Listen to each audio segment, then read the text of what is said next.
Good evening, everyone. On behalf of Convention Chairman Wes Moore, it is my honor to pass the gavel to co-chair Senator Cory Booker. All right, the third session of the 49th Quadrennial National Convention of the Democratic Party will now come to order. Let's party with a purpose.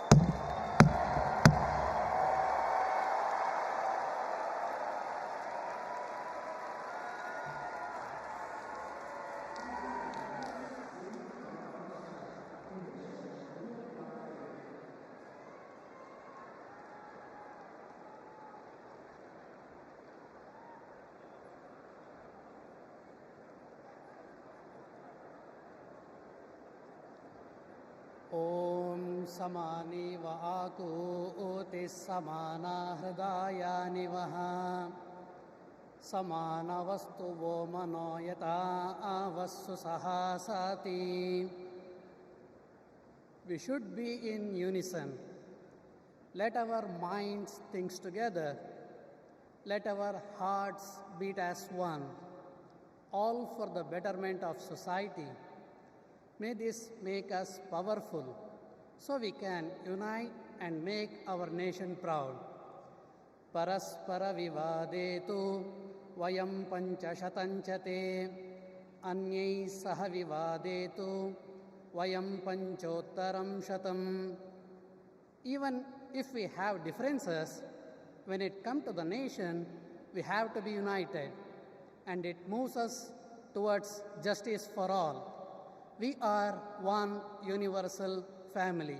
Vayam sarvepi vasudeva kutumbakaha. Satyameva jayate sarvadahi. Asotoma sadgamaya. Tamasoma jyotirgamaya. Mrutyorma astamgamaya. Truth is our foundation and always prevails. Lead us from unreal to real, from darkness to the light, and from death to immortality.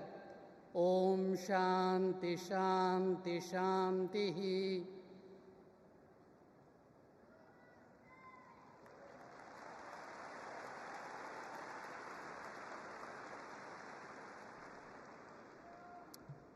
In the book of Isaiah 58 and 12, some of you will rebuild the ancient ruins. You will restore the foundations laid long ago. You shall be called the repairer of the breach, the restorer of streets in which to dwell. Let us pray. O God, creator of heaven and earth, lover of peace, freedom, and justice, we thank you for this privilege and this opportunity to gather today for the important work of visioning our nation's future. We gather at a critical time in our nation when we are at the crossroads of hopelessness and hopefulness, when the forces of good and evil so plainly battle for the hearts and minds of our people, when right is called wrong and wrong is called right, when up is called down and down is called up, when fake is called fact and fact is called fake, when it seems truth forever on the scaffold and wrong forever on the throne. And yet, even in the midst of this chaos and confusion, we see now a light on the horizon, and we are grateful. Grateful for hope, grateful for purpose, grateful for direction. You have called us to this moment, to march together toward the light, to join together with one voice in one fight to move our nation away from division and despair and forward toward its highest ideals. As we gather today, seeking to fulfill the responsibility of faithful citizenship, we ask for divine guidance to help us remember our calling, to serve the least, the last, and the lost, the left out, the locked out, and the left behind, to be their voice, to be their hope, to be their strength, to be their light, to fight for them with courage and compassion, for them and for ourselves, for the work that must be done, for the bridges that must be built, for the walls that must be destroyed, for the children who must be saved, for the doors that must be opened, for the sick who must be healed, and for the last who must be first. We ask for strength for the journey, clarity of thought, sharpness of vision, singleness of purpose, and the courage of our convictions to make the promise of America the practice of America. And may we build the old waste places. May we raise up the foundations of our future so that in generations to come, we shall be called the repairers of the breach and the restorers of streets in which to dwell. Because we ask it in your name, we declare that it is so. And all of God's children say, amen.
Hello, hello. So my friends, for the past 3.5 years, I'm fortunate to have worked with some amazing Democrats to strengthen and rebuild this Democratic Party. Please welcome to the stage several of our DNC officers. Vice Chair, President of the ASDC, and Chair of the Minnesota DFL, Ken Martin. Vice Chair and former Mayor Keisha Lance Bottoms. Vice Chair Henry Munoz. Treasurer Virginia McGregor. And you all know him from last night, the famous roll call star, our Secretary, Jason Ray.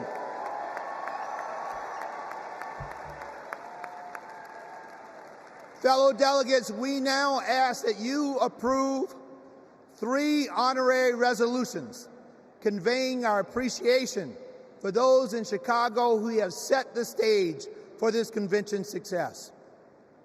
Our first resolution thanks the great city of Chicago, its mayor, governor, host committee, and residents for their unwavering dedication to organizing this historic convention.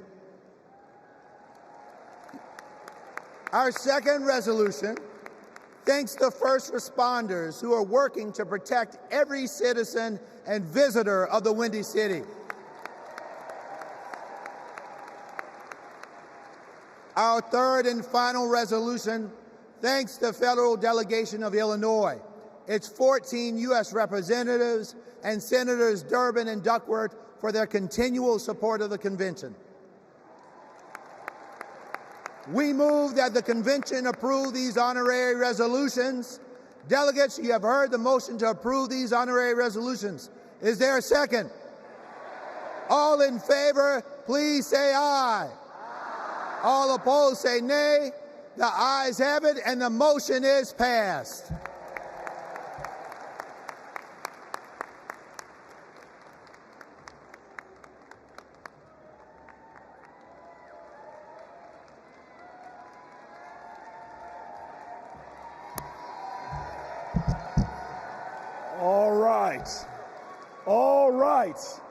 All right, y'all, welcome to night 3. And tonight is about freedom. But first, I want to acknowledge a loss today. A man who always fought for freedom. Today, we lost Congressman Bill Pascrell, who passed away early this morning. Now, he's a Jersey legend. He is a powerful pugilist, a Prince of Paterson. He served in our state assembly. He served as our mayor. And for 27 years, he served in Congress.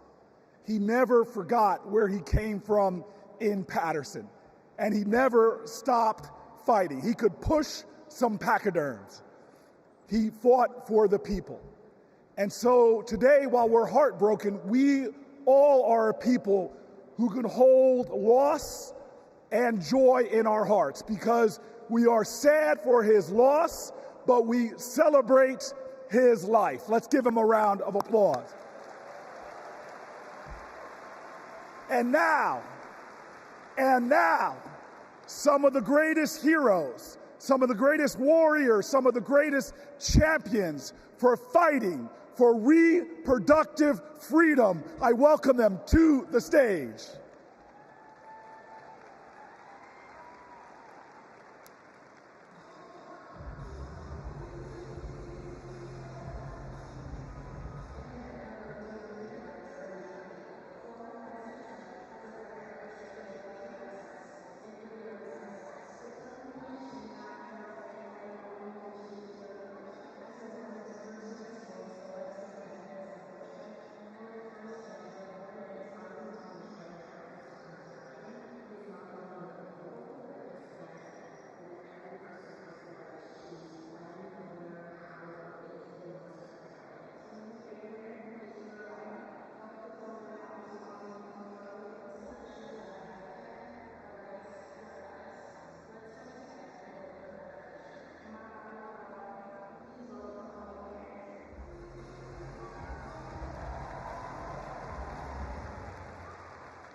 When abortion is on the ballot, we win. In California, Kansas, Kentucky, Michigan, Montana, Ohio, and Vermont. Voters sent a message. You come for our rights, we're going to come roaring back.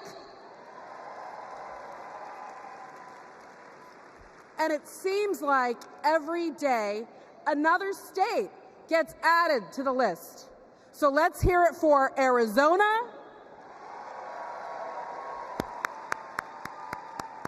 and Montana. The latest states to announce that the people will get to have their say this November. Because voters who support reproductive freedom, we're not the minority, we're the majority.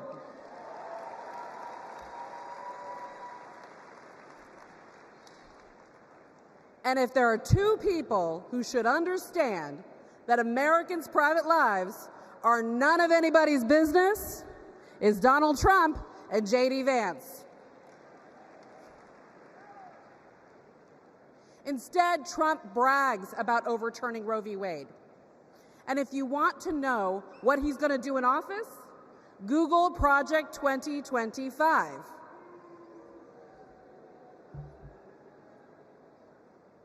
Kamala Harris has her own project for 2025, restoring reproductive freedom.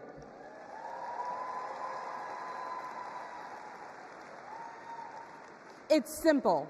Do we want a president who said women should be punished for having abortions, or a president who trusts women? A vice president who voted against protecting fertility treatment, or a vice president who used fertility treatment to start a family? A president who created the crisis we're in, or a president who will fix it? This election will decide America's future. So let's elect Kamala Harris and Tim Walz. Thank you.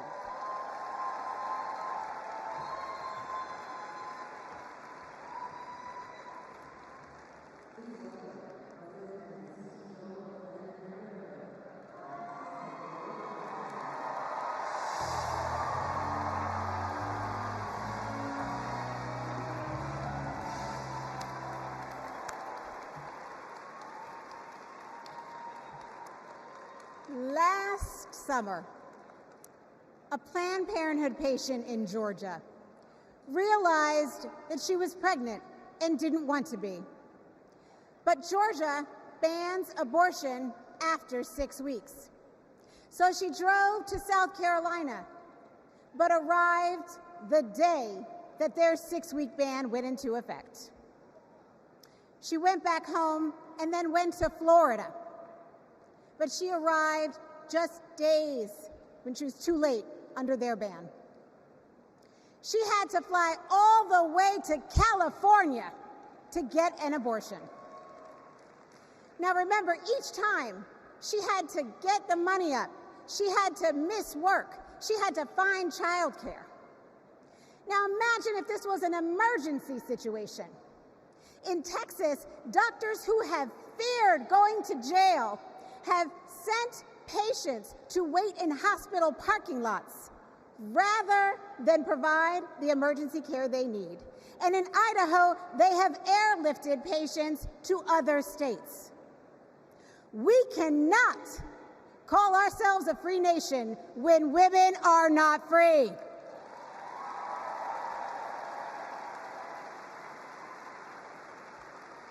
More than 1 in 3 women and nearly half of all Black women live in banned states. Donald Trump wants women to be less free and pregnancy to be more dangerous. But I'm here to tell you, in no way are Donald J. Trump and J.D. Vance more qualified than doctors and women to make these decisions. We decide.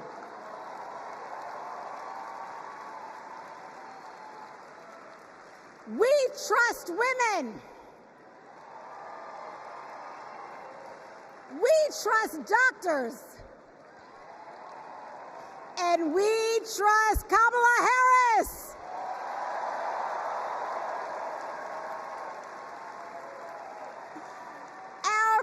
Our future is on the ballot. Our bodies are on the ballot. And come November 5th, we will decide this election.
These last few weeks have been a celebration of women, from cheering on Team USA to supporting Kamala Harris for president.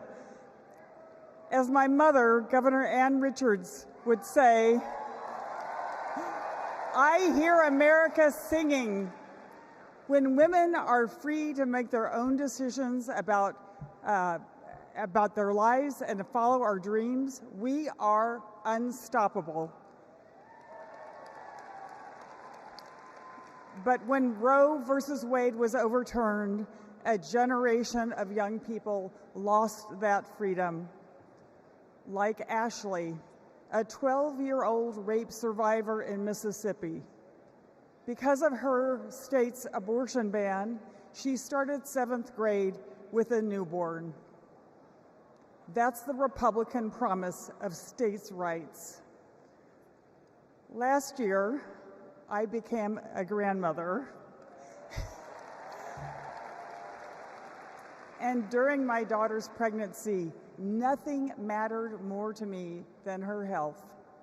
Politics should never stand in the way of anyone's health care or prevent any family from experiencing the joy my grandson, Teddy, has brought to my life. One day, our children and grandchildren may ask us, when it was all on the line, what did you do? And the only acceptable answer is, everything we could.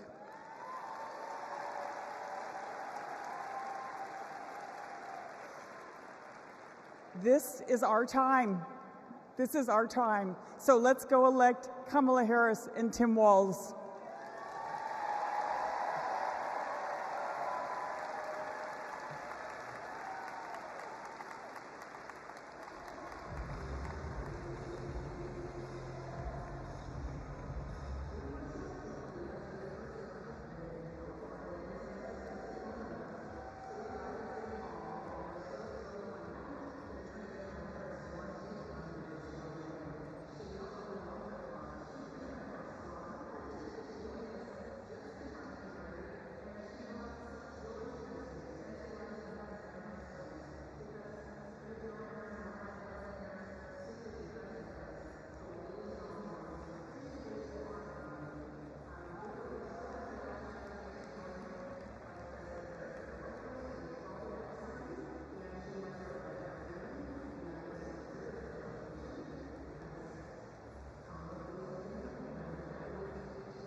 The story of America is the story of progress towards freedom. In just a few generations, my family went from being enslaved in Mississippi to being the first free black family in Muscatine, Iowa, to now preparing to elect President Kamala Harris. Progress is happening, my friends. The 20+ million LGBTQ+ Americans are living proof of it. We are your friends and your neighbors, your classmates and your family. Like Daniel, a trans kid in Tucson who's going to his very first prom. Like Eric from San Antonio, who sacrificed in combat and then came home to battle Don't Ask, Don't Tell. Like Sandy and Chris, the first same-sex couple to get legally married in California 11 years ago, in a ceremony officiated by Kamala Harris. Donald Trump wants to erase us. He would ban our health care, belittle our marriages, bury our stories, but we are not going anywhere. We are not going back.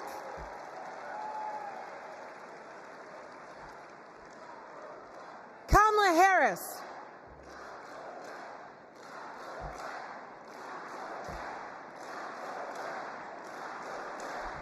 Kamala Harris and Tim Walz, they are champions for LGBTQ+ freedom, y'all.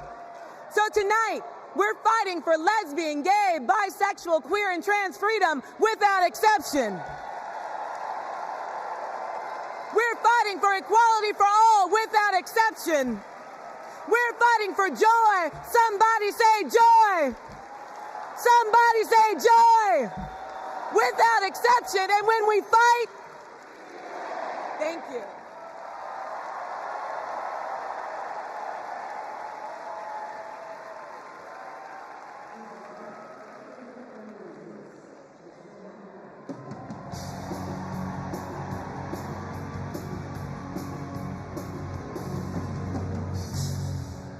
Donald Trump took away our rights, but he can never take away our power.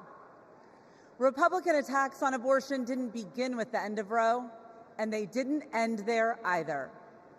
Millions of women across this country are living with the devastating consequences of Republican abortion bans. Now comes Project 2025, a blueprint for banning abortion in all 50 states. It would give extremists like Donald Trump and J.D. Vance the power to monitor your pregnancy and even prosecute doctors for mailing abortion medication. Make no mistake, the threat of Project 2025 is very real, but so is our ability to stop it. In 2022, Democrats didn't just run on reproductive freedom, we won on reproductive freedom. And in 2024, we are coming back to the polls to finish the job. In his devastating opinion, Justice Alito wrote that women are not without electoral or political power. And Donald Trump and Republicans are about to find out just how true that is. The opportunity is before us. The power is in our hands, and the time is now.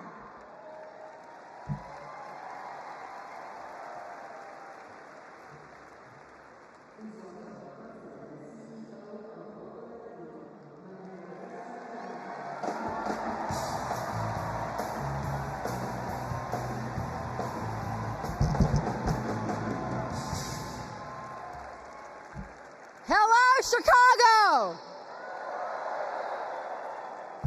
Here's a fact. When Latinos vote, Democrats win.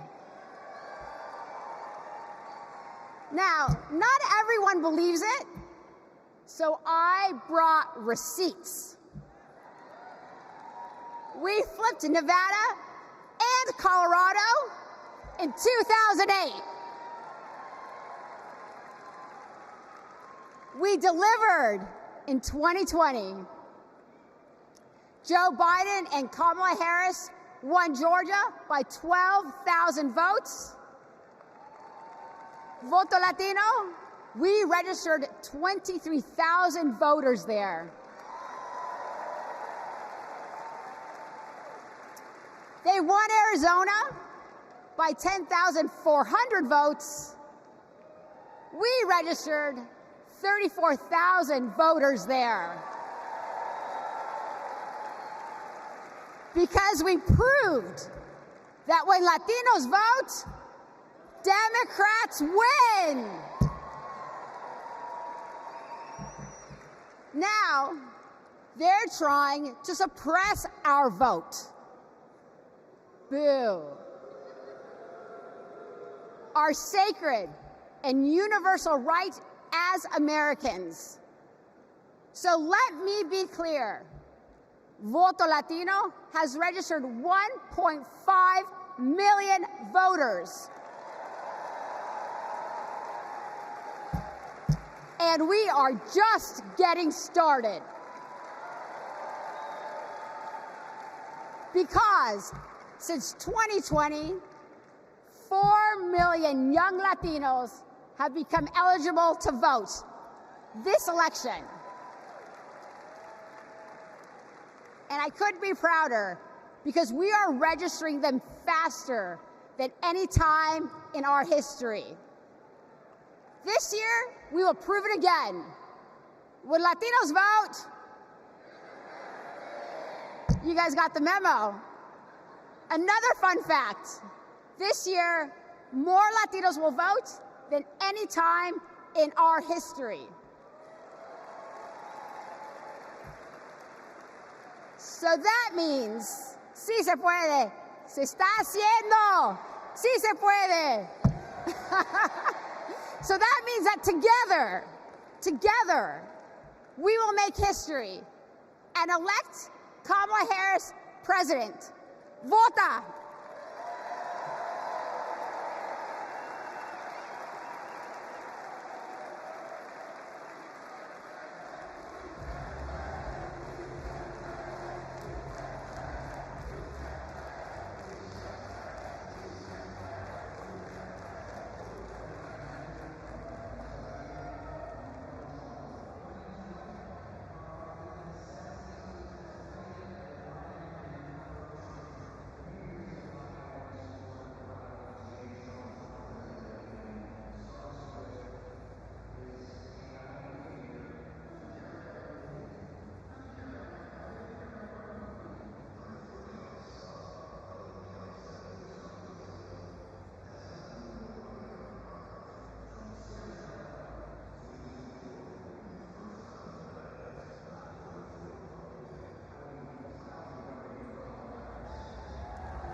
I'm Tom Suozzi, and early this year, I flipped the seat from red to blue. My father came from Italy as a boy. He was the first kid in the neighborhood to go to college. He served as a navigator during World War II, came home, and at 28 was elected the youngest judge in the history of New York State. What a country. The immigrant experience, e pluribus unum, out of many, one.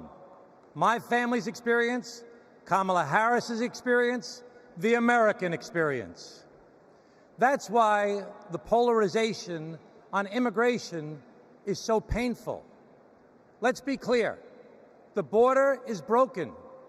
But this year, when Democrats and Republicans worked together to finally write new border laws, we were blocked.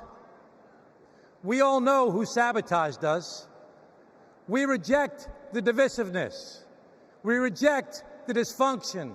We reject the deception. My Italian grandfather used to toast new couples.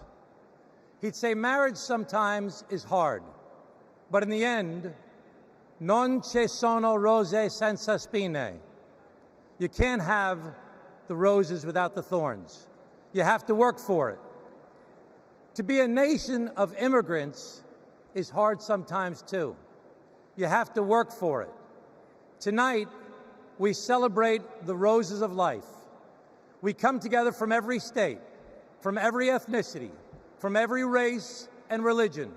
We come together tonight to celebrate our candidate, Kamala Harris, who knows America is worth it, who knows this nation, built by immigrants, is a rare and beautiful thing, and who joyfully accepts the challenge to work across party lines, to secure our border, to treat people like human beings, and to move our country forward.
Hello, my name is Aftab Pureval, and I am the first Asian American mayor in the great city of Cincinnati. As a Tibetan refugee, my mom believed deeply in the promise of America. And when I was growing up, she and my dad, who is from India, taught me that when you make a promise, you keep it. For years, politicians came through my city and promised to fix the Brent Spence Bridge, which connects Ohio to Kentucky. Donald Trump was one of them. He did what they all do, press conference here, photo op there, but nothing changed until Kamala Harris and Joe Biden. Joe Biden told Cincinnatians, we're going to fix that damn bridge. And 4 months later, he signed the bipartisan infrastructure law. It gave our city the biggest infrastructure investment in history.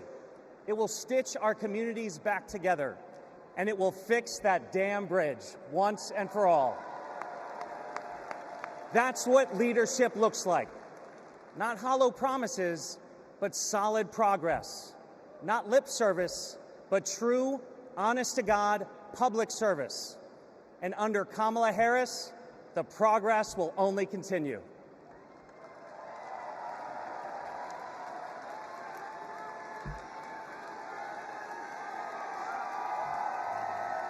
I'm Milwaukee Mayor Cavalier Johnson from the great state of Wisconsin. In Wisconsin, keeping promises is important. So is making amends for your mistakes.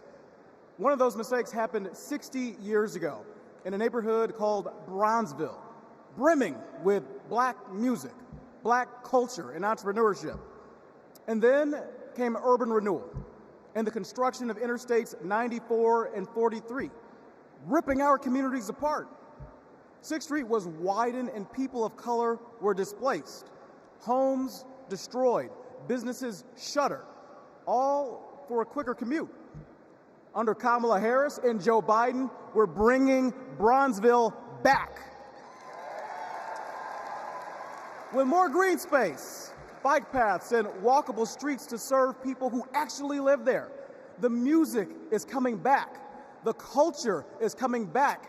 And thanks to the bipartisan infrastructure law, the opportunities are coming back. It's now my privilege to introduce two Milwaukeeans who know firsthand the power of reconnecting our communities, Rashawn Spivey and Deanna Branch.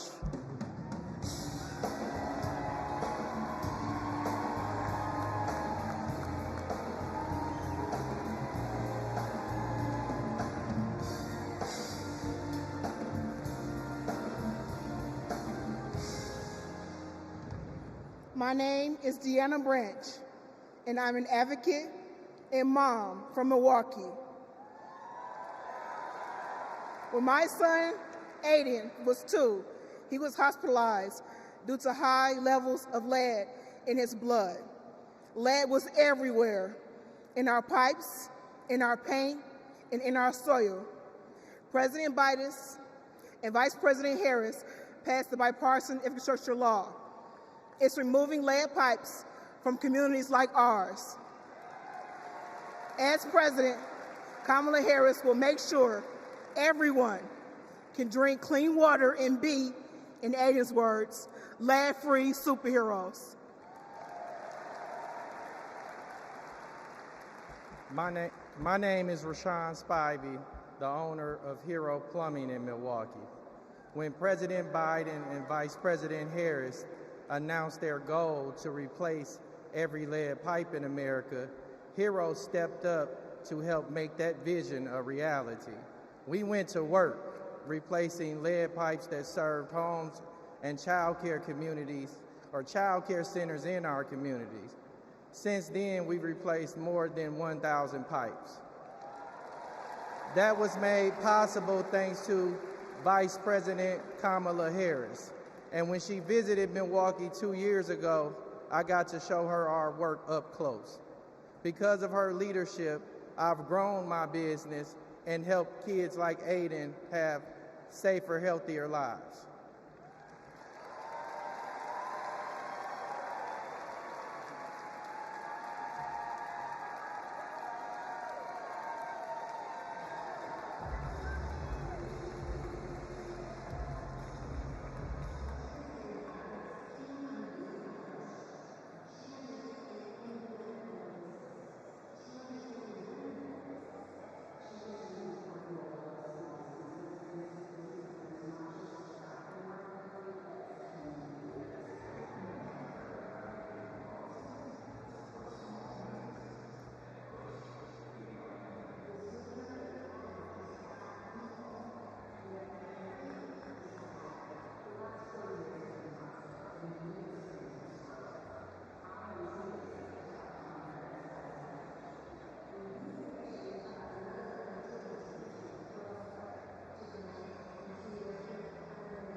Rochester, mother, grandmother, and congresswoman, and hopefully the next senator from the great state of Delaware.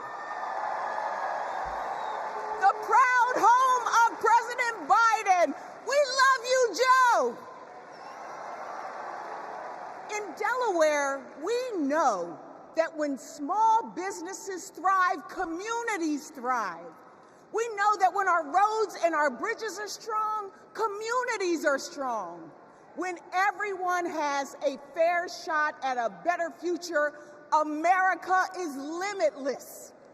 Now, Democrats, we know this, but you know who doesn't know it? Donald Trump. He has, with his friends, said the quiet parts out loud, but not only said them out loud, he wrote a book about it. What's it called? Project 2025. So with so much on the line, we've got to turn our biggest challenges into our greatest and brightest of hope. For me, Bright Hope was the name of the church that my grandmother attended for 70 years in Philadelphia. It's not just a name. It's how I approach my life. It's how I'll lead as Delaware Senator. And it's how Kamala sees the future of America. Now, there are some who think our politics are too broken for Bright Hope. But if you want to see hope, just look. Bright Hope is record numbers of Black and brown entrepreneurs starting businesses. Bright Hope is an opportunity economy where we invest in our communities and build affordable housing. Ladies and gentlemen, Bright Hope is 4 words. Madam President Kamala Harris. Are you ready for Bright Hope? Are you ready to fight for our freedom? Are you ready to flip the House, protect the Senate, and send Kamala to the White House? Then let's go!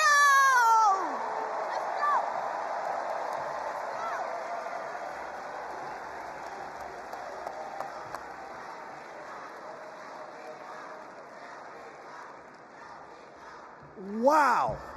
Wow. Oh my gosh. Lisa Blunt Rochester, know that name. Know that name. My friend, my sister, and soon to be our senator. I can't wait to work with her in the Senate. But next, we're going to hear more about the ongoing fight for reproductive freedom. This is a fight that affects every single American, no matter where you live, so-called blue states or red states. If Donald Trump has his way, He's going to push through their extreme agenda. Project 1825. I'm sorry. I roll that back. I got that wrong. Project 1925. Oh, I'm sorry. Project 2025. That poisonous agenda where every single state will be in a state of crisis. So let's hear more from leaders who are fighting back.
Generations of women fought for our rights, our right to vote, our right to financial independence, and our right to reproductive freedom.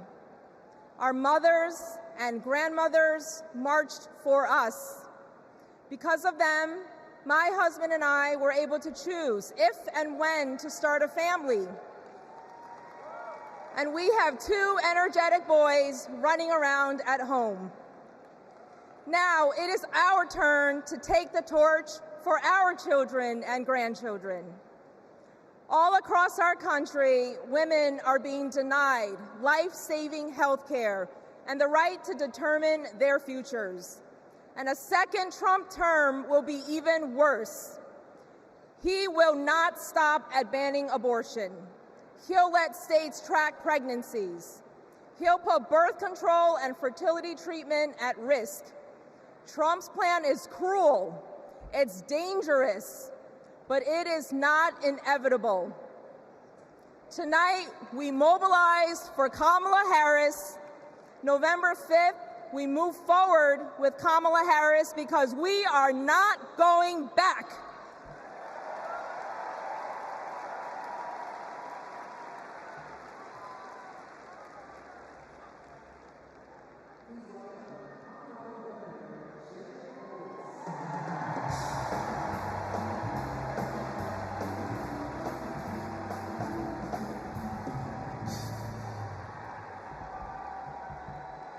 Tonight, let's talk about freedom, including our most intimate freedom, choosing when and if to have children and have a family. And let's talk about Project 2025, Donald Trump's roadmap to ban abortion in all 50 states. Look, that sounds crazy, but right here on page 562, it says that Donald Trump could use an obscure law from the 1800s to single-handedly ban abortion in all 50 states, even putting doctors in jail. Page 486 puts limits on contraception. Page 450 threatens access to IVF. On page 455, Project 2025 says that states have to report miscarriages to the Trump administration. Page 451 says the only legitimate family is a married mother and father where only the father works. You know what? I'm going to take that one out. I'm going to put that in my pocket so I can share it with undecided voters so they better understand what's at stake this election. Project 2025 would turn the entire federal government and bureaucracy into a massive machine. It would weaponize it to control our reproductive and personal choices. Look, as a Redditor, gamer, entrepreneur, and Swiftie from the free state of Colorado, I'm excited by Kamala Harris's vision for protecting and expanding our personal freedom, internet freedom, and economic freedom. Democrats welcome weird, but we're not weirdos telling families who can and can't have kids who to marry or how to live our lives. These Project 2025 people, like Trump and Vance, are not just weird, they're dangerous. They want to take us backwards, but we aren't going back, like ever, ever, ever. Let's stop Project 2025 and elect Kamala Harris president this November.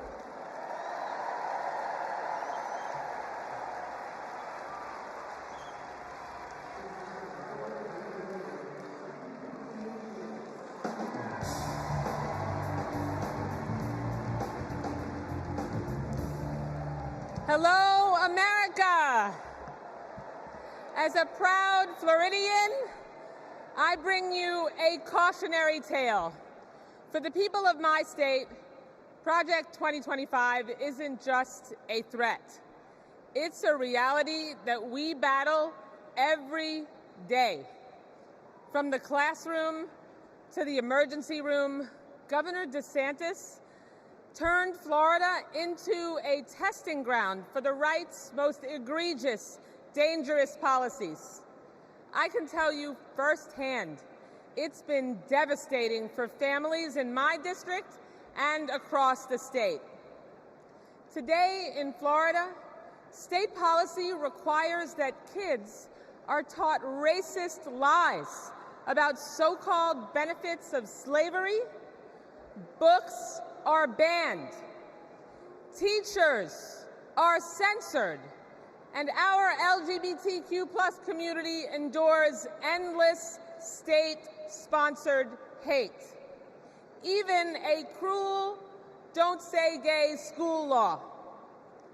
Today in Florida, as we grapple with record heat and rising seas, extreme MAGA Republicans deleted mentions of climate change from state law. Today in Florida, a near total abortion ban endangers women's health and their lives every day. I keep thinking about a Central Florida woman I met named Deborah, and at 23 weeks pregnant, she got news every future parent dreads. Her baby's kidneys never developed.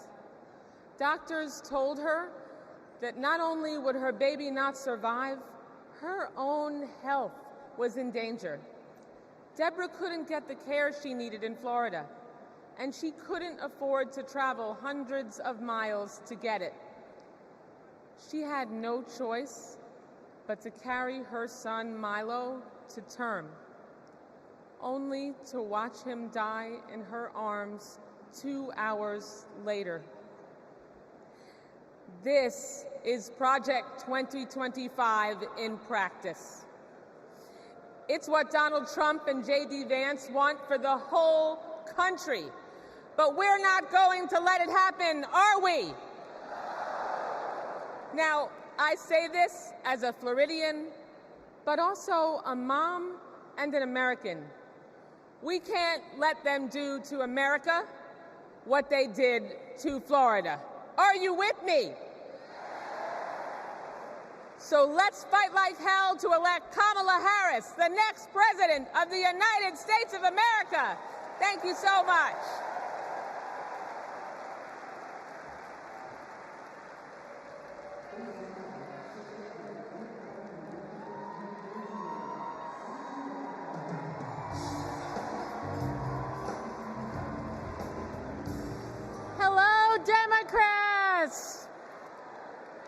It is my honor to represent the great state of Washington and to lead the House Democrats' work to take back the majority.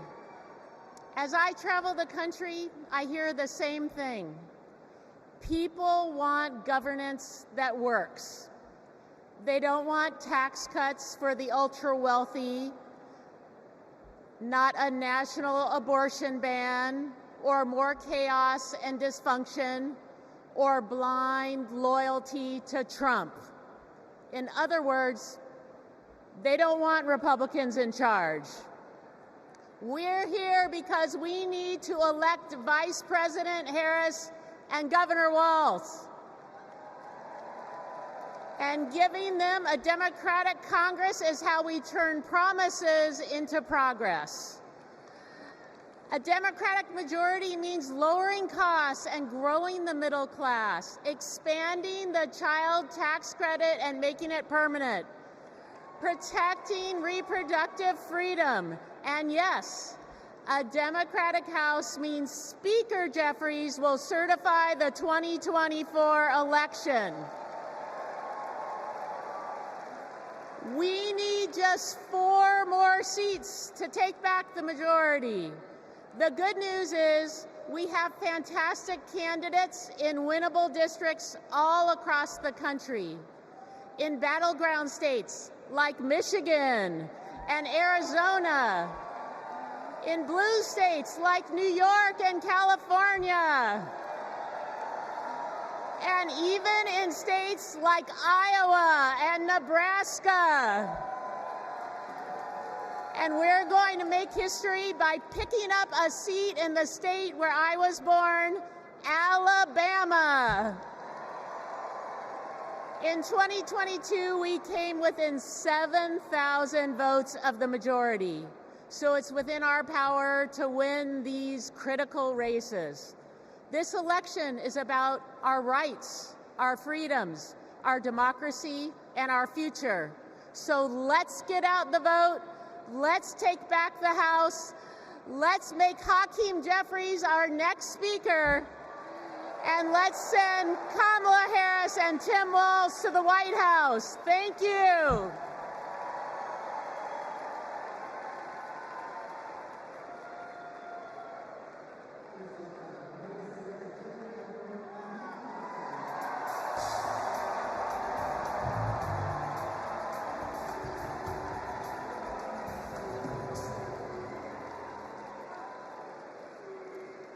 Friends, I'll never forget when I first saw the video of the murder of George Floyd.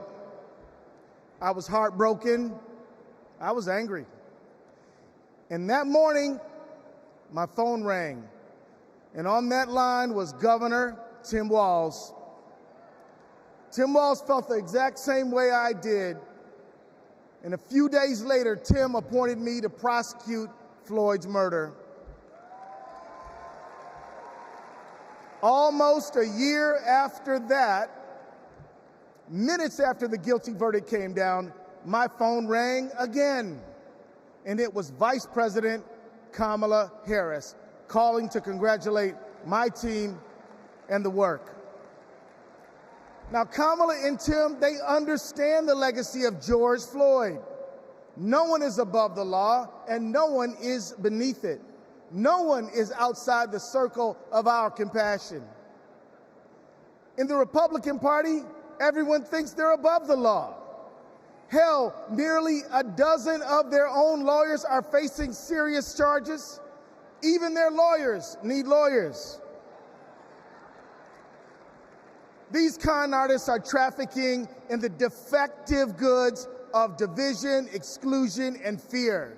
And friends, selling defective goods is a scam. And like Kamala Harris, I am an attorney general. And attorney generals know what a scam is when they see it. Like my friend Tish James, for example, from New York. America, we won't be scammed again. We're not going back, we are going forward. And Kamala Harris and Tim Walz are ready to lead us there. I've worked side by side with Tim Walz for 18 years. His office is right across the hall from mine. And I've seen him deliver for the people of the state of Minnesota every day. Everybody knows Minnesota is one of the best states to live in, to raise a family, to do business, and we've got the best voter turnout in America. Facts. Kamala and Tim, they fight for the people, and they also listen. And when they say we need a ceasefire and an end to the loss of innocent lives in Gaza and to bring hostages home, they're listening, friends. They agree with us.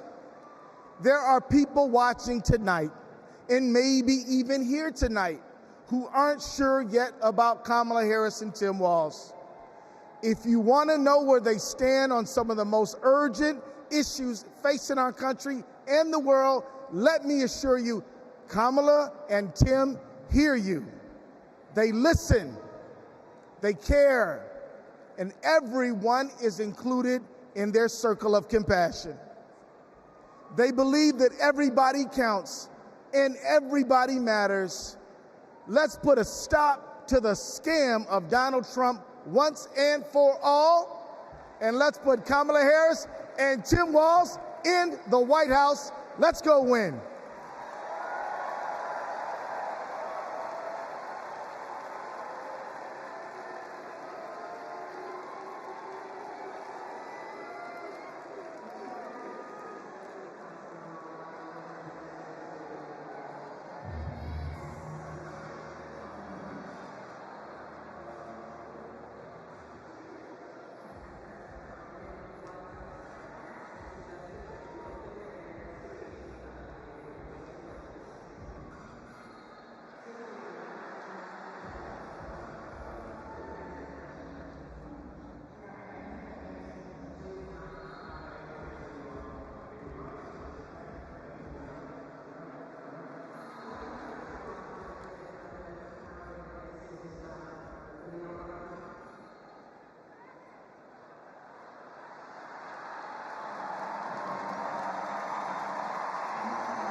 Hello, Chicago.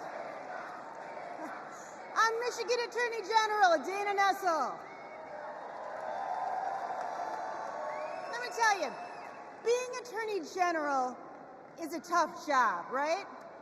But as California's Attorney General, Kamala Harris never shied away from a good fight.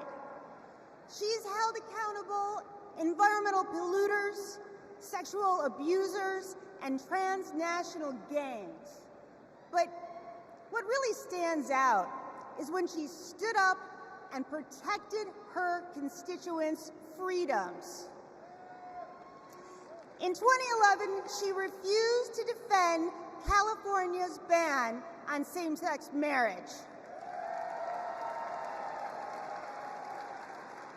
She refused to argue that some families should have fewer rights than other families. It meant a lot. She was fighting for families like mine. Now, in 2022, I faced a similar situation when, after Roe v. Wade was overturned, Michigan's archaic abortion ban was resurrected. But Vice President Harris had my back, and she reminded me that protecting people's lives and defending their rights is our job.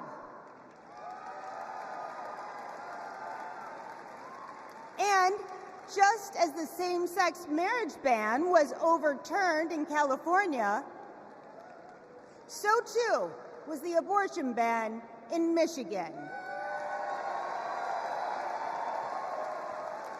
By the way, I got a message for the Republicans and the justices of the United States Supreme Court.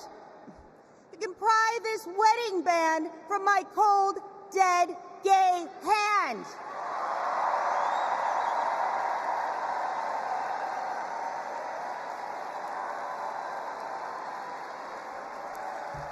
And I'm retaining a lot of water, so good luck with that. Look, I know that whether she's Attorney General or President of the United States, Kamala Harris will always be in our corner. Now, America, you get to be the judge. Do we go back to the corruption, criminality, and chaos of Donald Trump? Or do we move forward with Kamala Harris? We know when she takes an oath to preserve, protect, and defend the Constitution, she's actually read it.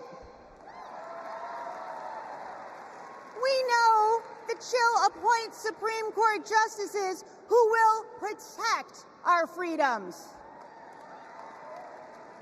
And let me tell you, Kamala knows you go from the courthouse to the White House, not the other way around. Ladies and gentlemen, I rest my case.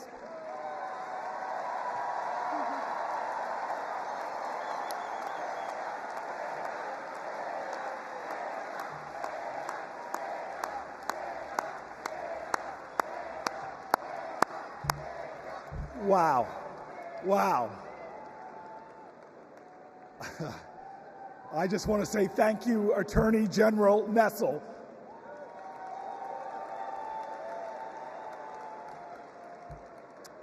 So coming up, we have John and Rachel, proud, loving parents of 3. On October 7th, their son Hirsch, a U.S. citizen, was at a music festival when Hamas attacked. He was taken hostage, and he is still being held today, an American citizen. Rachel and John want what every parent wants, to hold their child close, to love on them, and keep them safe. I'm honored to introduce the 2 of them tonight.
Got this.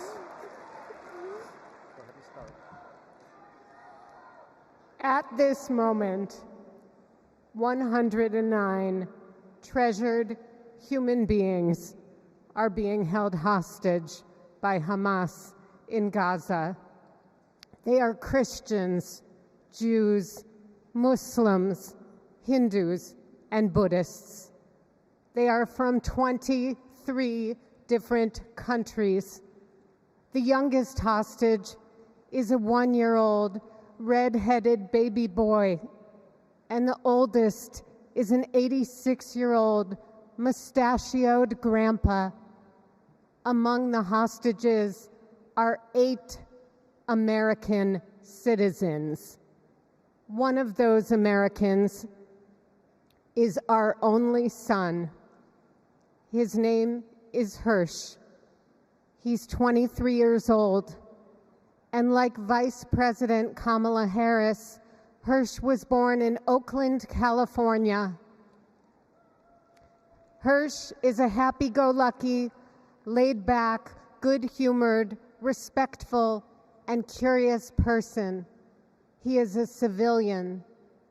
He loves soccer, is wild about music and music festivals, and he has been obsessed with geography and travel since he was a little boy. His bedroom overflows with atlases, globes, maps, and National Geographic magazines. On October 7th, Hirsch and his best friend, Honor, went to a music festival in the south of Israel. It was advertised as celebrating peace, love, and unity. They also went to celebrate Hirsch's 23rd birthday. As rockets began to fall, Hirsch, Honor, and 27 other young festival goers took refuge in a 5-foot by 8-foot bomb shelter. Terrorists began to throw grenades into the shelter. Honor stood in the doorway and repelled 7 of those grenades before the 8th one killed him. Altogether at the Nova Music Festival, 367 young music lovers were killed. This was just one of the many attacks on neighborhoods and communities in southern Israel on that terrible day.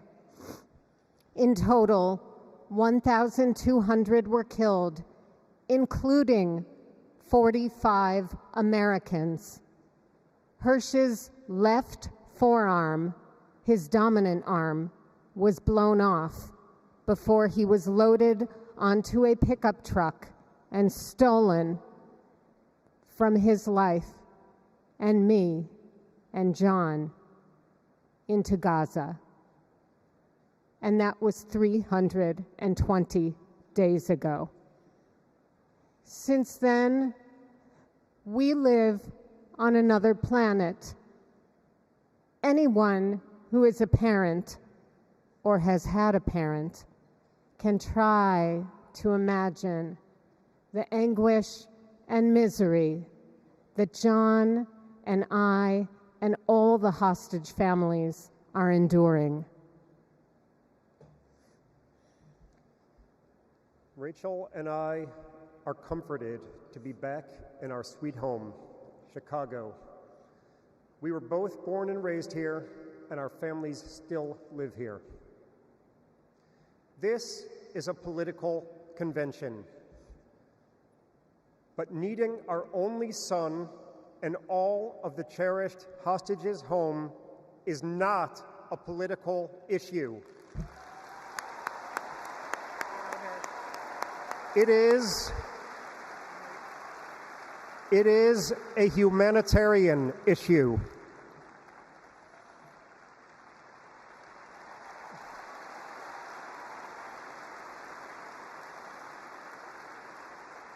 The families of the American 8 hostages meet every few weeks in Washington. We're heartened that both Democratic and Republican leaders demonstrate their bipartisan support for our hostages being released. We've met with President Biden and Vice President Harris numerous times at the White House. They're both working tirelessly for a hostage and ceasefire deal that will bring our precious children, mothers, fathers, spouses, grandparents, and grandchildren home, and will stop the despair in Gaza.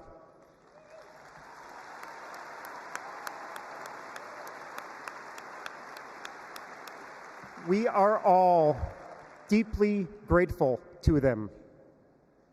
We're also profoundly thankful to you, the millions of people in the United States and all over the world who have been sending love, support, and strength to the hostage families. You've kept us breathing in a world without air.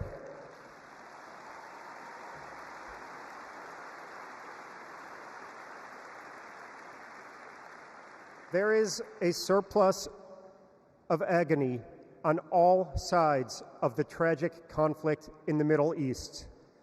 In a competition of pain, there are no winners.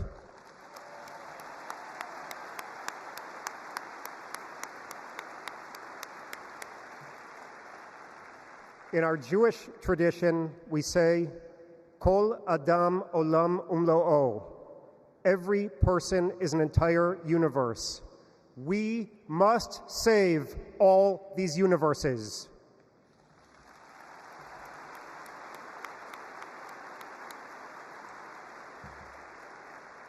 In an inflamed Middle East, we know the one thing that can most immediately release pressure and bring calm to the entire region, a deal that brings this diverse group of 109 hostages home and ends the suffering of the innocent civilians in Gaza.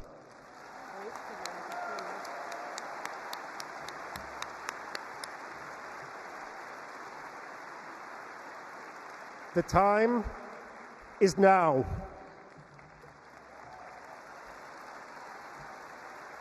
Hirsch, if you can hear us, we love you. Stay strong.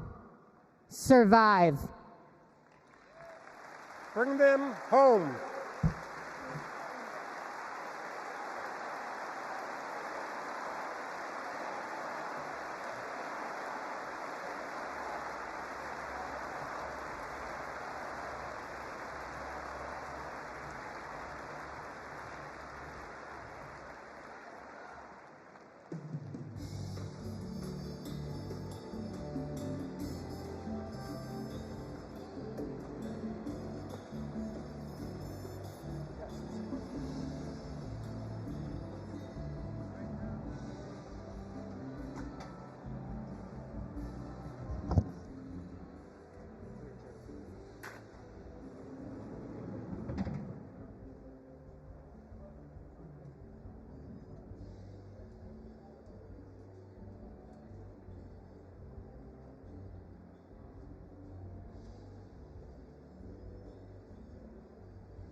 All right. You know what? I'm inspired. Maybe I will sing a song. To Donald Trump, a little B.B. King classic, "The Thrill Is Gone."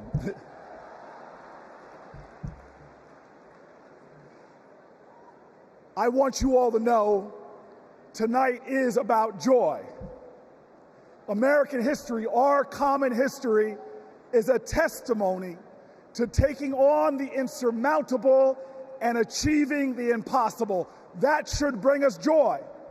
Our progress never, ever came easy. But in America, we do hard things. We built labor unions and small businesses. We created great public education and world-changing innovation. We nurtured the best athletes and artists humanity has ever seen, and we kept the promise of Medicare and Social Security for our seniors. Look at who we are. Against bigotry and hate, we advanced equal rights for all Americans.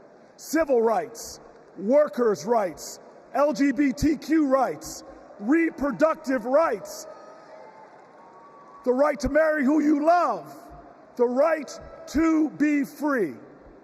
We did all of this in a way that didn't pit American against American. We did this by healing rifts, by bridging divides, by pulling people together. And all the while, we in this nation lived up to our calling and our creed to be a more perfect union, to make this one nation under God a little more indivisible. Now, you all know this. Trump betrays these ideals. He viciously attacks Democrats and Republicans. His put-downs know no shame. John McCain's military service, Nikki Haley's heritage, women, people with disabilities, trans people, our veterans. He is indiscriminate in his put-downs. His is the politics of smear and fear, not inspiration and elevation.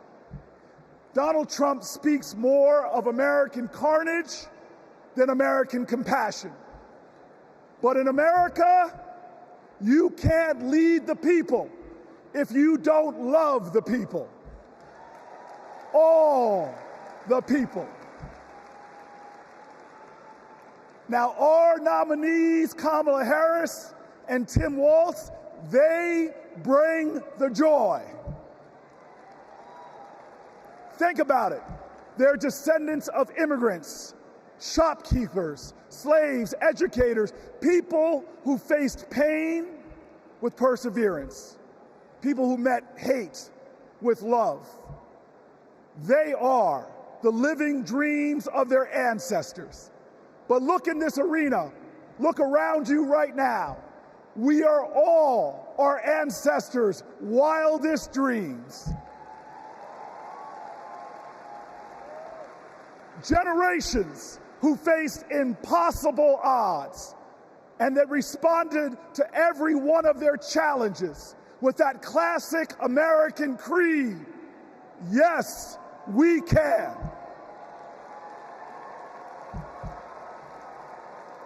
So there are doubters out there. There are people that doubt our collective strength. They want to tell us how bad we are.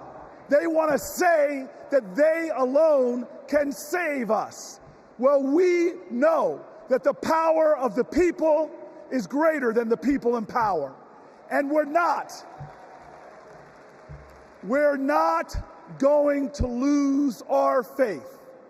Look, I want everybody in here to let us all say it together. I believe in America. Let me hear you. I believe in America. I believe in America because our elders told us that no matter what the obstacle, like the gospel says, we shall overcome. I believe in America because our soldiers died on beaches and battlefields. They died at sea and in the air so that we could be free today and say together, I believe in America. I believe in America because our fighters fought at Stonewall. Our marchers marched in Selma. Delegates met at Seneca Falls. Every single one of them believed in America, even when America didn't believe in them. Say it with me now. I believe in America because King dared to dream the impossible dream, because Neil Armstrong went to impossible heights, and because when we elect Kamala Harris, there is not a boy or girl in America from any creed, color, or heritage that will ever think being President of the United States is impossible again. Say it with me. I believe in America, the land of hope and heroism. I believe in America, the land of courage and compassion. I believe in America, where we share common ground and common cause and one common destiny. And let me tell you, if you believe in America, if you love in America, then you will work for America. And when we work together, when we stand together, when we organize together, when we vote together, I will tell you this, when we fight, we win.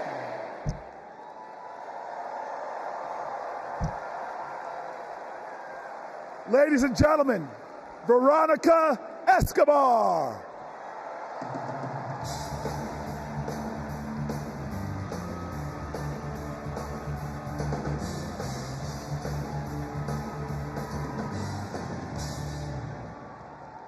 Buenas noches. Like countless Texans, I grew up going back and forth across the border from El Paso to Ciudad Juarez. My family would shop, have dinner, go to the doctor, pick up medicines. The border is my beloved home, the place where my children grew up. Forget what you hear on the news. I'm from there. When it comes to the border, hear me when I say, you know nothing, Donald Trump. He and his Republican imitators see the border and immigration as a political opportunity to exploit instead of an issue to address. Congress hasn't passed comprehensive immigration reform in nearly 4 decades. The 3 times they tried, Republicans blocked legislation that would have funded border security and created a more humane immigration system. They are not serious people. You know who is serious? Kamala Harris. I met the Vice President when she visited El Paso. I saw firsthand how she engaged with law enforcement, migrants, and human rights advocates. She was curious. She asked questions. She listened. And she didn't care if the cameras were on. Most of all, she recognized that the situation at the border is complicated, as filled with opportunities as it is with challenges. All Republicans have to offer is demonization and bluster. Democrats have solutions. With Kamala Harris as president, we can live up to the promise of America. We can strengthen legal pathways to immigration. We can secure our borders, and we can treat with dignity those who seek a better future within them.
Hey, everybody.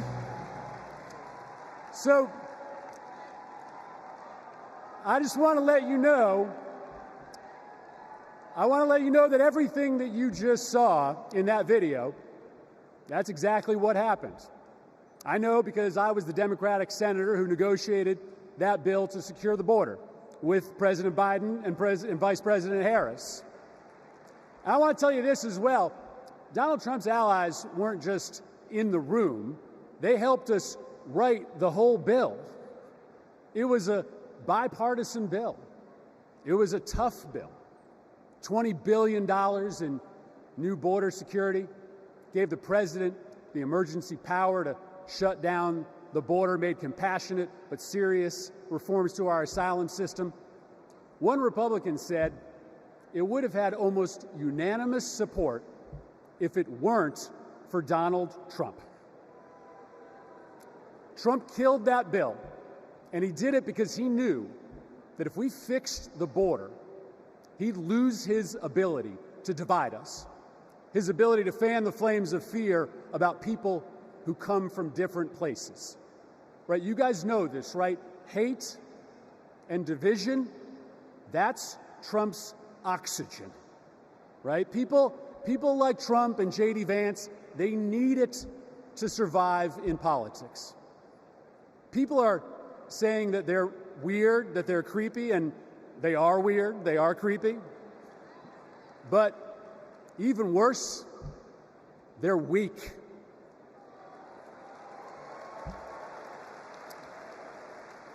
Kamala Harris is not weak.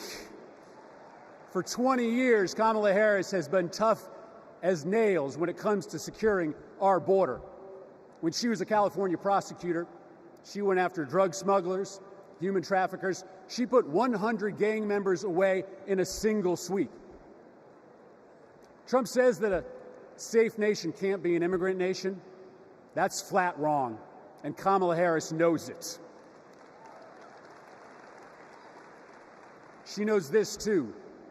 Engraved on the Statue of Liberty is a poem. The last line reads, "I lift my lamp beside the golden door." For generations, that lamp has called people to start a brave new life in America. My ancestors, your ancestors, and the parents of the next President of the United States of America.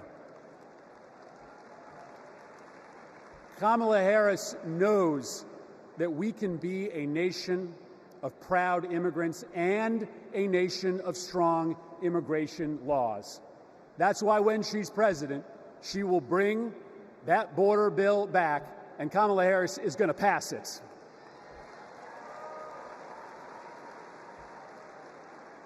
How do I know this?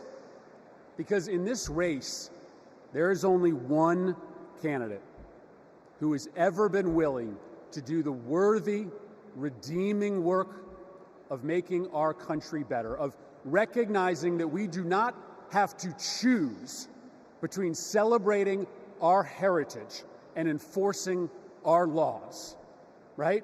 The beautiful thing about America is that we can be both. We can be a nation of immigrants who love their country and a nation with a secure border. And there is only one candidate. There is only one candidate who can deliver that vision of America, and it's Kamala Harris. Thank you very much, Democrats.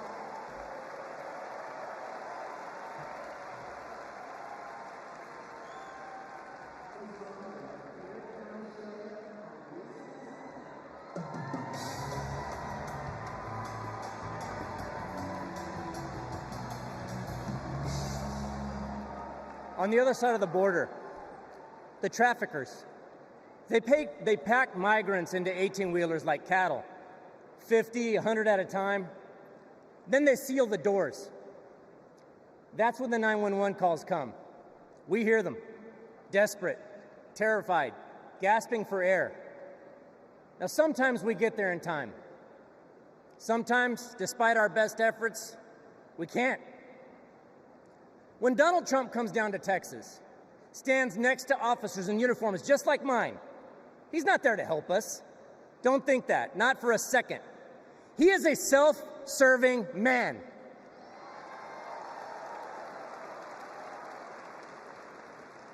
I mean, look, just like when he killed the border bill, he just made our jobs harder. Now, Kamala, on the other hand, has been fighting border crime for years. She's gone down to Mexico and worked to stop the traffickers. And when the traffickers didn't stop, she put them in jail. Now, down in my neck of the woods, we call that fooling around and finding out. I may be paraphrasing a bit. We protect them. Now, the border sheriffs that I know, right, and we're like Kamala. We protect and serve. We enforce the law. We show compassion. And we fight like hell to protect our border. Because as we've always known in Texas, cuando luchamos, ganamos. When we fight, we win.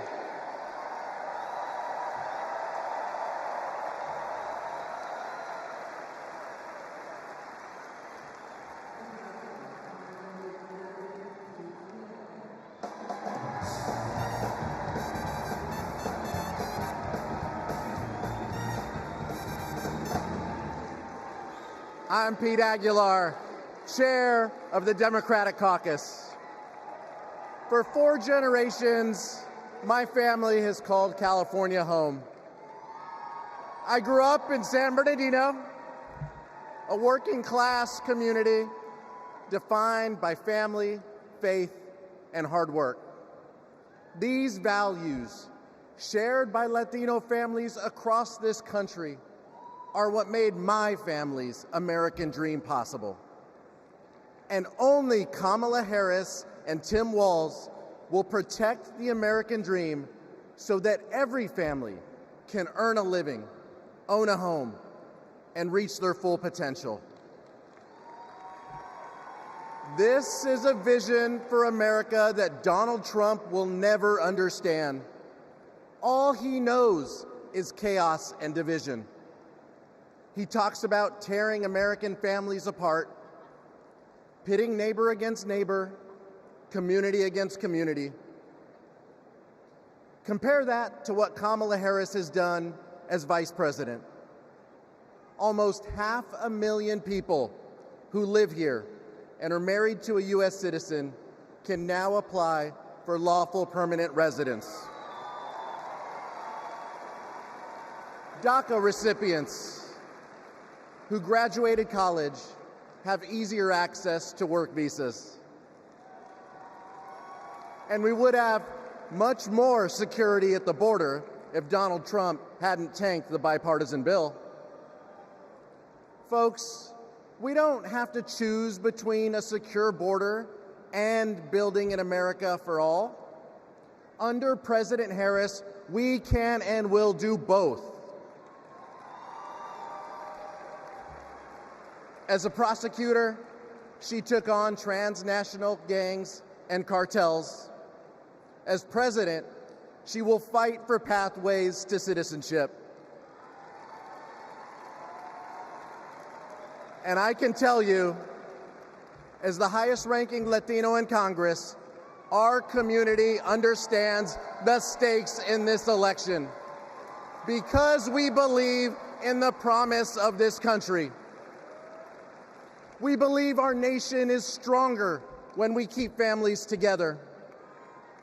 We believe our union is more perfect when dreamers become doctors, teachers, construction workers, and military service members. Latinos believe in that American dream and a brighter future. One where we secure our border, fix our broken immigration system, and unlock economic opportunity for all. And together, we will win. Thank you.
Buenas noches, mi gente. My name is Carlos Eduardo Espina, and if 2 decades ago, when my parents immigrated to College Station, Texas,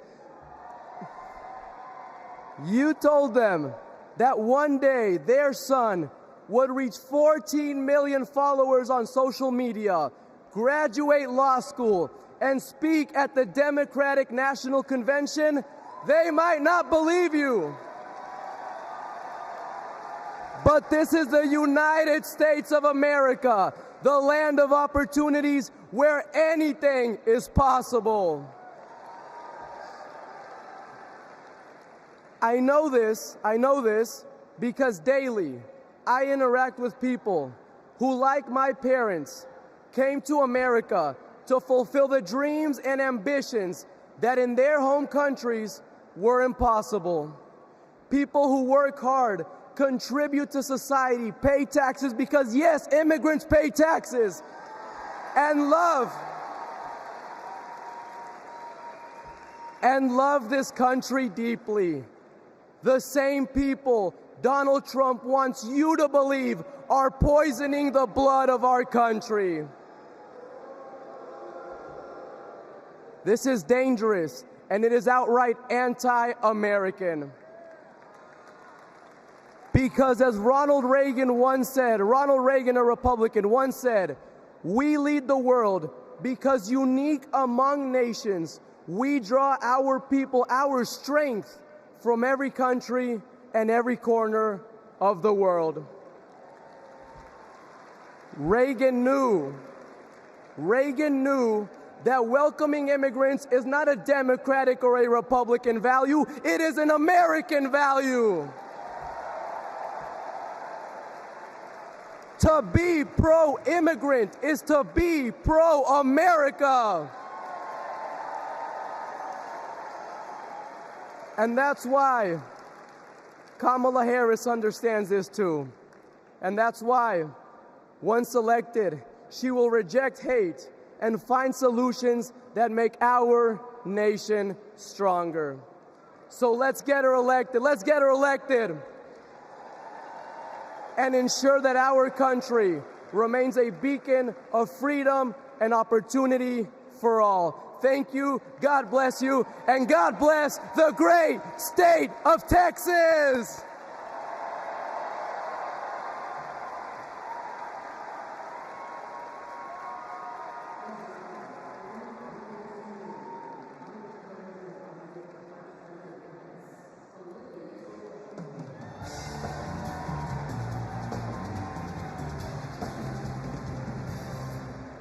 Four years ago, I resigned from the Trump administration.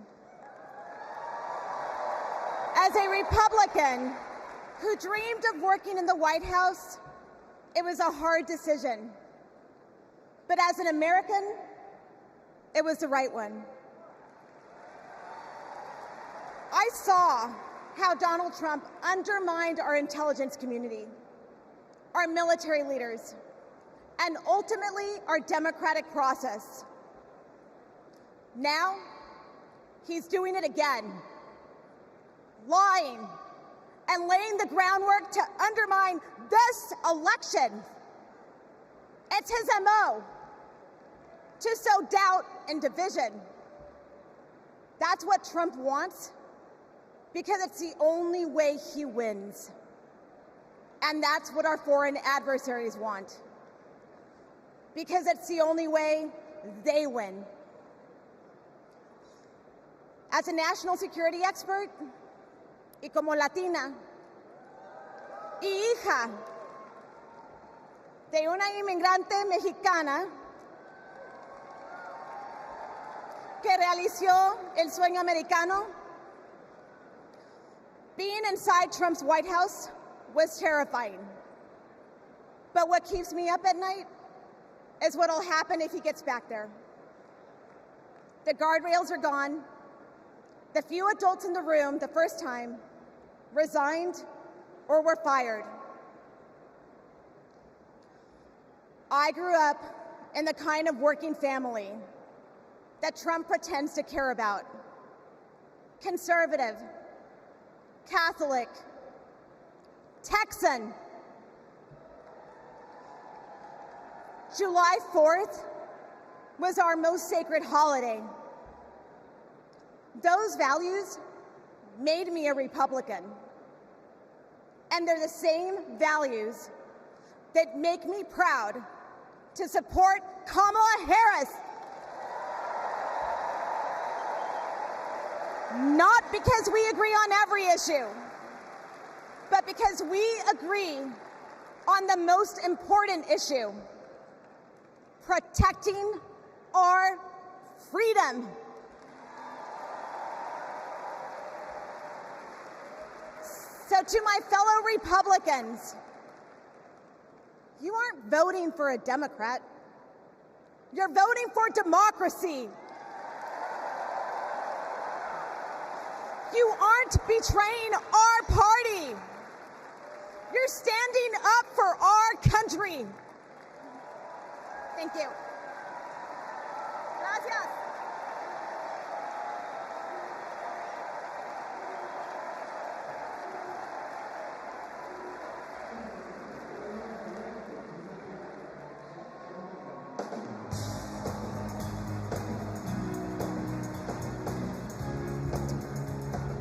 Good evening. Good evening. I bring greetings from the great state of Georgia. So let's get the hard part out of the way. I am a Republican. But tonight, I stand here as an American. An American that cares more about the future of this country than the future of Donald Trump. My journey started to this podium years ago when I realized Donald Trump was willing to lie, cheat, and steal to try to overturn the 2020 election. I realized Trump was a direct threat to democracy, and his actions disqualified him from ever stepping foot into the Oval Office again.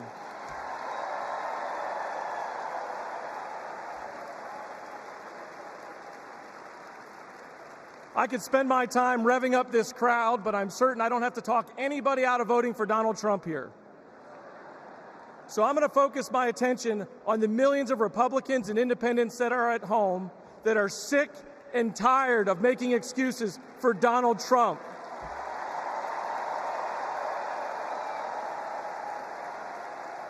If Republicans are being intellectually honest with ourselves, our party is not civil or conservative. It's chaotic and crazy, and the only thing left to do is dump Trump.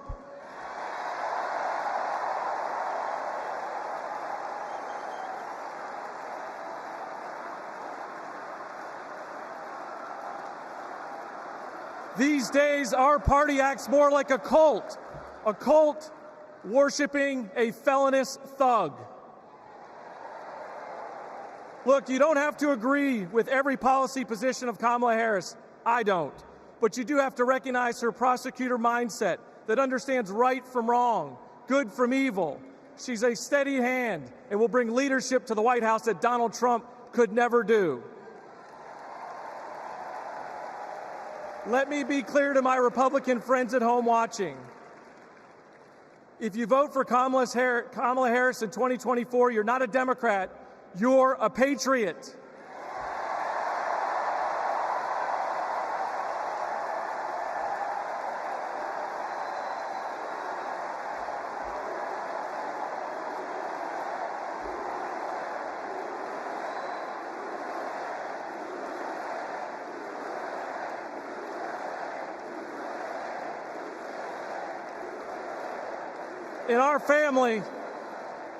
In our family, my wife Brooke and I are raising 3 boys, and we have a family motto.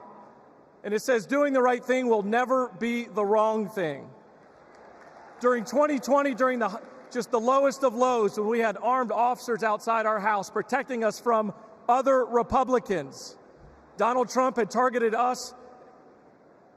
My son came downstairs, and he handed me this coaster that I'd given him years before at a father-son retreat for our church. And he said, "Hey, Dad, Doing the right thing will never be the wrong thing. Stay strong.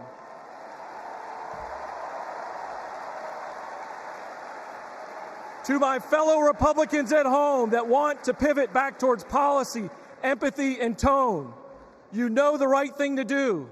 Now let's have the courage to do it in November. Thank you, and God bless you.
On January 6th, like most of my colleagues, I had one goal: to uphold the votes of the American people, the cornerstone of our American democracy. But as what you've just witnessed, let me remind you that the members of that violent mob had another goal. They wanted to stop the peaceful transfer of power for the first time in American democracy. Thank God they failed. Because in this country, we settle our differences at the ballot box, not through violence. It took a long time to get here, and we are not going back. Because I remember that dark history. It's my own history. In this life, my father never cast a vote because of Jim Crow. So I dedicated my career to protecting the votes against violence and discrimination. You can imagine what I felt on January 6th when I saw with my own eyes those insurrectionists trying to take that away. They did it to rob millions of Americans of their votes. They did it because Donald Trump couldn't handle losing. He lied about the election fraud. He called his conspiracy-led mob to Washington. He would rather subvert democracy than submit to it. Now, he's plotting again. His campaign proclaims that elections won't end until the moment of inauguration. We will win or it was rigged. We win or else. This is Donald Trump's America. Elections are about choice. Choose democracy, not political violence. Choose the America we've always taught our children to love. Choose Kamala Harris.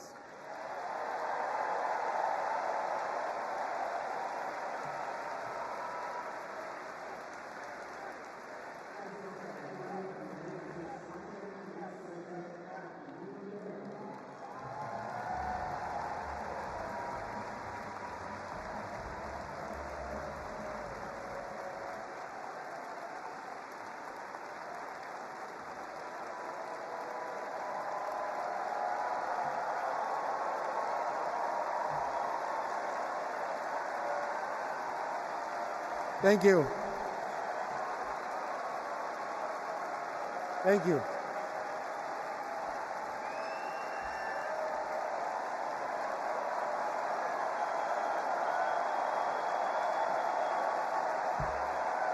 Thank you. Before I begin, I need to acknowledge the sacrifices that 5 officers who died as a result of January 6th made on that day.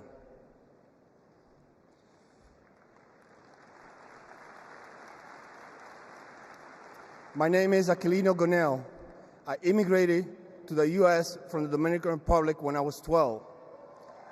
I became an American citizen. I was a sergeant in the U.S. Army and a Capitol Police officer. I had seen violence while serving in Iraq, but nothing prepared me for January 6th. We officers risked everything to protect innocent people. We were beaten and blinded. I was assaulted with a pole attached to the American flag.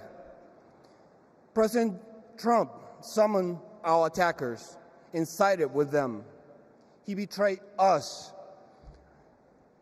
When I joined the Army and Capitol Police, I took an oath to defend the Constitution. I did so with duty in my soul, and I still feel it. To Donald Trump, I ask, why don't you?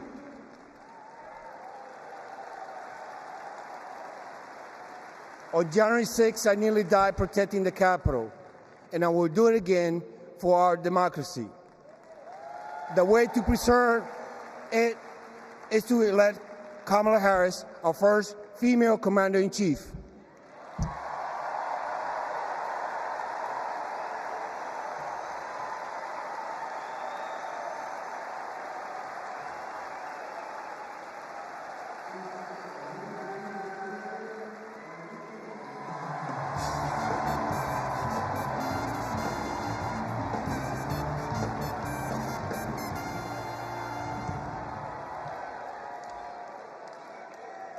When I was a kid, my parents brought me to the Capitol.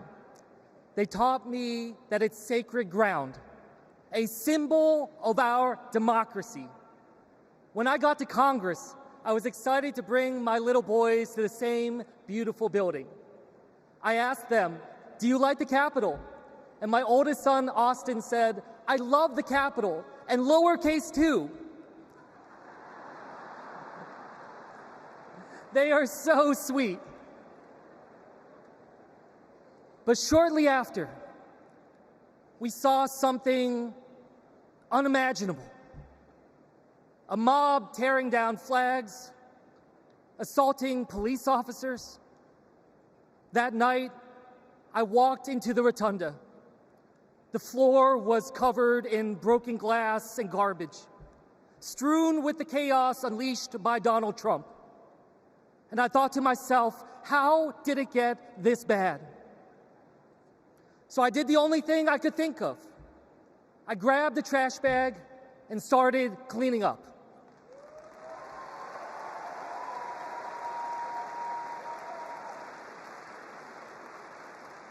What I learned on January 6th is that all of us are caretakers for our great republic. We can heal this country, but only if we try. Many of you are doing your part through your voices and your votes. Always remember, this chaos that we see, it doesn't have to be this way. As a father, I refuse to believe that our kids are doomed to grow up in a broken America. There is a hunger right now in this country for a new generation of leadership to step up. Let's choose Kamala Harris and Tim Walz. Let's do this for our kids and our grandkids. Thank you.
I love you.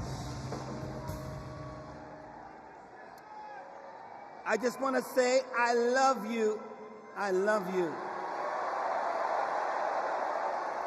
And every song that I've sang, every song that I've written, it's because of my love for you right here. But this year,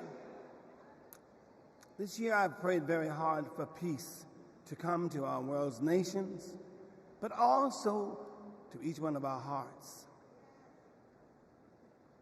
Even though our hearts have been beaten and broken, beyond prayer, I know the importance of action, and now is the time to understand where we are and what it will take to win.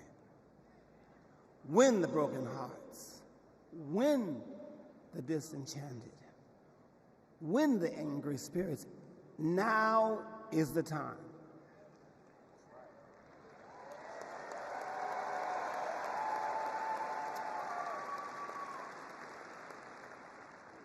This is the moment to remember when you tell your children where you were and what you did.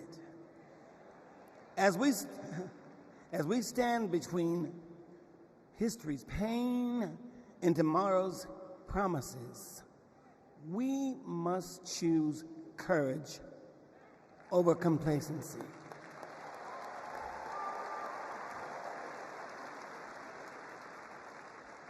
It is time to get up and go vote. Listen, the choice is clear, clearer than anyone else is saying. Did you hear me? Clearer than anyone else is saying. You feel me? We need to choose joy over anger, kindness over recrimination, and peace over war. Every time.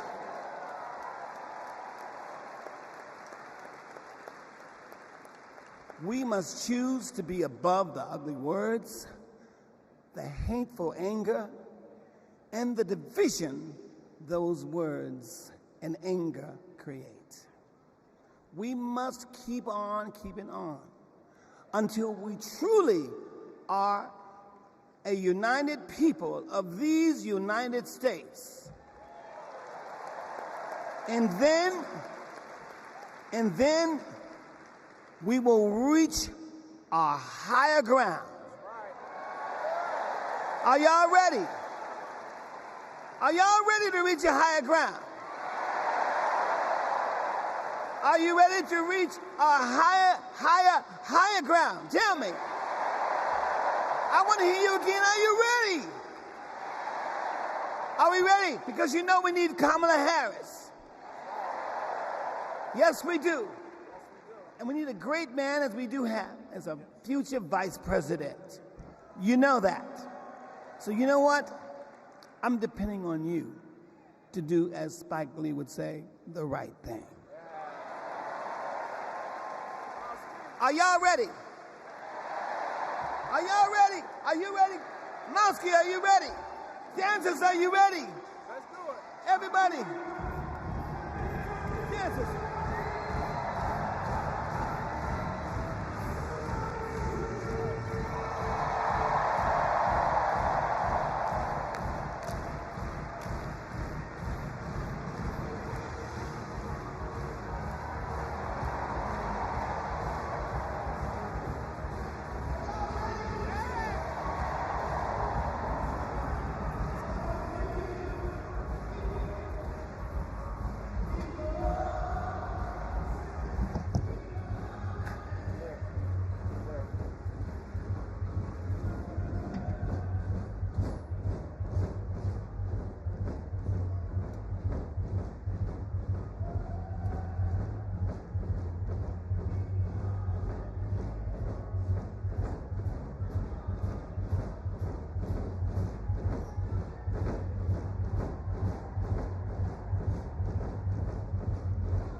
Hi, Keenan. It's great to be here.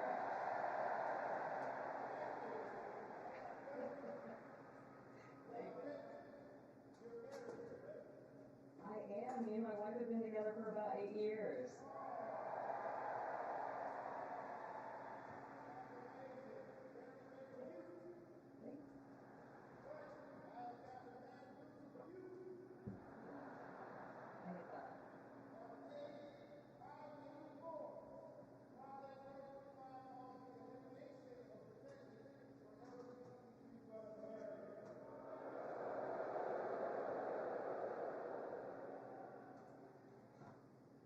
That's terrible. Right back to the Stone Age. That's terrible.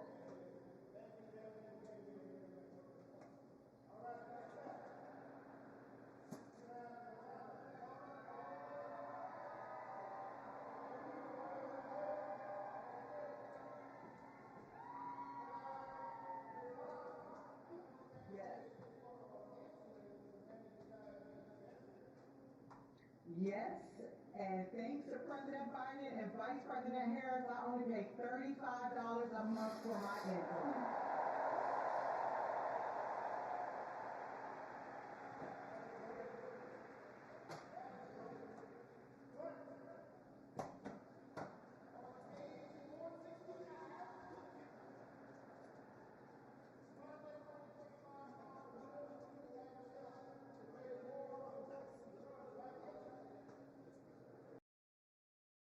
Why?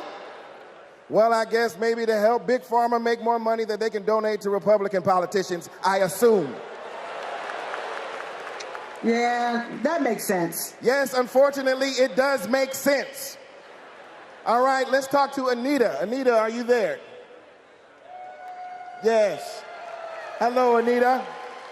Hello. And Anita, what do you do for a living?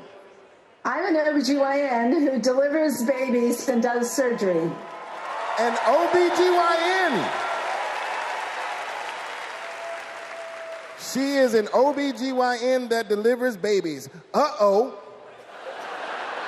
Uh-oh, yeah. It's bad news, isn't it? It sure is. On page 459, Project 2025 resurrects a law from the 1800s called the Comstock Act to ban abortion nationwide and throw healthcare providers in jail. Oh my God, that is awful. Yes, it is awful. All right, let's do one more. Is Sharia with us? Sharia, are you there? Hey, Keenan, I'm here. Yes, Sharia, I love it. All right, let's talk to you. I understand that you work for the federal government? Yes, sir. I'm in the United States Department of Education. I'm a proud civil servant and a proud union president. She works for the Department of Education and she's a proud civil servant. Well, unfortunately for you, on page 78, Project 2025 calls for President Trump to purge the civil service of everyone who isn't a MAGA loyalist. Are you a MAGA loyalist? Now, Keenan, absolutely not. I'm just asking. I mean, you might as well be, because also page 319 calls for the complete elimination of the Department of Education. There's a bunch of stuff in here, but that's all we have time for at the moment. Just remember, everything that we just talked about is very real. It is in this book. You can read it online at kamalaharris.com/Project 2025. And most importantly, you can stop it from ever happening by electing Kamala Harris as the next president of the United States.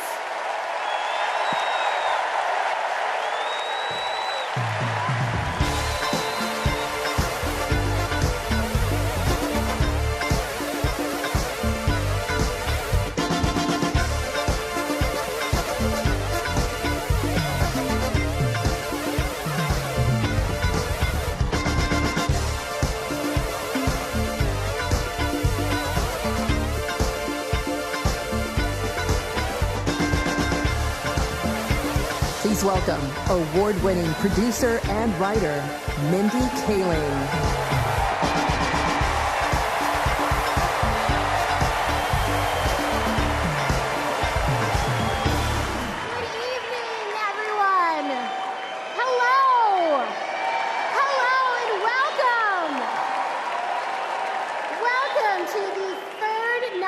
Of the Democratic National Convention.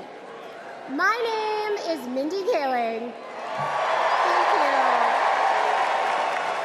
For those of you who don't know me, I am an incredibly famous Gen Z actress who you might recognize from The Office. Thank you, The Mindy Project. Or as the woman who courageously outed Kamala Harris as Indian in an Instagram cooking video. Yes, you're welcome. I am so proud to be here supporting my friend.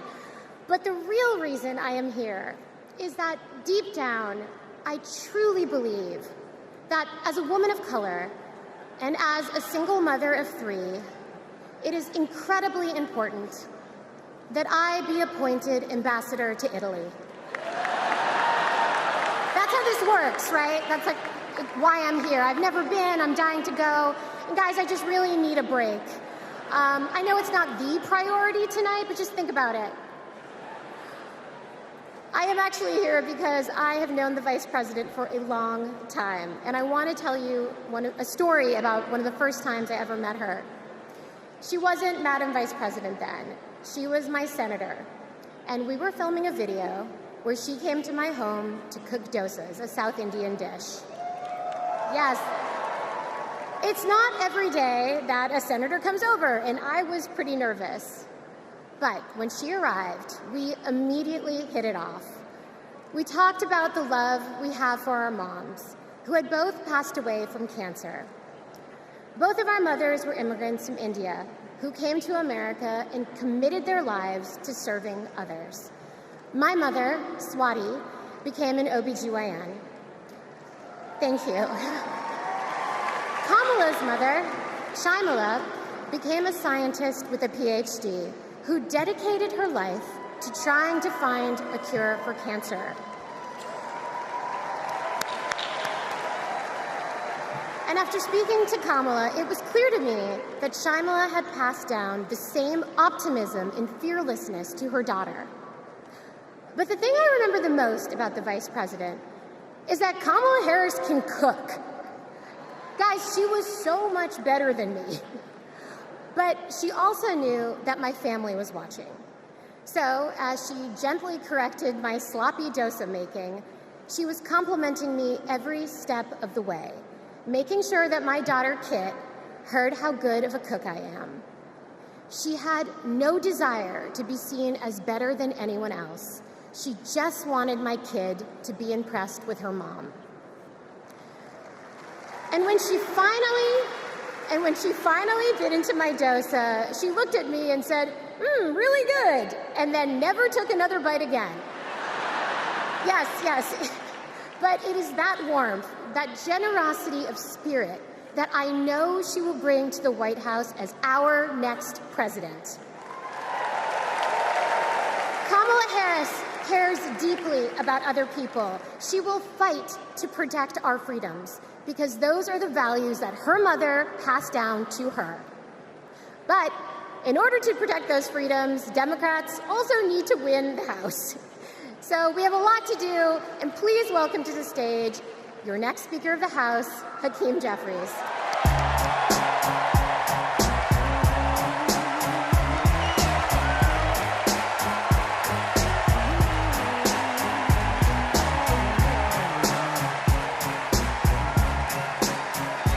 Good evening, Democrats.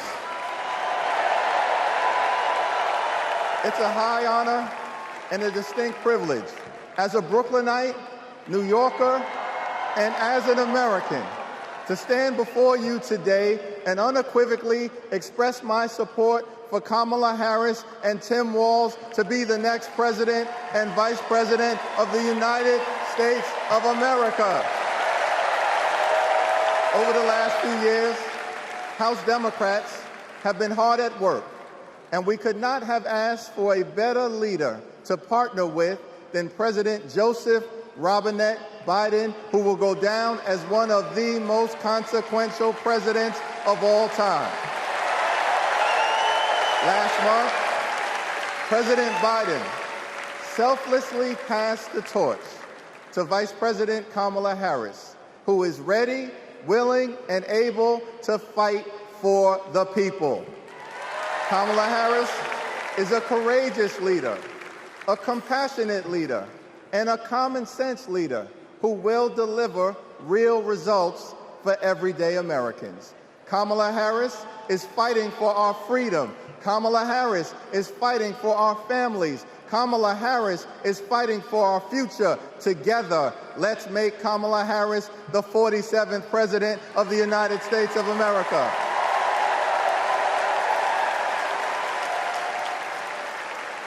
In our great country, when you work hard and play by the rules, you deserve to earn a living wage. You deserve to have an affordable place to call home. You deserve to educate your children in a great public school that is free from gun violence. And you deserve high-quality, affordable health care, and you deserve the chance to one day retire with grace and with dignity. But for far too many people in our great country, they are struggling to live paycheck to paycheck. And as a result, the American dream is out of reach. Here's the thing. Extreme MAGA Republicans don't care about everyday Americans. They only care about themselves. Our approach, led by Kamala Harris and Coach Walz, is very different. We care about you, the American people. And we will fight hard to make sure that the American dream is alive and well in every single community. Now, the road ahead will not be easy, which brings me to you-know-who. Donald Trump is like an old boyfriend who you broke up with, but he just won't go away. He has spent the last 4 years spinning the block, trying to get back into a relationship with the American people. Bro, we broke up with you for a reason.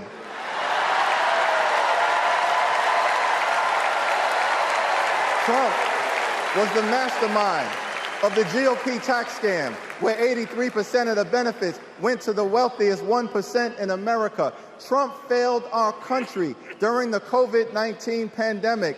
Trump is a chaos agent who is focused on himself, not the American people. Trump tried to destroy our democracy by lying about the election and inciting a violent mob to attack the Capitol. Trump put 3 extreme justices on the Supreme Court who destroyed Roe v. Wade.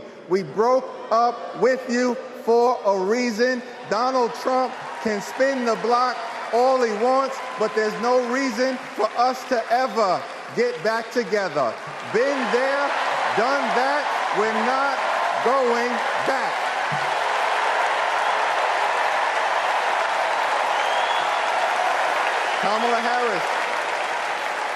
Kamala Harris and House Democrats will always put people over politics.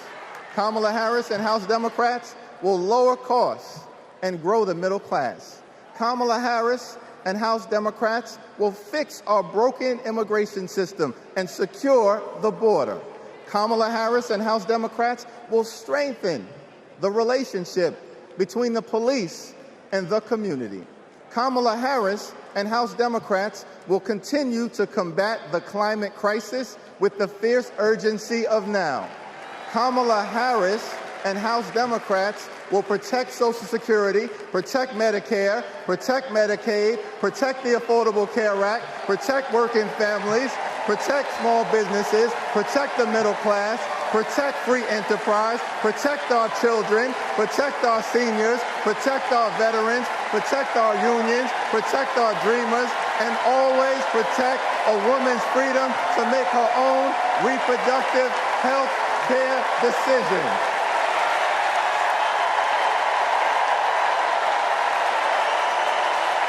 The extreme MAGA Republicans want to divide us. But the Constitution promises equal protection under the law. We are one nation, under God, indivisible, with liberty and justice for all. Together, let's build a brighter future for our children and our grandchildren. In the Old Testament, book of Psalms, the scripture tells us that weeping may endure during the long night, but joy will come in the morning. Here's how we do it. Strategize on Sunday. Meet the moment on Monday. Take it to them on Tuesday. Work it out on Wednesday. Thank the Lord on Thursday. Fight the power on Friday. Set it off on Saturday. Get a few hours of sleep, wake up the next day, and do it all over again until joy comes in the morning.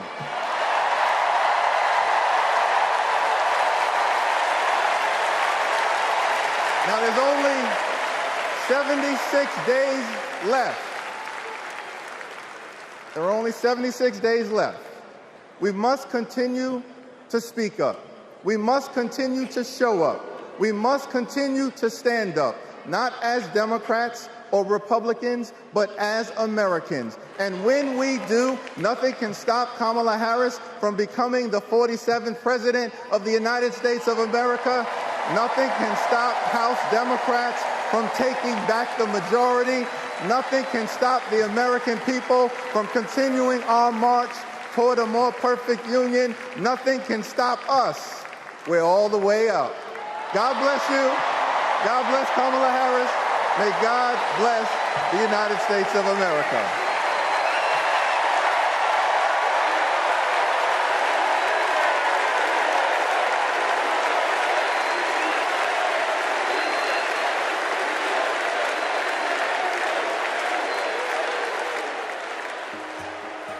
You want to go outside tonight? Yeah. Can we go put your shoes on? Yes. Let's go outside. Ruby is 2 years old. I'm starting to think, will she be an iron worker like her dad? I hate to break it to you, but I'm not a billionaire. Donald Trump.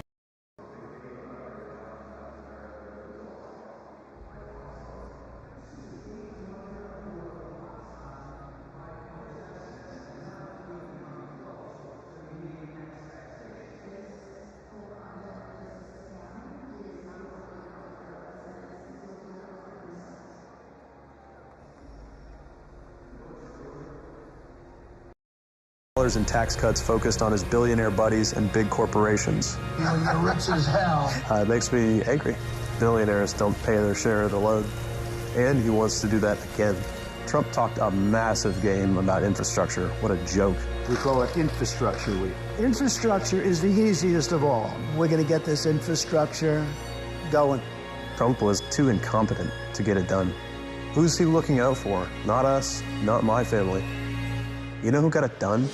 Joe Biden and Kamala Harris. Biggest infrastructure package in history. Infrastructure is just a fancy word for jobs. Not just union workers, but for everyone. Small businesses are booming. Communities are starting to thrive again. I wish it was faster. The prices are easing. Kamala Harris helped deliver the largest job growth in American history. Wages are higher. Manufacturing is booming. We're building roads, bridges, airports again. That's a fact. And we have healthcare. When our middle class is strong, America is strong. Kamala's goal is to rebuild the middle class for families like mine.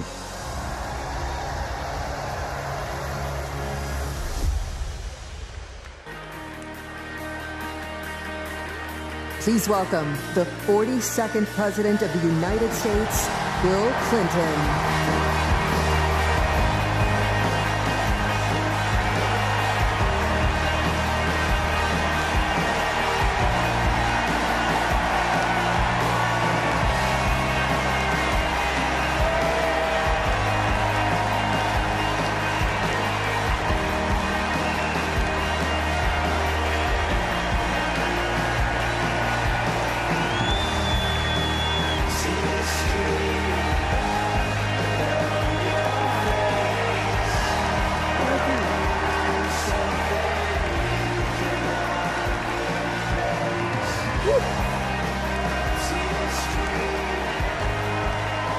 Thank you. Thank you. Whoa.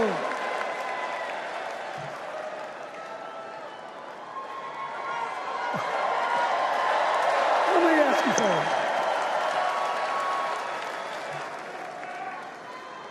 After the last 2 days, aren't you proud to be a Democrat? And I am very grateful to the Republicans and independents that have joined us, have been up here on the stage. And I hope they feel better about it now. Because I've seen all these things that even I have to be reminded of from time to time when I get my spirits down. I love seeing the Obamas here. I love seeing President Biden. And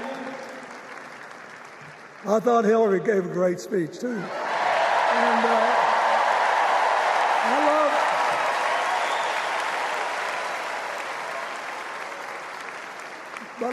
I love seeing all these young leaders. A bunch of them are coming up after me.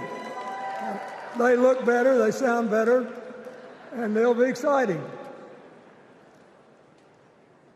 I do want to say one word about President Biden. Remember, he had an improbable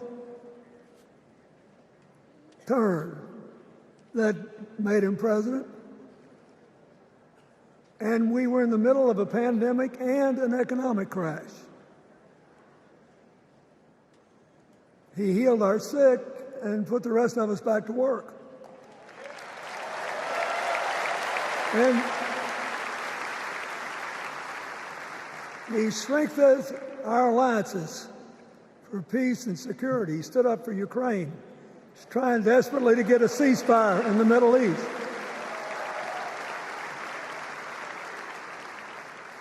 And then he did something that's really hard for a politician to do. He voluntarily gave up political power. And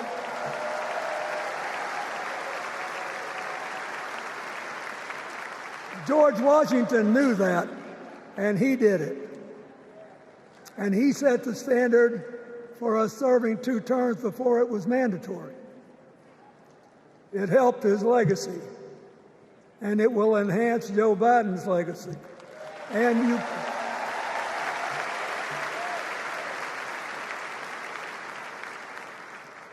it's a stark contrast to what goes on in the other party. So I want to thank him for his courage, compassion, his class, his service, his sacrifice.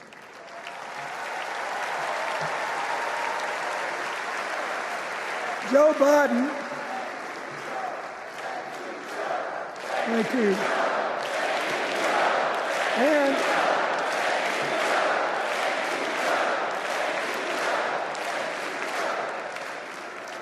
he kept the faith, and he's infected a lot of the rest of us. Now let's cut to the chase. I am too old to gild the lily. 2 days ago, I turned 78, the oldest man in my family of 4 generations. And the only personal vanity I want to assert is I'm still younger than Donald Trump.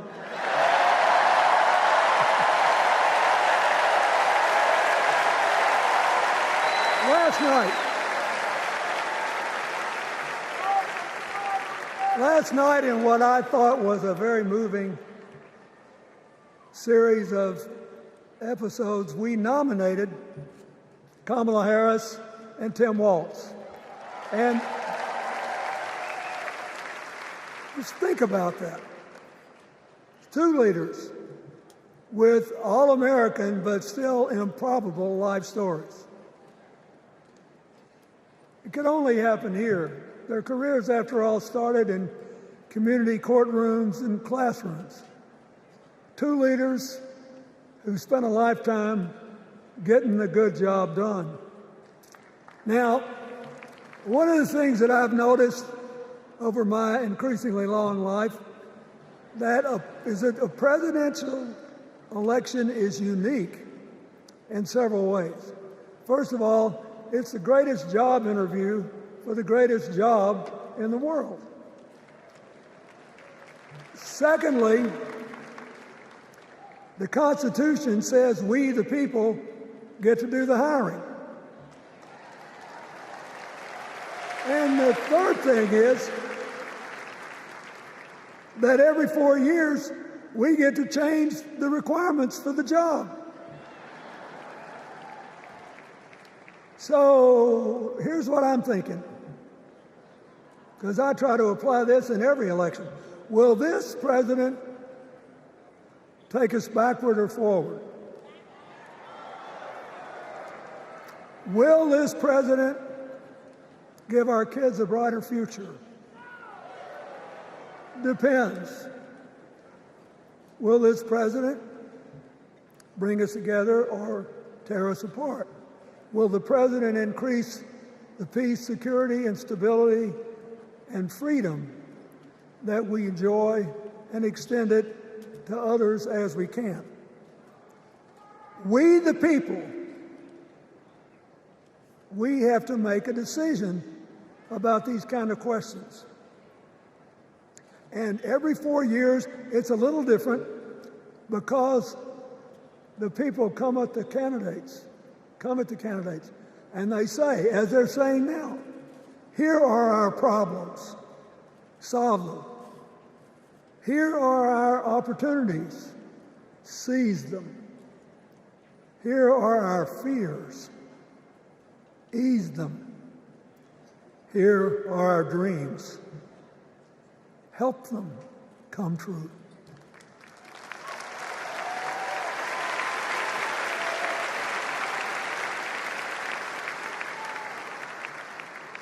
A president can answer that call by saying, I'll do my part, but you have to help me. We have to work together. Or you can dodge what needs to be done by dividing, distracting, and diverting us. So in 2024, we got a pretty clear choice, it seems to me. Kamala Harris for the people,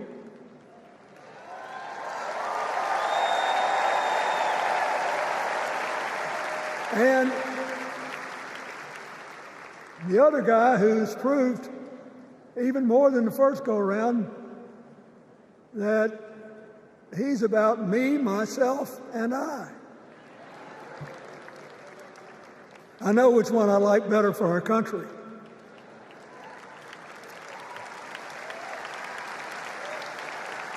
Kamala Harris will work to solve our problems, seize our opportunities, ease our fears, and make sure every single American, however they vote, has a chance to chase their dreams. You know, when she was young, she worked at McDonald's. And she greeted every person with that 1,000-watt smile and said, "How can I help you?" Now she's at the pinnacle of power, and she's still asking, "How can I help you?"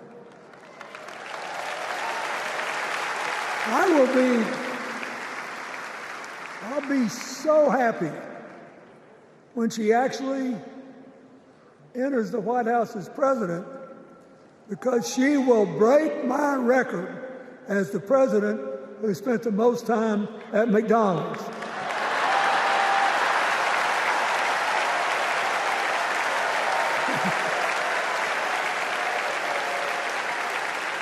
Now, but we got an election to win. And remember, we've got a guy that's pretty good at what he does. Donald Trump has been a paragon of consistency. He's still dividing, he's still blaming, he's still belittling other people.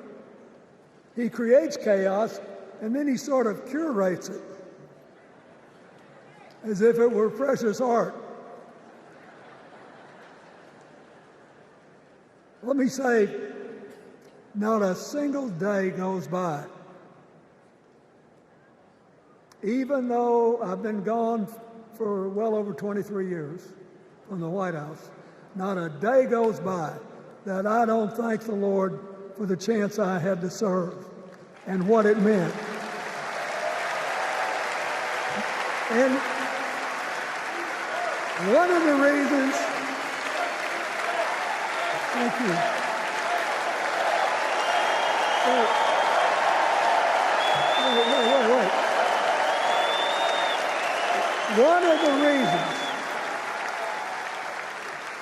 One of the reasons I love the job so much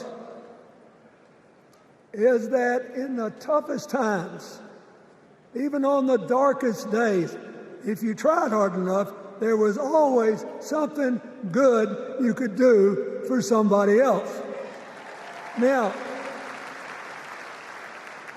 some days that's not easy to do. You've got to deal with all these emergencies, or there's something going on here, there, or yonder. But Kamala Harris is the only candidate in this race who has the vision, the experience, the temperament, the will, and yes, the sheer joy to get something done.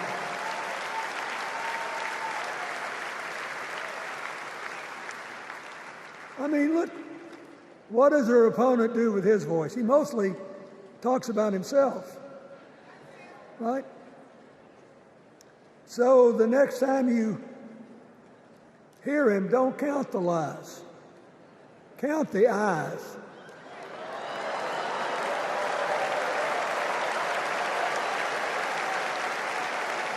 Count the eyes. His vendettas, his vengeance, his complaints, his conspiracies. He's like one of those tenors opening up before he walks out on stage, like I did, trying to get his lungs open by singing, me, me, me, me, me, me.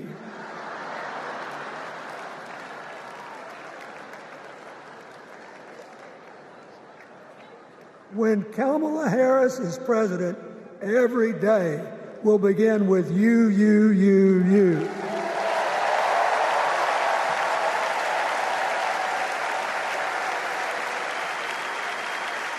So,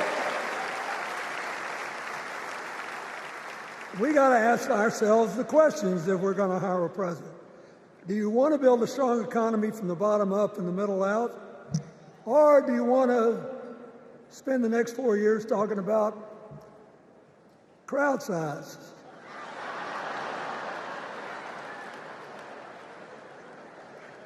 You're going to have a hard time believing this, but so help me, I triple-checked it. Since the end of the Cold War in 1989, America has created about 51 million new jobs. I swear I checked this 3 times. Even I couldn't believe it. What's the score? Democrats 50, Republicans 1.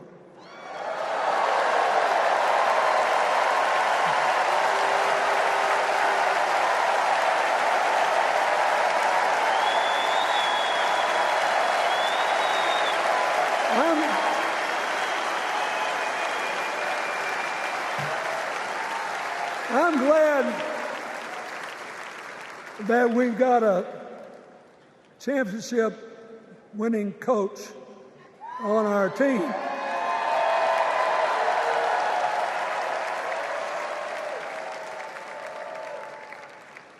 But even the most limited of us in what we know about football or any other sport knows that if you're got 50 and the other side's got 1, you're ahead.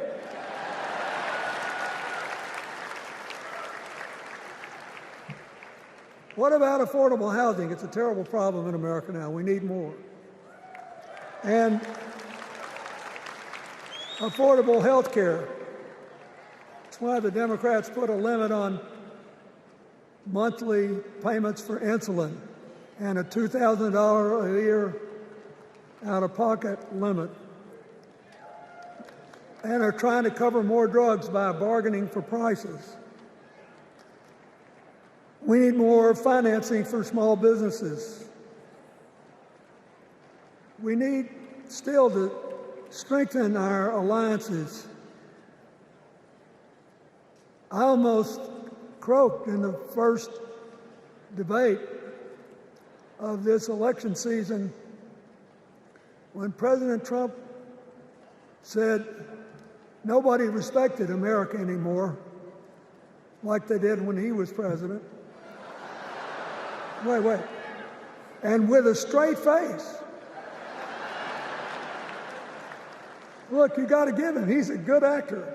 With a straight face, he cited as evidence of the respect that existed for us when he was there the presidents of North Korea and Russia.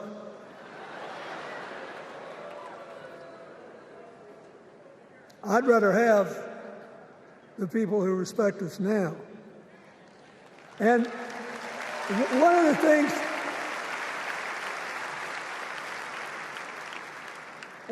is when you send a signal to the other countries, you want them to know whether they agree with you or not, at least that you're on the level. Here's where you are and what you believe. What are they supposed to make to these endless tributes to the late, great Hannibal Lecter?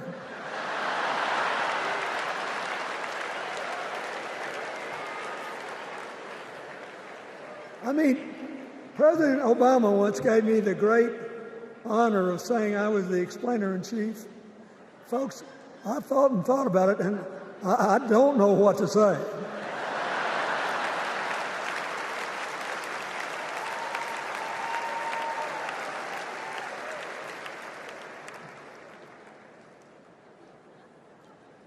Like Hakeem Jeffries, I too want an America that's more joyful, more inclusive, more future-focused. Just think what a burden it's been on us to get up day after day after day after day, buried in meaningless hot rhetoric, when there's so many opportunities out there, so many problems that need to be solved. I want that.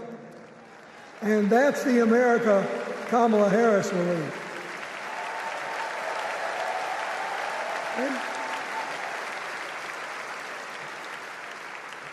She's already made her first presidential decision, and she knocked it out of the park when she asked Gorman Tim Walz to be her nominee for vice president.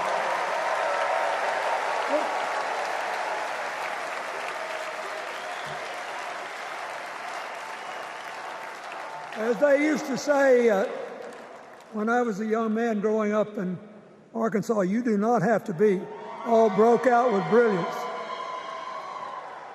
You just look at Tim Walz, listen to him, follow his record as a teacher, as a coach, in the National Guard,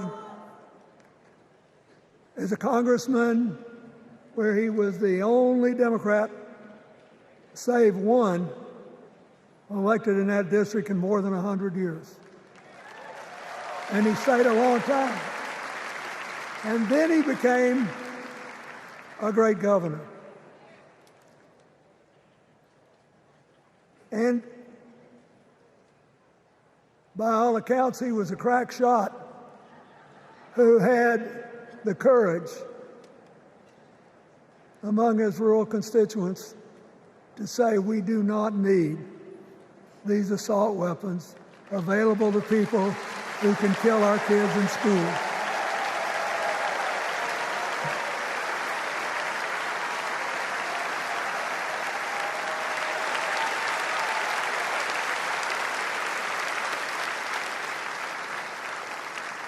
So, armed with her first decision, Kamala Harris confronts an interesting dilemma. We're going to walk out of here feeling pretty good, I think. We've got energy, we are happy, we feel like a load's off our shoulders. And we know we're just being asked to fight the same fight that the forces of progress have had to fight for 250 years.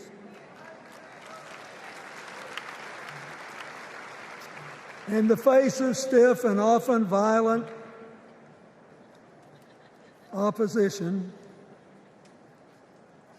we have to find a way to go forward together, where we the people make our union more perfect. So, that's a good thing. How could we possibly lose? Kamala Harris has fought for kids her whole life that were left out and left behind. She's taken on gangs trafficking across the border. She's fought to protect the rights of homeowners. She's been our leader in the fight for reproductive freedoms, and we know a majority of the American people are with us on that.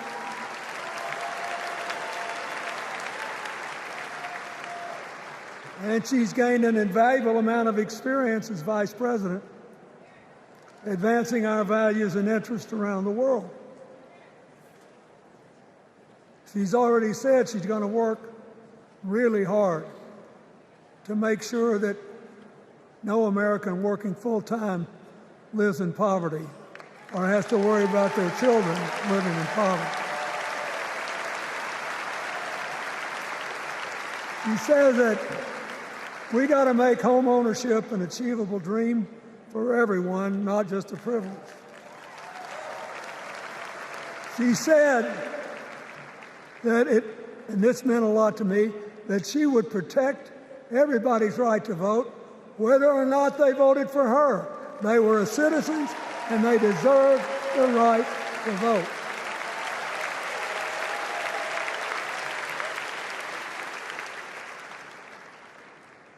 The other day, her opponent implied that as his people voted one more time, they'd be able to rig it from now on and they wouldn't have to vote again.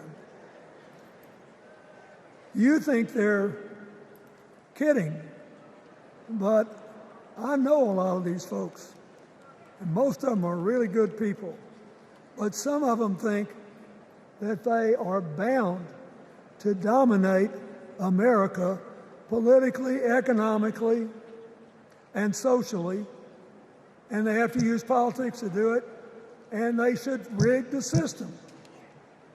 I don't believe that. And so here's what I want to tell you.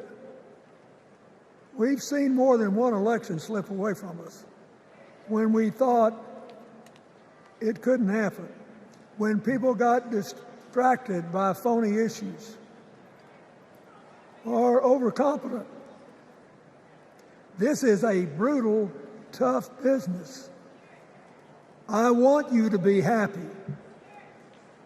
One of the reasons that President-to-be Harris is doing so well is that we're all so happy.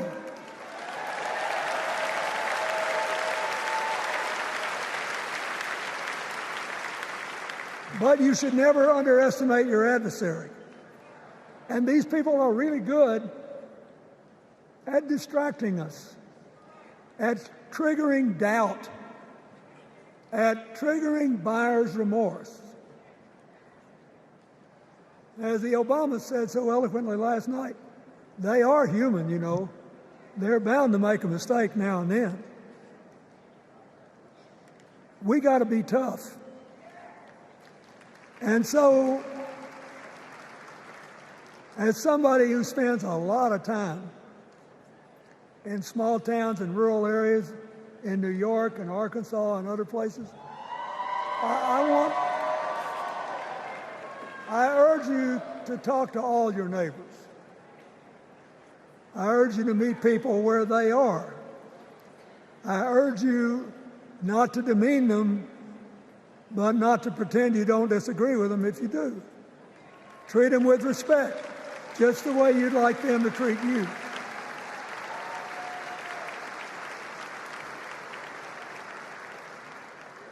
Ask for their help and then follow our leader, Kamala, and ask them, how can I help you? We Democrats right now have a lot of hay in the barn.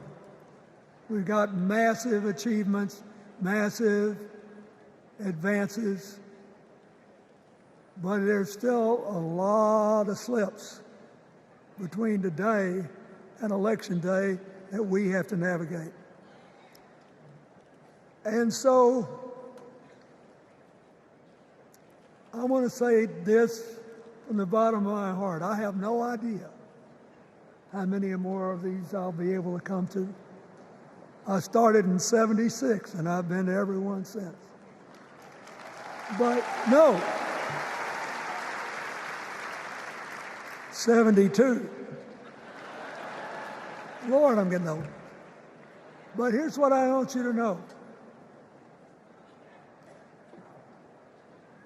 If you vote for this team, if you can get them elected and let them bring in this breath of fresh air, you will be proud of it for the rest of your life. Your children will be proud of it. Your grandchildren will be proud of it.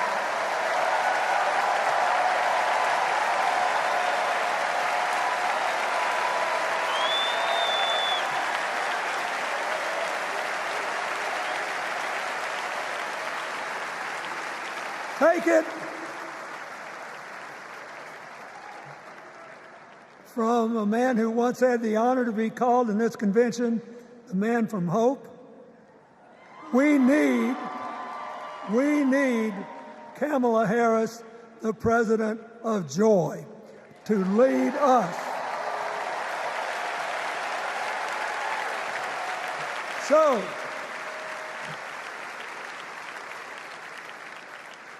I'll be doing my part, you do yours.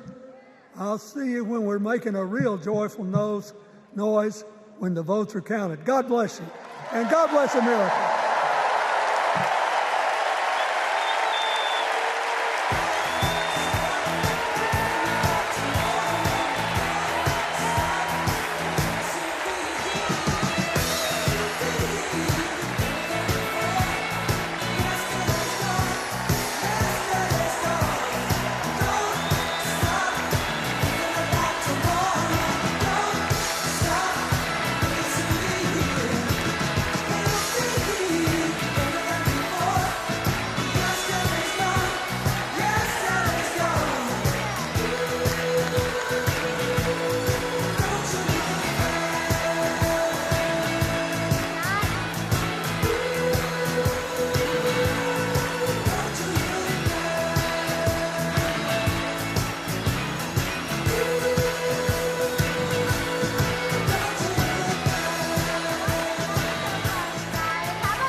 From my home state, Massachusetts.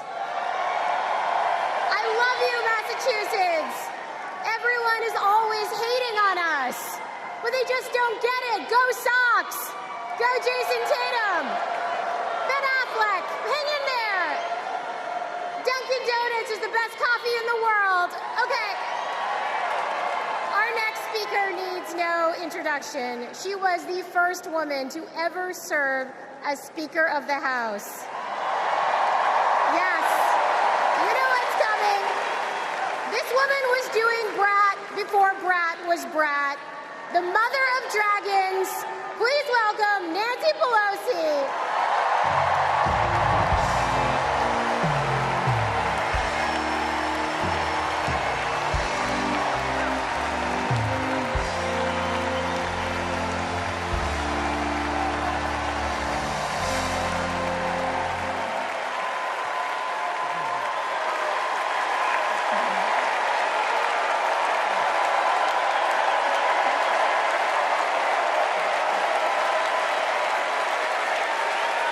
Hello, California.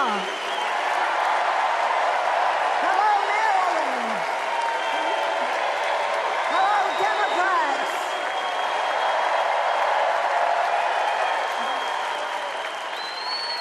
On January 20th, 2021, with the inauguration of Joe Biden and Kamala Harris, we established one of the most successful presidencies of modern times. And we quickly proved that Democrats deliver.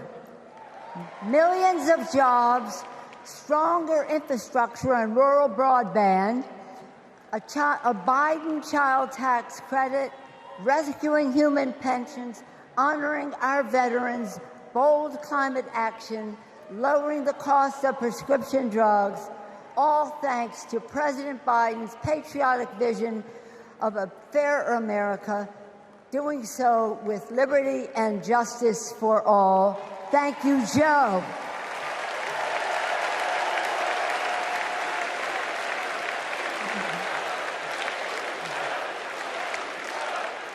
And I know that Vice President Harris is ready to take us to new heights. I've known Kamala Harris for decades. Personally, I know her a person of deep faith, which is reflected in her community care and service. Officially, she is a leader of strength and wisdom and eloquence on policy, most recently demonstrated fighting for women's right to choose. Politically, she is astute and strategic in winning difficult elections, quickly securing the nomination with dignity and grace, and choosing Tim Walz as our vice president. I had the honor of serving with Tim for 12 years in the Congress. He united Democrats, Republicans, and independents to turn a red district blue. He showed courage when he came to Congress in voting for the Affordable Care Act, meeting the needs of his constituents despite Republicans' lies and misrepresentation. When he went home, won the election, he returned to Congress. He fought for our Americans' heroes as the Democratic leader of the Veterans Affairs Committee. Thank you, Tim.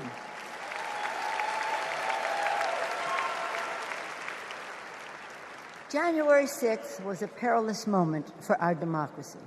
Never before had a president of the United States so brazenly assaulted the bedrock of our democracy, so gleefully embraced political violence, so willfully betrayed his oath of office.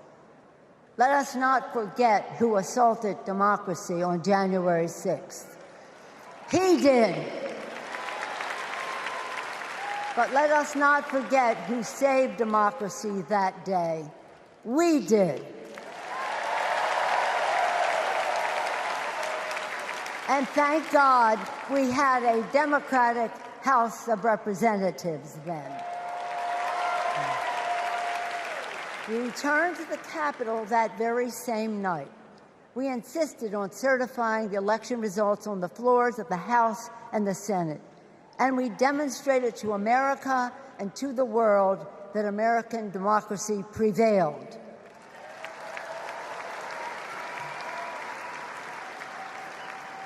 The parable of January 6th reminds us that our democracy is only as strong as the courage and commitment of those entrusted with its care.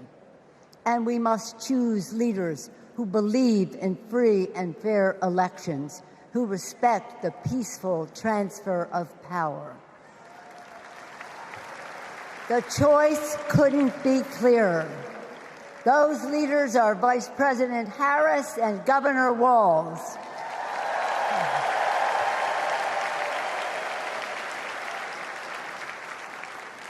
When the sun rose on January 7th, as our national anthem declares, we gave proof through the night that our flag was still there.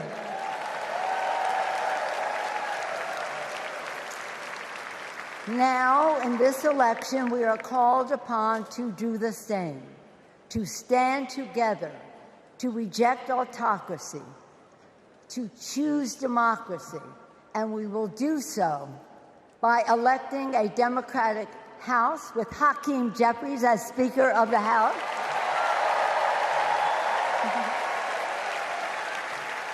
electing a Democratic Senate, electing Tim Walz as Vice President of the United States,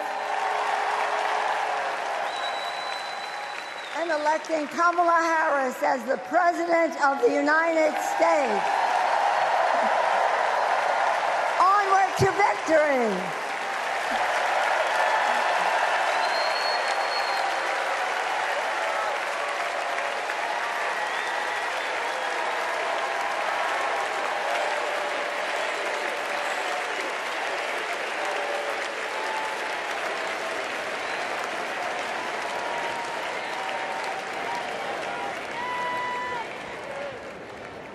Please welcome Alexander Hudlin, Jasper Emhoff, and Arden Emhoff.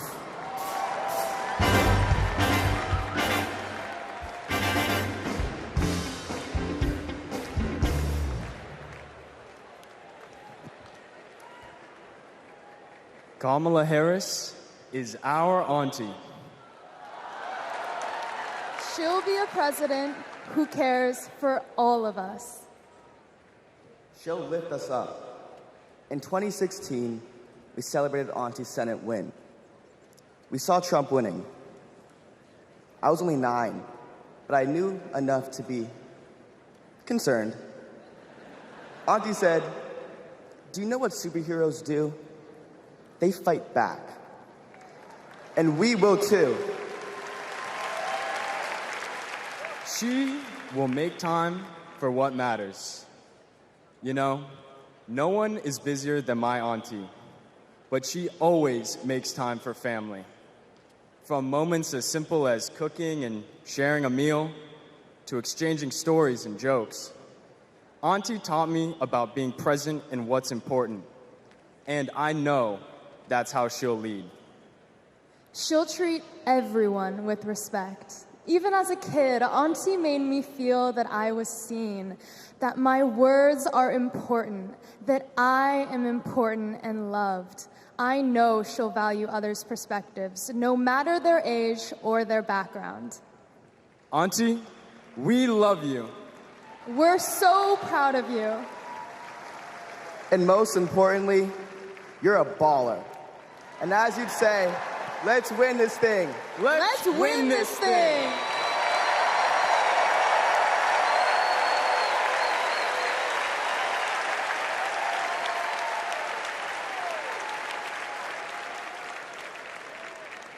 Please welcome nominee for U.S. Congress in California, Latifa Simon.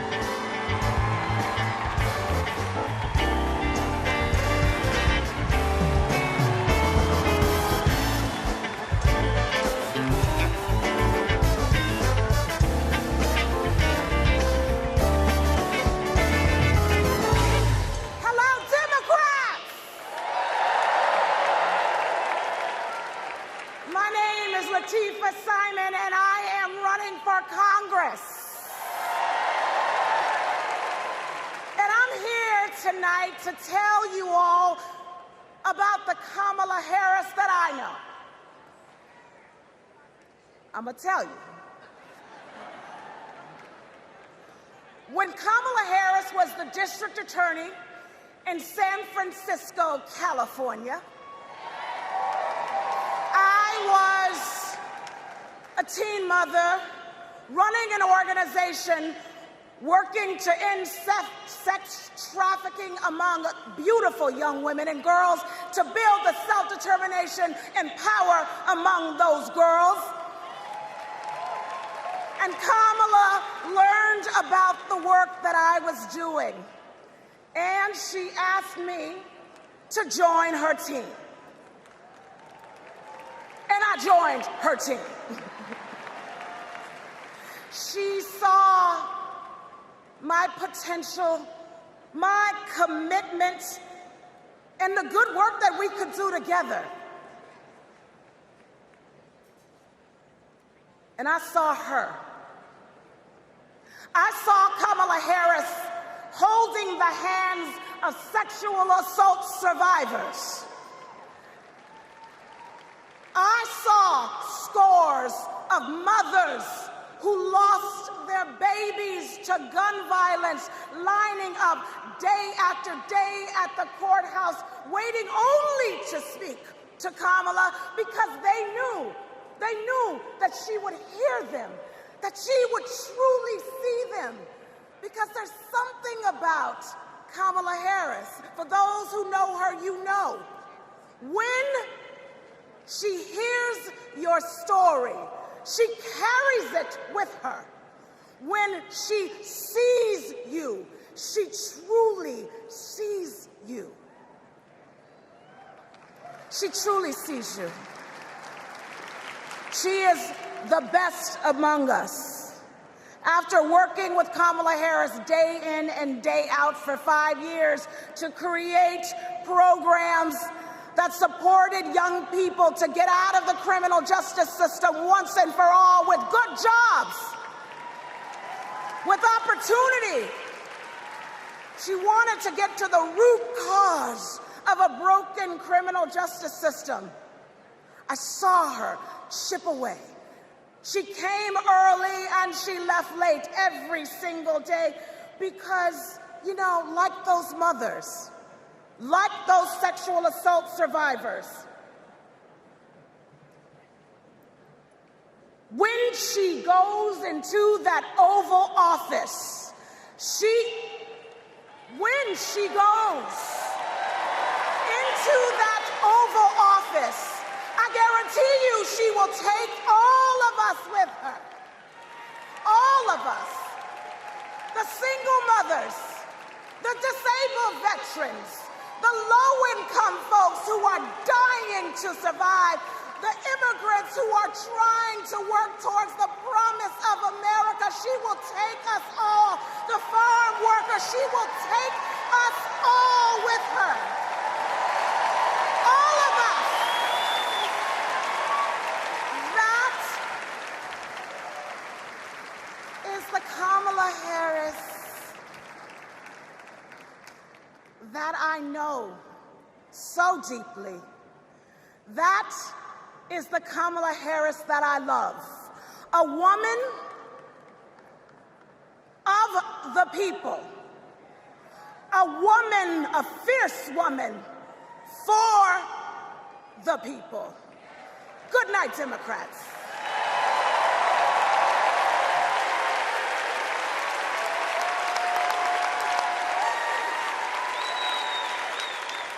Please welcome former U.S. Associate Attorney General of the United States and the Vice President's brother-in-law, Tony West.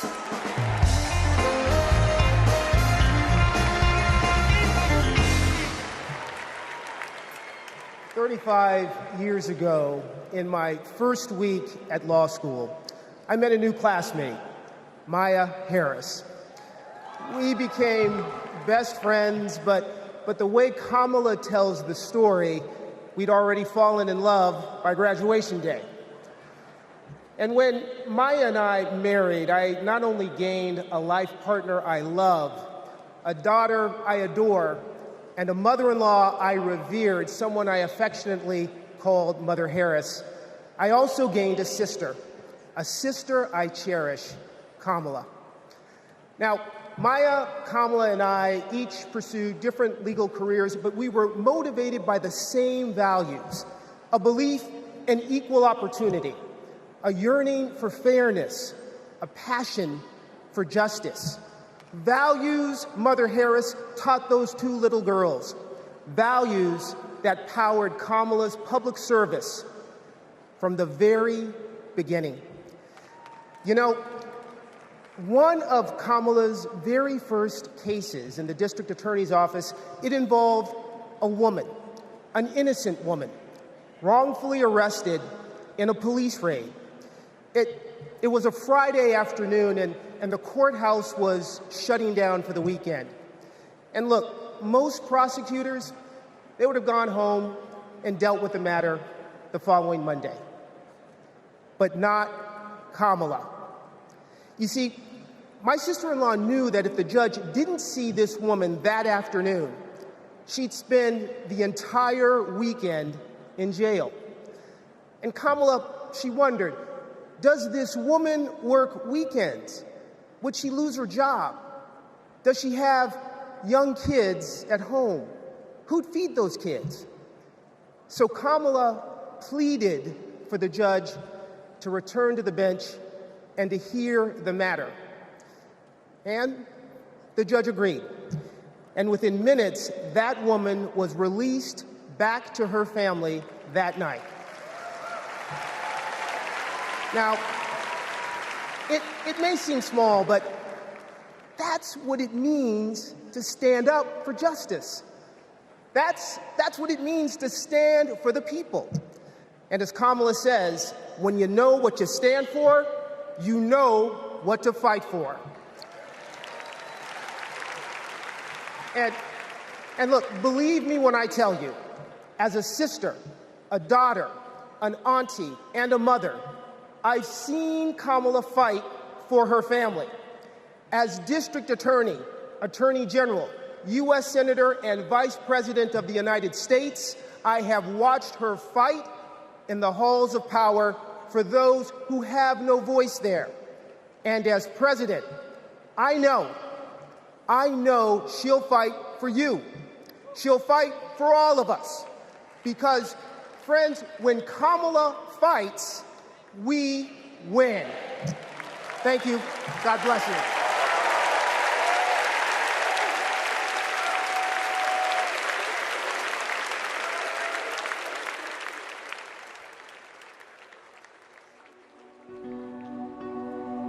A crime against any one of us is a crime against all of us.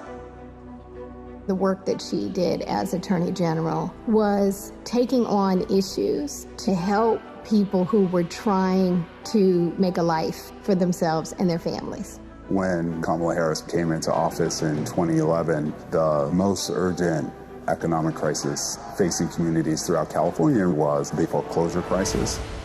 For too many Californians, hopes for lasting homeownership have been dashed. Victims have fallen prey to a series of mortgage scams, fraud, and unfair business practices. In order to get meaningful relief, we had to sue the banks and see through a lengthy litigation process. When Kamala was sitting at the table negotiating, it wasn't just about the money, it was about real people. I vividly remember her thinking about Mommy, who could finally afford to buy her first home, and how proud Mommy was. So Kamala knew what was at stake for families and even whole communities. We are very proud to announce a tremendous victory for California. She truly believes that every single person, every American is worthy of the promise and the prosperity of this country. And every time Kamala has run for a bigger office, it's because she believes that she can have a bigger impact. We are making a commitment tonight with this celebration of this Senate race to bring our country together. In the Senate, to get a position on the Intelligence Committee is very coveted because it is about protecting our nation's security. And Kamala hit the ground running. She would not let a witness off easily. Did you have any communications with Russian officials for any reason during the campaign that have not been disclosed? I don't recall it. I need to be correct as best I can. I do want you to be honest. And I'm not able to be rushed this fast. It makes me nervous. The questioning of Attorney General Sessions was historic, and she earned the respect of colleagues on both sides of the aisle. Kamala, as a senator, was a truth teller. She was there to expose what some of these guys were and what they intended to do. Can you think of any laws that give government the power to make decisions about the male body?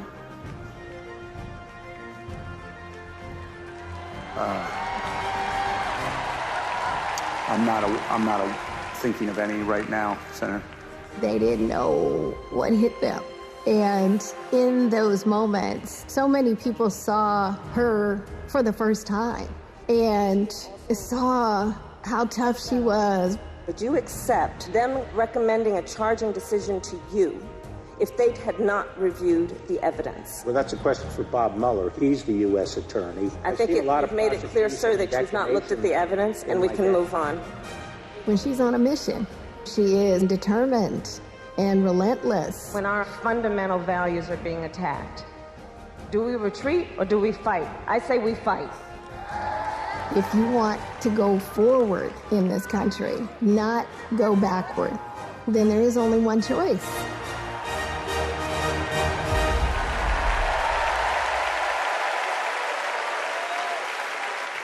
Please welcome Nevada Senator Catherine Cortez Masto.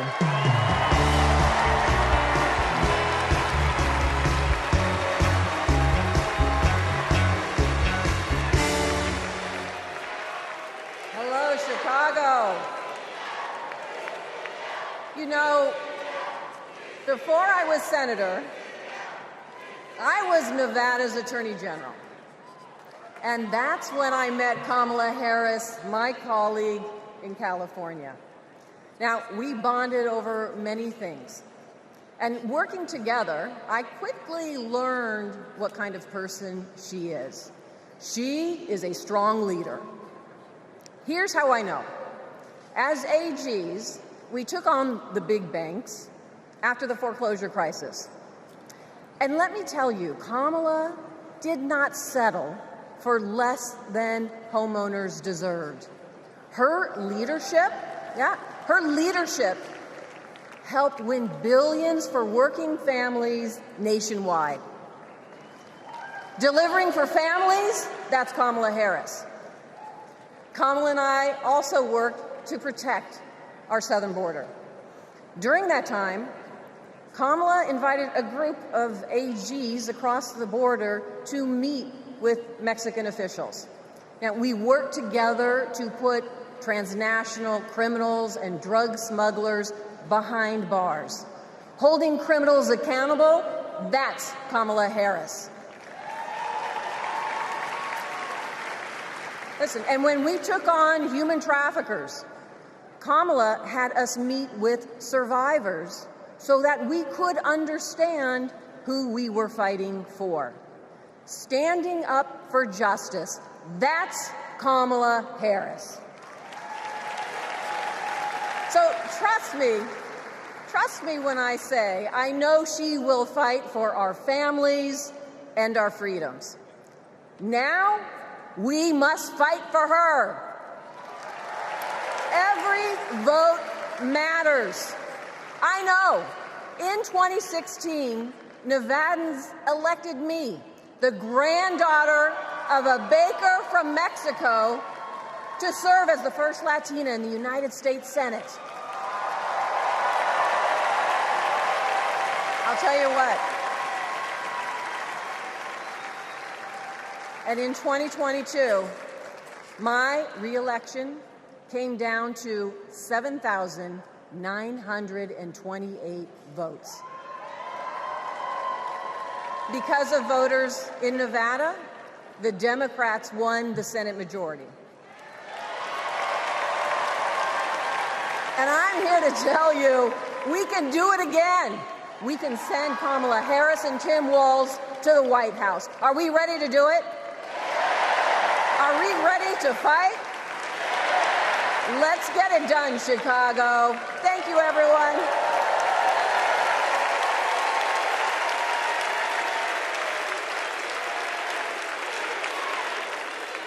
Please welcome Pennsylvania Governor Josh Shapiro.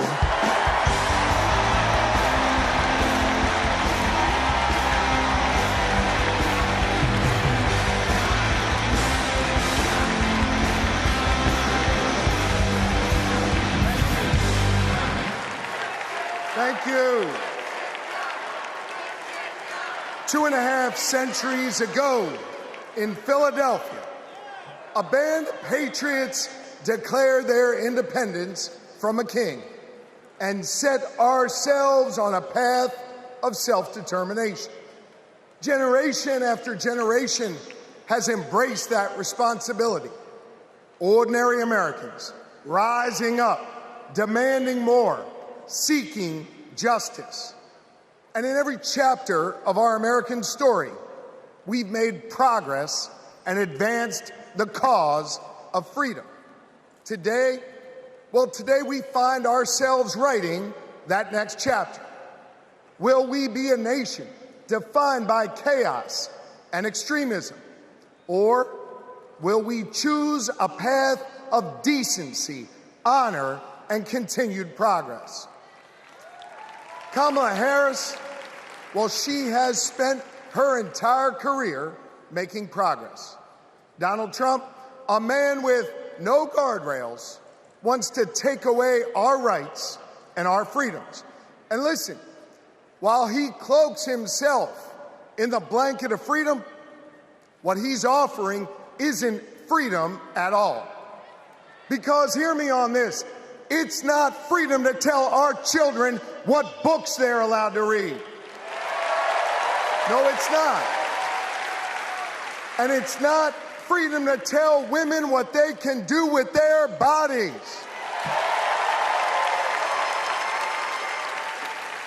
And hear me on this, it sure as hell isn't freedom to say you can go vote, but he gets to pick the winner.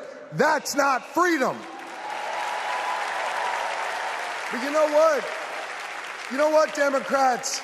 We are the party of real freedom. That's right. The kind of real freedom that comes when that child has a great public school with an awesome teacher because we believe in her future.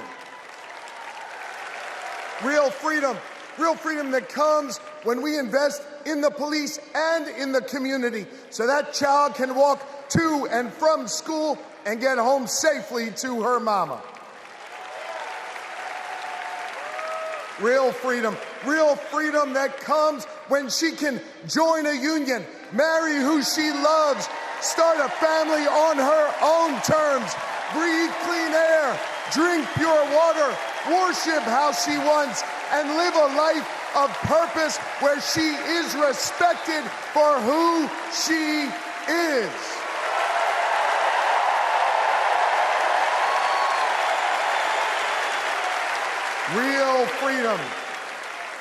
Real freedom that comes when she can look at Madam President and know that this is a nation where anything and everything is possible. That is real freedom, and that is what we are fighting for.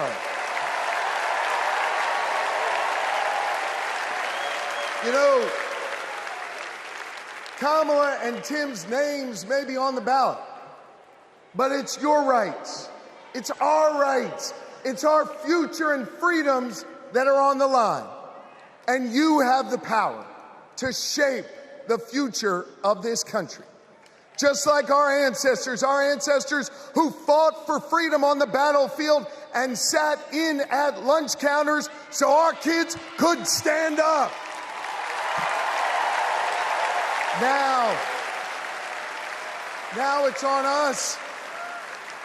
It's on us, my friends, to organize in our communities and on our For You pages around 3 basic American principles. We value our freedom, we cherish our democracy, and we love this country. And listen,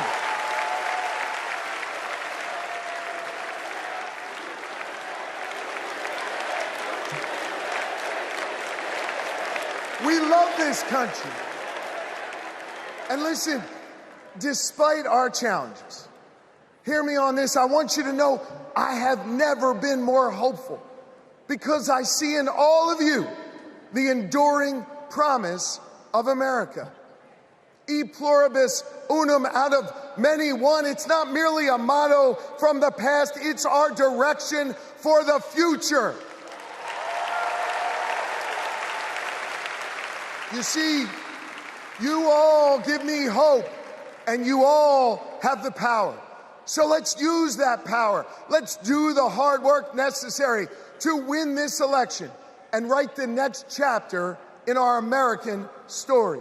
So are you ready to protect our rights? Are you ready to secure our freedoms? And are you ready to defend our democracy?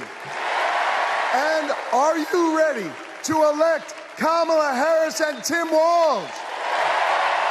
America, let's get to work.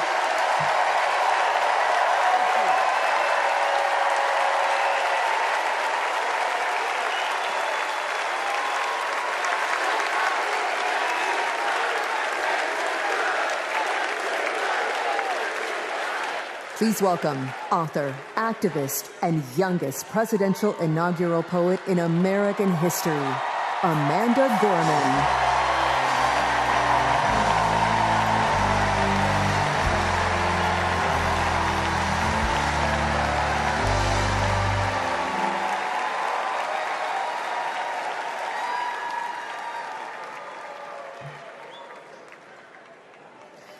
We gather at this hallowed place because we believe in the American dream. We face a race that tests if this country we cherish shall perish from the earth, and if our earth shall perish from this country. It falls to us to ensure that we do not fall, for a people that cannot stand together cannot stand at all. We are one family, regardless of religion, class, or color. For what defines a patriot is not just our love of liberty, but our love for one another.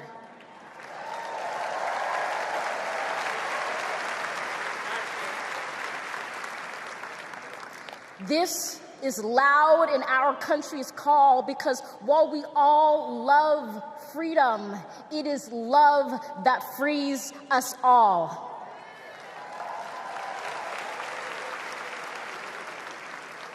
Empathy emancipates, making us greater than hate or vanity. That is the American promise, powerful and pure. Divided, we cannot endure, but united, we can endeavor to humanize our democracy and endear democracy to humanity.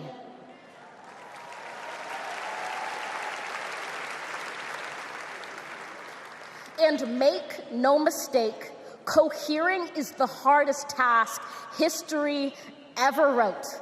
But tomorrow is not written by our odds of hardship, but by the audacity of our hope, by the vitality of our vote.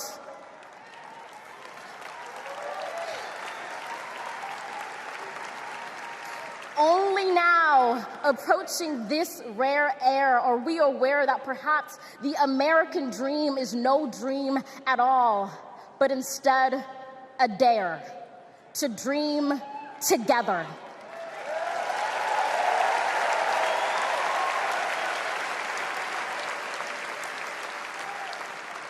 Like a million roots tethered, branching up humbly, making one tree. This is our country from many, one, from battles won, our freedoms sung, our kingdom come has just begun.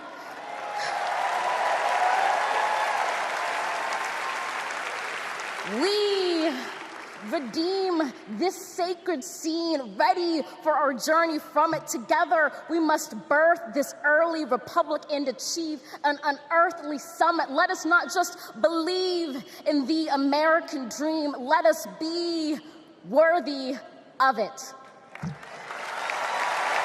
Thank you.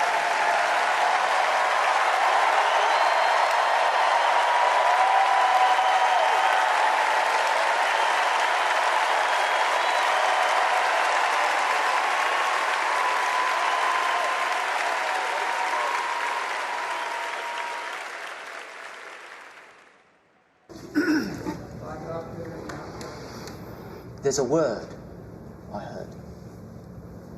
The word is called freedom. Can you tell me what it means? Interesting. Let me think about that for a second. The spirit of freedom. For me? Oh, yeah. Freedom, to me, means choice. The ability to laugh with friends. Be who you want to be. Go where you want to go. Living your life day to day. Having new chapters in that life. I believe in having your own words and being able to do what you want to. The freedom to raise our family in healthy communities. The idea that I can turn to my partner, my husband, and say I love you with every being of my soul. Being able to start a family when I want to, being able to, support the missions that I want to go to the church that I want to. Not everyone has the same opportunities, but the United States is, of anywhere I've ever been, just one place where you can accomplish more. The big, fantastic thing about America is that it is the land of opportunity. I know it sounds trite, but it's the truth. I grew up with a single mom, and she really imbued in me these qualities that you just really have to care about your neighbors and your family and your friends. I feel like the American dream is having opportunities, having opportunity to go to college if you want to, having opportunity to get any job you can, no matter who you are or where you come from. The American dream is about having the ability to make choices about your medical care and do whatever you want to do with your life without anybody telling you if it's good enough. We are in an incredible moment in history. We've seen women stripped of their most fundamental right to autonomy over their bodies. The freedom to make choices about your body, your life, your career should be entirely in your control. But I have found that good people want to do good things. That you find a way to move forward under ugly and scary circumstances. The work that lies ahead is to make America live up to its highest ideals. And, we're proud to go to work. The work to build a better future really depends on all of us coming together. We have to bring back that respect for everyone. I don't think we're as divided as we seem. Let's come together as one big nation. I feel like we are on the verge of something very amazing in this country. It makes me want to fight for our children and future generations to ensure they have just as many, if not more, freedoms than we had.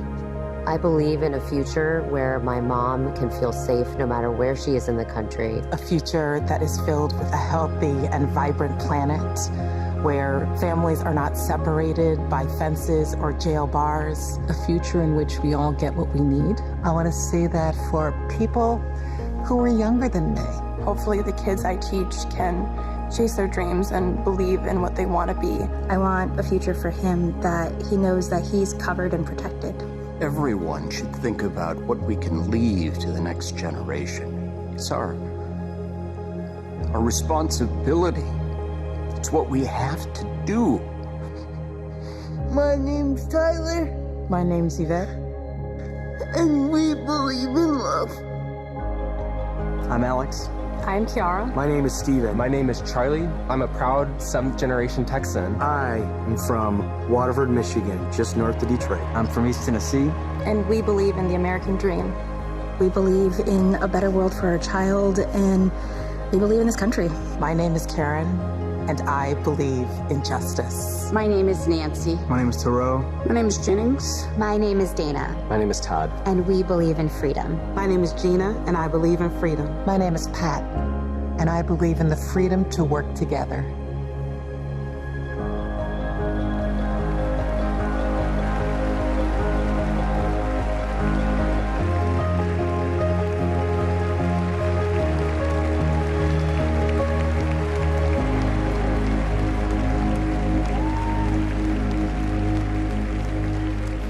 Please welcome Oprah Winfrey.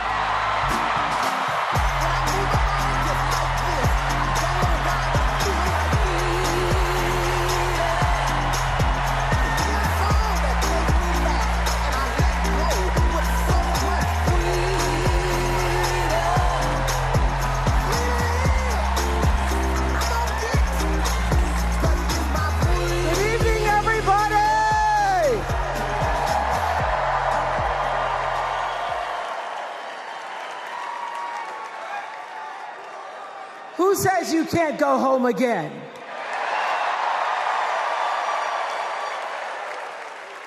After watching the Obamas last night, that was some epic fire, wasn't it? Some epic fire.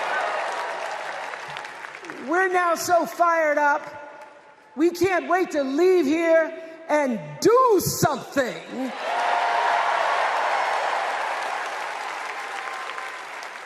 And what we're going to do is elect Kamala Harris as the next president of the United States.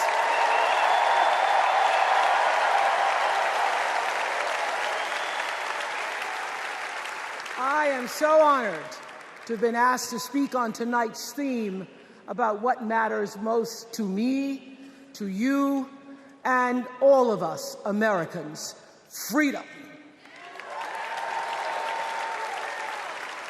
There are people who want you to see our country as a nation of us against them, people who want to scare you, who want to rule you, people who'd have you believe that books are dangerous and assault rifles are safe, that there's a right way to worship and a wrong way to love, people who seek first to divide and then to conquer.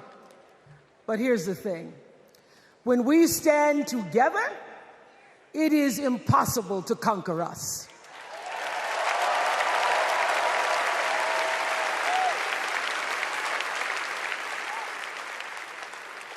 In the words of an extraordinary American, the late Congressman John Lewis,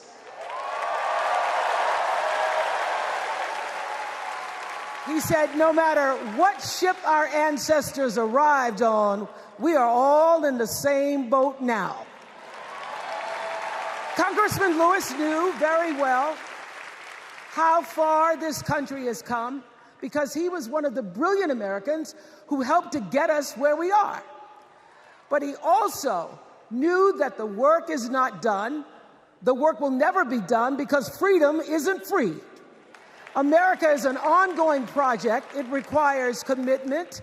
It requires being open to the hard work and the heart work of democracy. And every now and then, it requires standing up to life's bullies.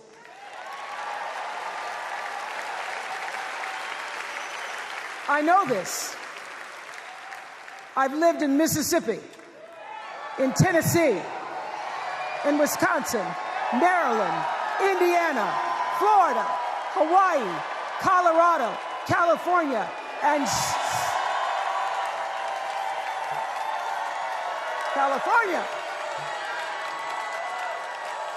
sweet home Chicago, Illinois.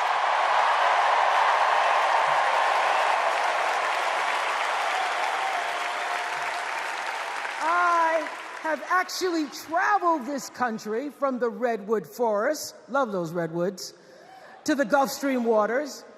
I've seen racism and sexism and income inequality and division. I've not only seen it, at times I've been on the receiving end of it. But more often than not, what I've witnessed and experienced are human beings, both conservative and liberal, who may not agree with each other, but who'd still help you in a heartbeat if you were in trouble. These are the people who make me proud to say that I am an American.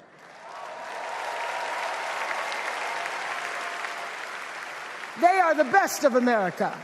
And despite what some would have you think, we are not so different from our neighbors. When a house is on fire, we don't ask about the homeowner's race or religion. We don't wonder who their partner is or how they voted. No. We just try to do the best we can to save them. And if the place happens to belong to a childless cat lady,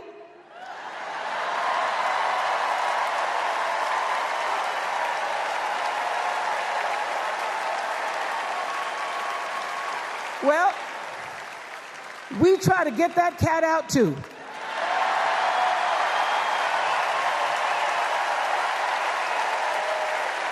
Because we are a country of people who work hard for the money. We wish our brothers and sisters well, and we pray for peace. We know all the old tricks and tropes that are designed to distract us from what actually matters, but we are beyond ridiculous tweets and lies and foolery. These are complicated times, people, and they require adult conversation. And I welcome those conversations because civilized debate is vital to democracy, and it is the best of America. Now, over the last couple of nights, we have all seen brave people walk onto this stage and share their most private pain.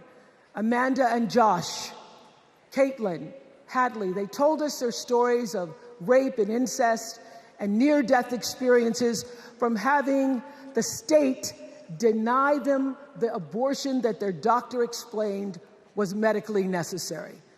And they've told us these things for one reason, and that is to keep what happened to them from happening to anybody else. Because if you do not have autonomy over this,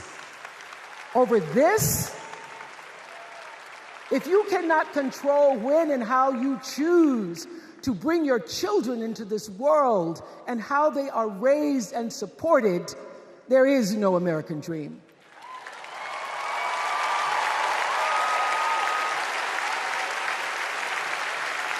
The women and men who are battling to keep us from going back to a time of desperation and shame and stone cold fear, they are the new freedom fighters. And make no mistake, they are the best of America.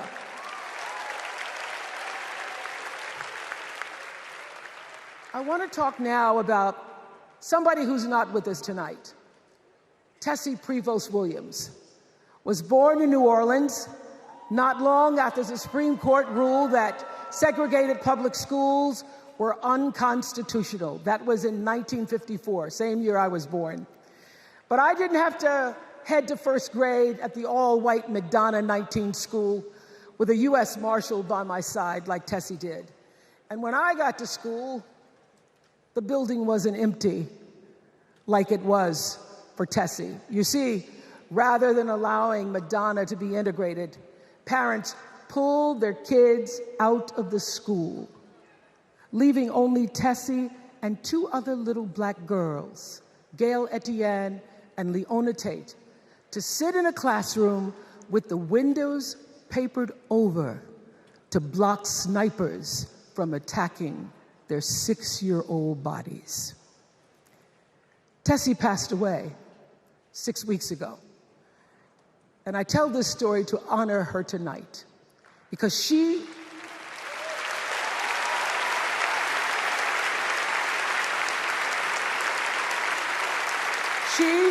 like Ruby Bridges and her friends, Leona and Gail. The New Orleans Four, they were called. They broke barriers, and they paid dearly for it. But it was the grace and guts and courage of women like Tessie Prevost Williams that paved the way for another young girl who 9 years later became part of the second class to integrate the public schools in Berkeley, California.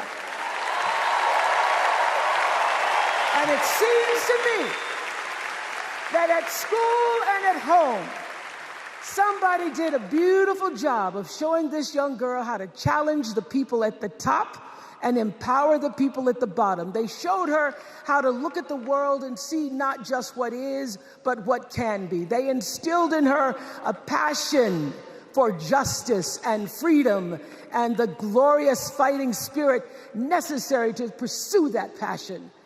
And soon, and very soon,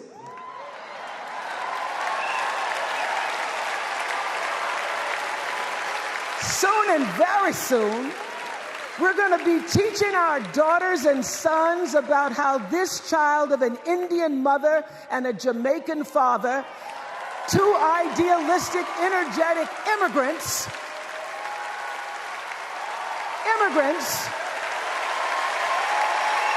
how this child grew up to become the 47th president of the United States.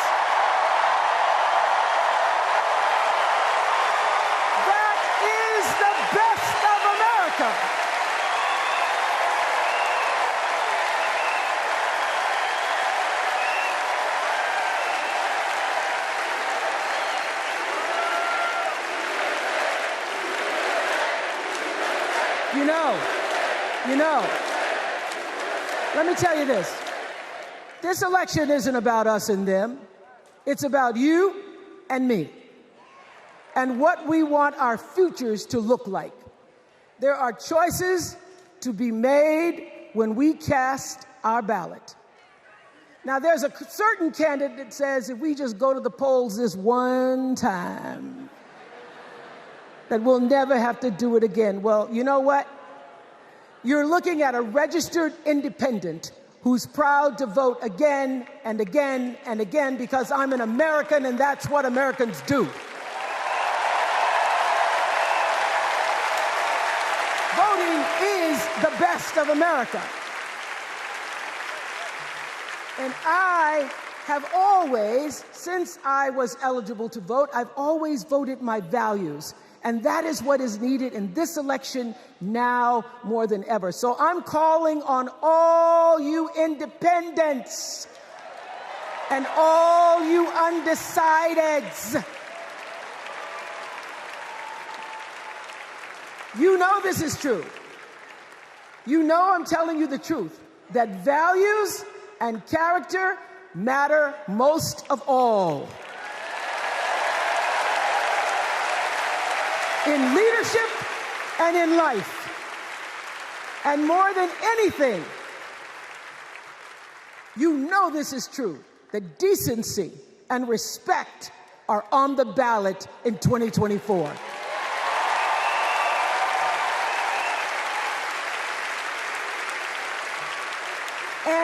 And just plain common sense. Common sense tells you that Kamala Harris and Tim Walz can give us decency and respect. They're the ones that give it to us. So, we are Americans. We are Americans. Let us choose loyalty to the Constitution over loyalty to any individual. Because that's the best of America.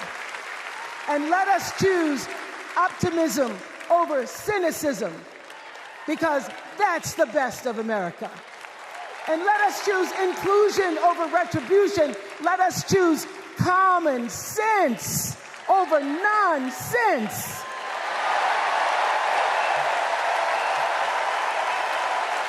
Because that's the best of America.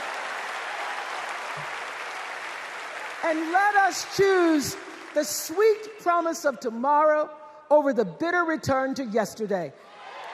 We won't go back. We won't be set back, pushed back, bullied back, kicked back. We're not going back.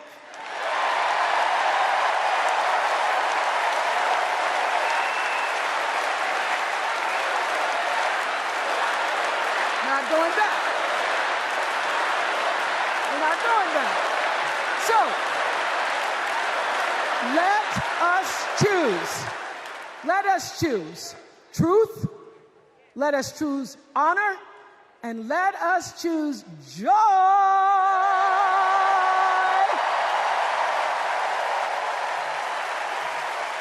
Because that's the best of America. But more than anything else, let us choose freedom. Why? Because that's the best of America. We're all Americans, and together, let's all choose Kamala Harris.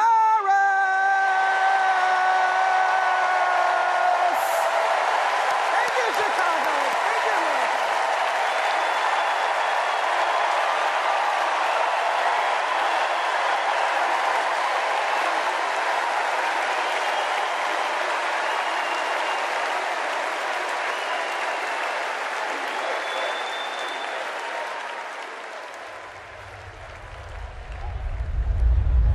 Here's what I want people to know about Tim Walz. Well, everybody at Mankato West High School loved Tim Walz. Yeah, I mean, Tim was jovial. When he would start teaching, it was like full contact teaching. You could not help but be interested in what he was talking about. He seemed to care about everybody in his class. He knew everyone's name. He wanted to know what interested you, how to engage you, what you were excited about, what you're feeling bad about. Mr. Walz was my geography and social studies teacher. Mr. Walz was my football coach. My middle school basketball coach, when we were doing the high school play The Nerd, he was the person building the sets. I don't think that there has ever been a moment where I've seen Tim exhausted from giving or engaging. He always seems like that person that's got the never-ending gas tank who can keep going. When I decided to come out as gay, we started the Gay Straight Alliance. Tim Walz was the faculty advisor. We saw him not only as a teacher, but a mentor and a leader. Mr. Walz was a really big part in helping build this community, and he's a big reason why I became a teacher myself. It was inspiring being in his classroom. Please welcome Maryland Governor Wes Moore.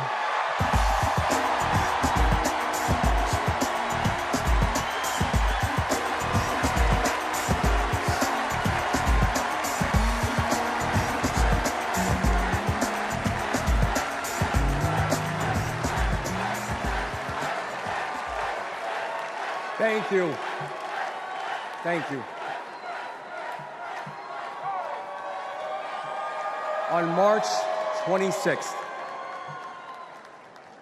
at 1:30 in the morning, a container ship, the length of 3 football fields, slammed into the Francis Scott Key Bridge in Baltimore, and the bridge collapsed.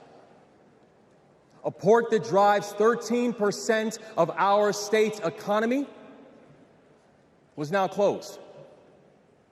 Thousands of workers were hours away from waking up and realizing they no longer had a job.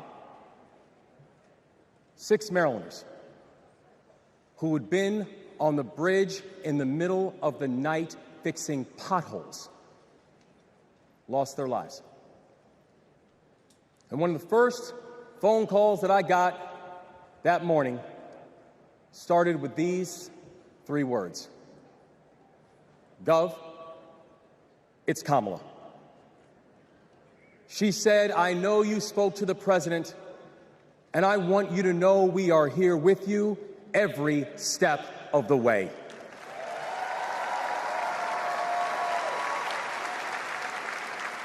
Now, I joined the Army when I was 17. In fact, I was too young to sign the paperwork. I had to ask my mom to sign the paperwork for me because I don't have bone spurs.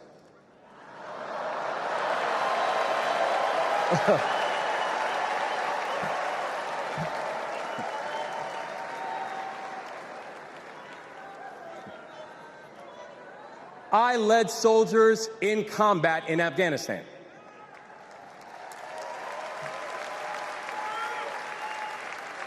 And my training taught me that you never learn anything about anybody when times are easy. You learn everything you need to know about somebody when times are hard and when the temperature gets turned up. And America, I saw that Kamala Harris is the right one to lead in this moment firsthand.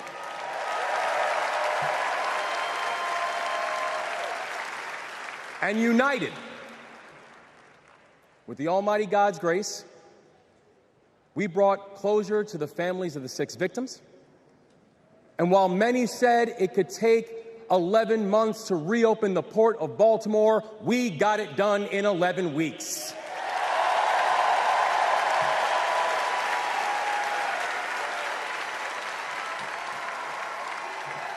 Because that is the story of America. We are a nation of patriots who serve when the mission is hard and who serve when the destination is uncertain. And I know our history is imperfect.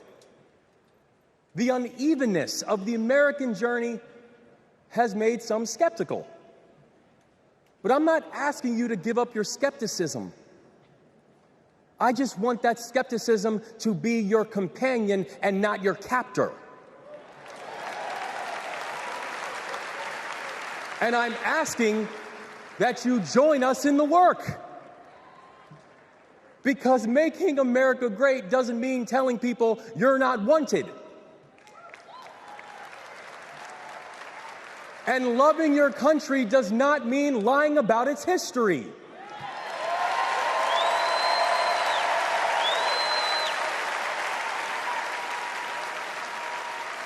Making America great means saying the ambitions of this country would be incomplete without your help. It's the legacy of those 6 workers who fixed potholes on a bridge while we slept, who were born in a different country, but who knew that America was big enough for them too.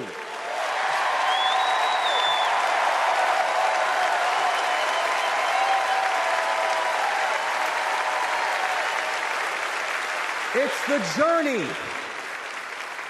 It's the journey of a man raised by a remarkable immigrant single mom, a man who felt handcuffs on his wrists at 11 years old, who now stands before you as the 63rd governor of Maryland and the first black governor in the history of our state.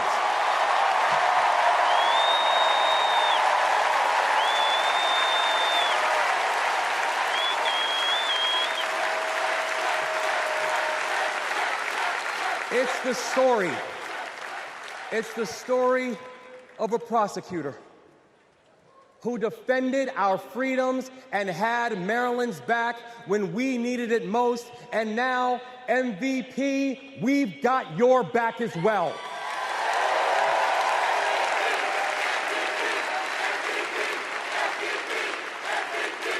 That's right. It's my fellow veteran, my brother, and the next Vice President of the United States, Tim Walz. And now, Tim knows that in the military, you count the days towards mission completion. So guess what, y'all? We have got 75 days and a wake-up until Election Day. 75 days in a wake-up for us to prove what Americans can do when the pressure is on. 75 days and a wake-up for us to show that true patriots do not whine and complain. We put our heads down and we get to work. 75 days and a wake-up to build a future that those who came before us hope for, and those who come after us that they deserve. And 75 days and a wake-up to elect a leader who is willing to believe in the best of us, and that leader is Kamala Harris, the next president of the United States. Thank you, God bless you, and let's leave no one behind.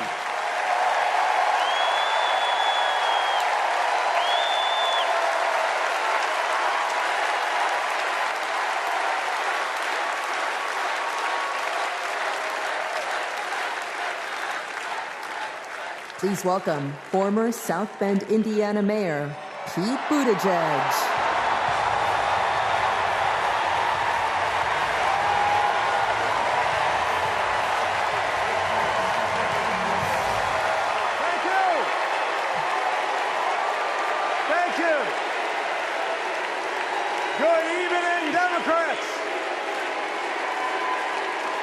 Thank you, Chicago.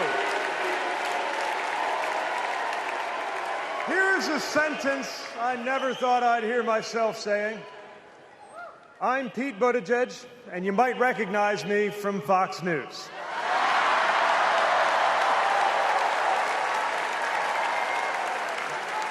I believe in going anywhere,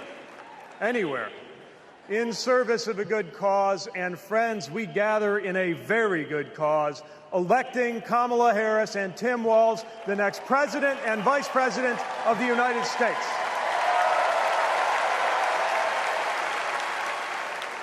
The choice could not be clearer. Donald Trump rants about law and order, as if he wasn't a convicted criminal running against a prosecutor. As if we were going to forget that crime was higher on his watch. Talks about the forgotten man, hoping we'll forget that the only economic promise that he actually kept was to cut taxes for the rich. And don't even get me started on his new running mate.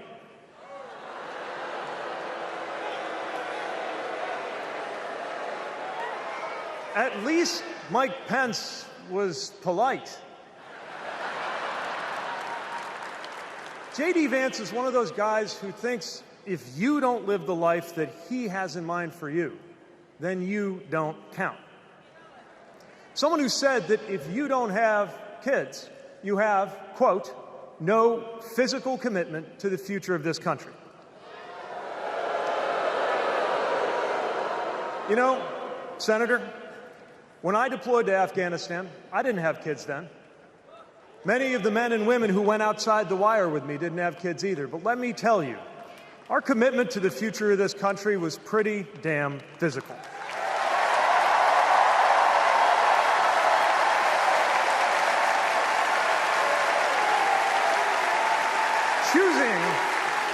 Choosing a guy like J.D. Vance to be America's next vice president sends a message. And the message is that they are doubling down on negativity and grievance. Committing to a concept of campaigning best summed up in one word: darkness. Darkness is what they are selling. The thing is, I just don't believe that America today is in the market for darkness. I believe America is ready for a better kind of politics. Yes, politics at its worst can be ugly, crushing, demeaning, but it doesn't have to be. At its best, politics can be empowering, uplifting. It can even be a kind of soul craft. My faith teaches me that the world isn't made up of good people and bad people, but rather that each of us is capable of good and bad things. And I believe leaders matter because of what they bring out in each of us, the good or the bad. Right now, the other side is appealing to what is smallest within you. They're telling you that greatness comes from going back to the past. They're telling you that anyone different from you is a threat. They're telling you that your neighbor or nephew or daughter who disagrees with you politically isn't just wrong, but is now the enemy. I believe in a better politics, one that finds us at our most decent and open and brave. The kind of politics that Kamala Harris and Tim Walz are offering. And as you have felt these many days, that kind of politics also just feels better to be part of. There is joy in it, as well as power. And if all of that sounds naive, let me insist that I have come to this view not by way of idealism, but by way of experience. Not just the experience of my unlikely career. Someone like me serving in Indiana, serving in Washington, serving in uniform. I'm thinking of something much more basic. I'm thinking of dinner time at our house in Michigan. When the dog is barking and the air fryer is beeping and the mac and cheese is boiling over, and it feels like all the political negotiating experience in the world is not enough for me to get our 3-year-old son and our 3-year-old daughter to just wash their hands and sit at the table. It's the part of our day when politics seems the most distant, and yet the makeup of our kitchen table, the existence of my family, is just one example of something that was literally impossible as recently as 25 years ago, when an anxious teenager growing up in Indiana wondered if he would ever find belonging in this world.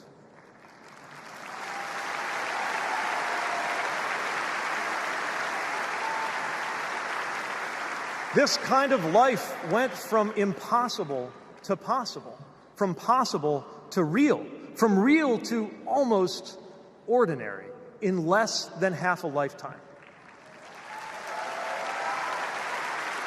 But that didn't just happen.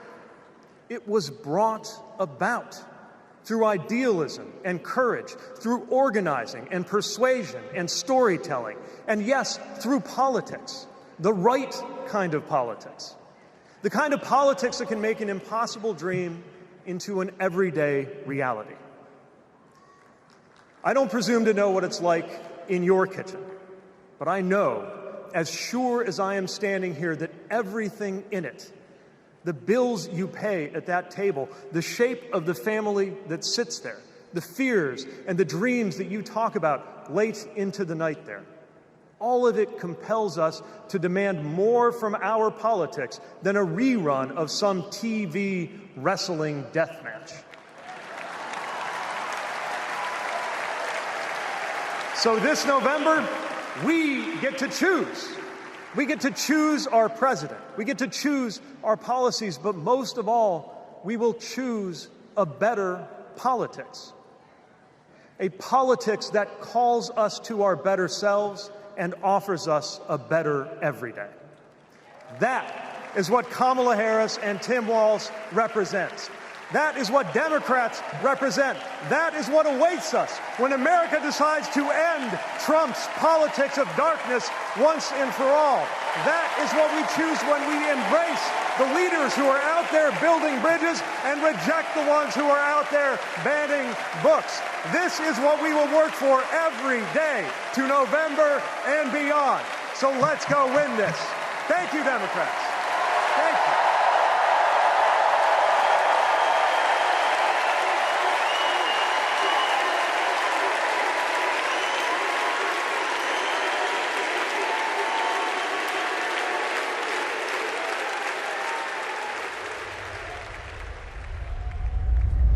Seeing Governor Walz going to Congress and then becoming governor, I see the guy that was a first sergeant.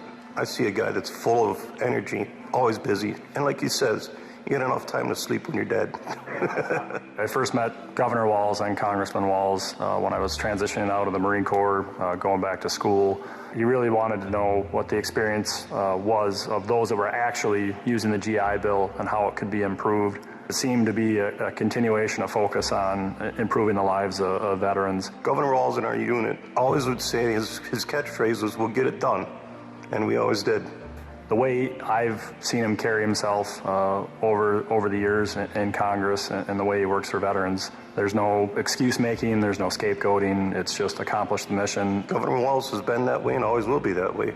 Having Governor Walz on the House Veteran Affairs Committee was instrumental in getting the post-9/11 GI Bill not only introduced, but also passed.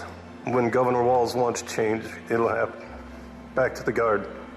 We'll get it done.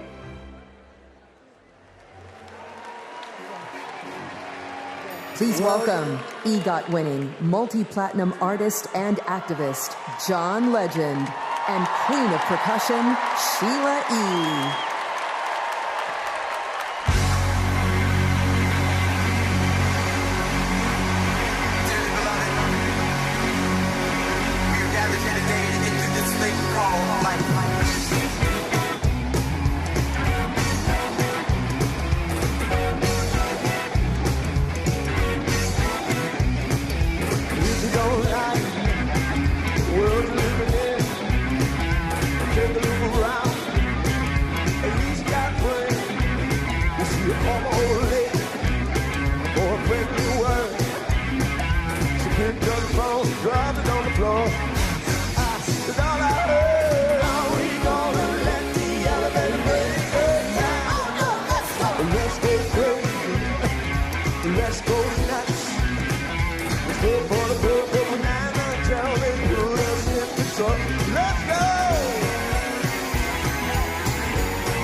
After tonight, it's like never been more clear that if Kamala Harris and Tim Walz are elected this November, they're going to protect our freedoms.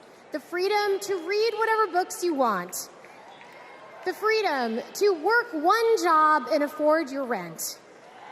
And Kamala Harris and Tim Walz will protect your freedom to start a family on your own terms. And if you ask me, that is something worth fighting for. So guys, let's do it.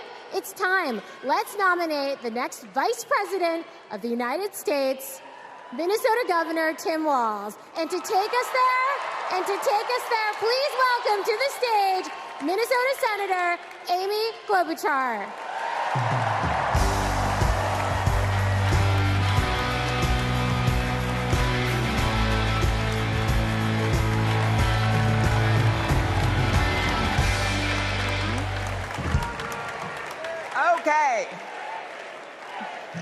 That was a warm-up act.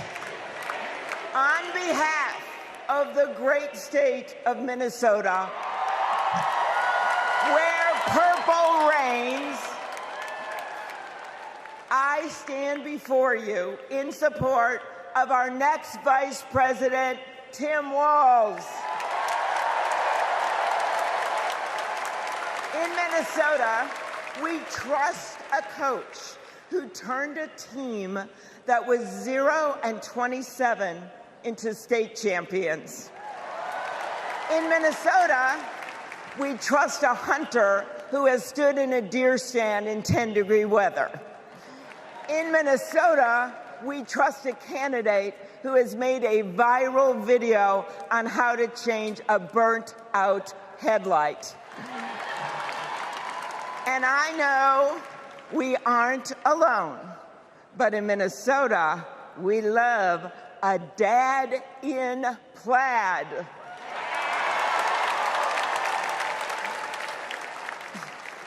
So Tim and I go way back. He taught high school right down the road from where my husband John grew up. My mother-in-law even brought him and Gwen a Parmesan chicken dinner when their son was born. That's what we do in America. We look out for our neighbors. Tim has been doing that his whole life, on the farm and in the factory, with his students and his fellow service members. And the truth is, that matters. Who better to take on the price of gas than a guy who could pull over to help change your tire? Who better to serve our nation than a guy who has served in uniform? Who better to find common ground than a guy with Midwestern common sense? A former football coach knows how to level the playing field. And a former public school teacher knows how to school the likes of J.D. Vance.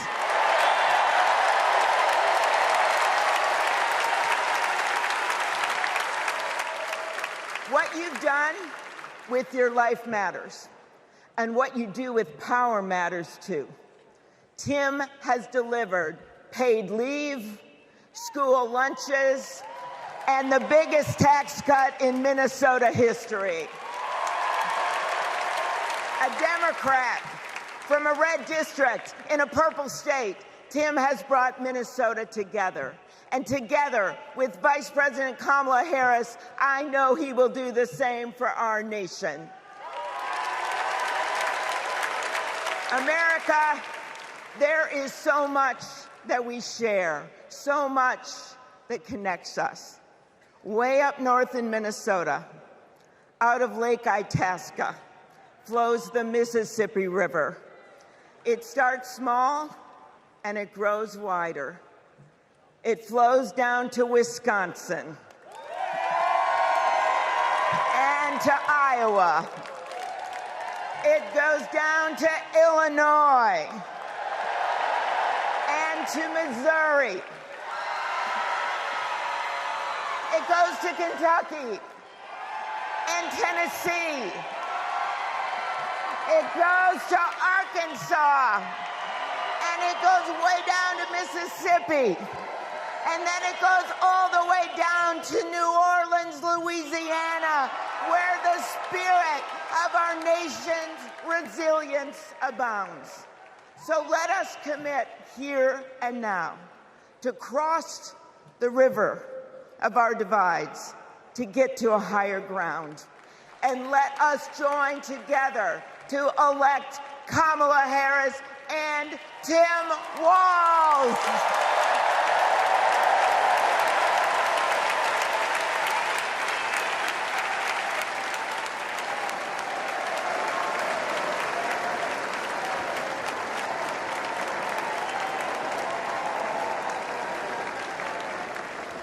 Please welcome Ben Ingman from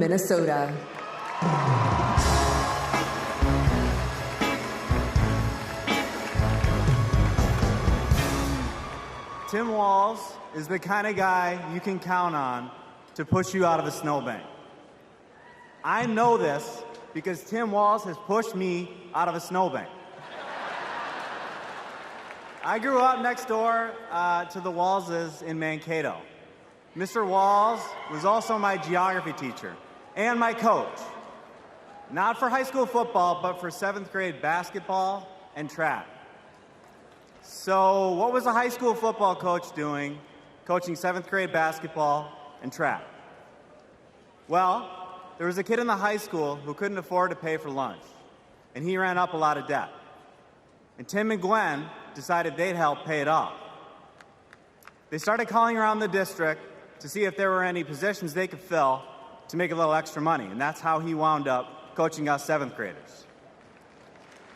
That's right. Coach Walz got us excited about what we might achieve together.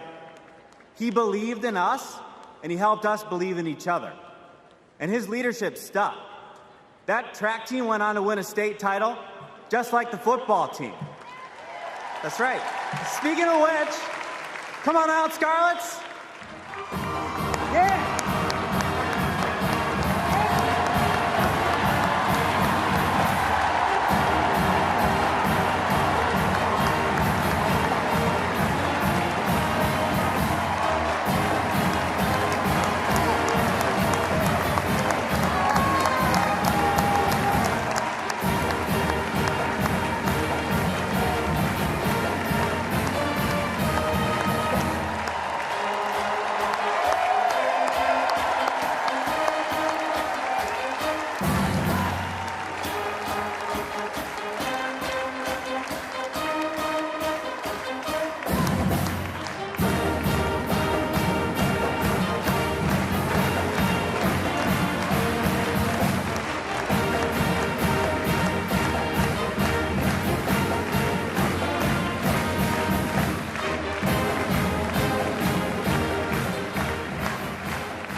You know, all this got me thinking about the kinds of leaders we need. We want the people in charge to be genuine, compassionate, and trustworthy. The thing is, there are people in our neighborhoods who fit this description. The kind of people who display quiet leadership by helping kids pay for their lunches, by bringing teams together to believe in each other. And when we're stuck in the snow, they push us out. Well, in my neighborhood, we always wish that people like that would run for office. Well, in my neighborhood, someone like that did run for office. And he's going to be a wonderful vice president. Thanks very much.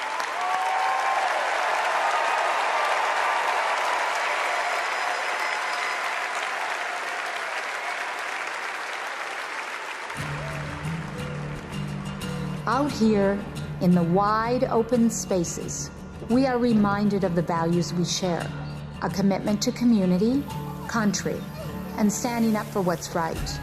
Tim Walz grew up in a small town in Nebraska where he spent summers working the family farm. There were just 24 students in his graduating class.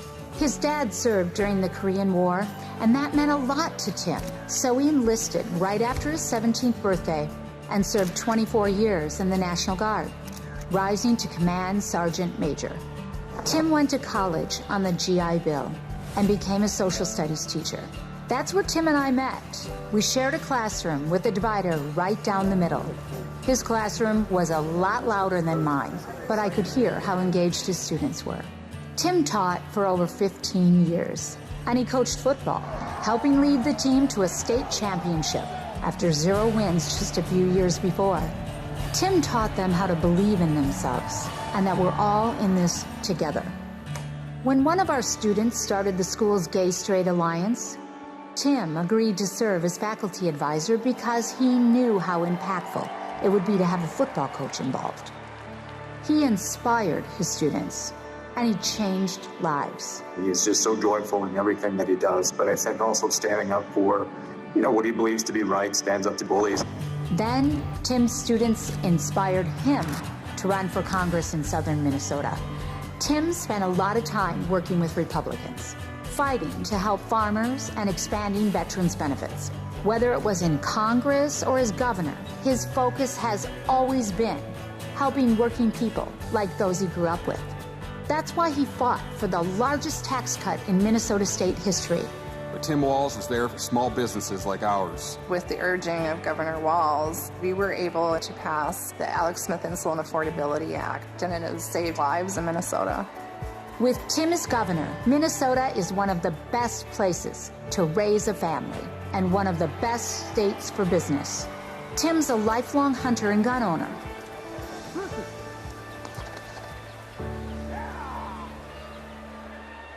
But after the Sandy Hook school shooting, he knew that we had to do something. So he's fought for background checks and red flag laws. But of all the things he's done, Tim loves being a dad. We struggled to have kids, and fertility treatments made it possible. There's a reason our daughter is named Hope. Hope and Gus mean the world to us. Governor Walz making good on a promise to his son and family yesterday by getting him a puppy. Then we're going to go get some food, corn dog. I'm vegetarian. Turkey then. And Turkey's meat. Not in Minnesota, turkey special. He's as at home on a farm, a fishing boat, a football field, or a factory floor as he is on the floor of Congress. Tim's commitment to service all comes back to the values we grew up with. Love your country, help your neighbor, and fight for what's right. Because that's what America is all about. 2 middle-class kids. One, a daughter of Oakland, California. The other, a son of the Nebraska Plains, only in America. Is it possible for them together to make it all the way to the White House?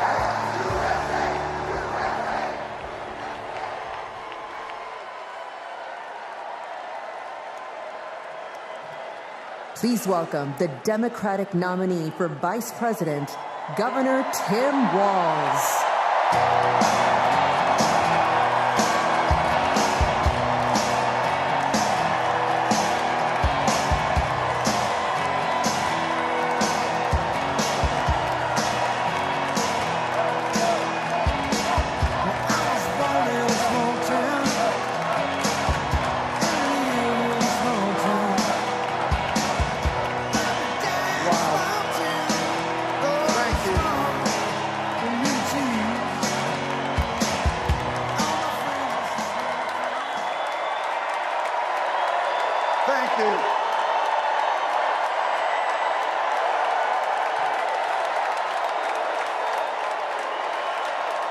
Thank you.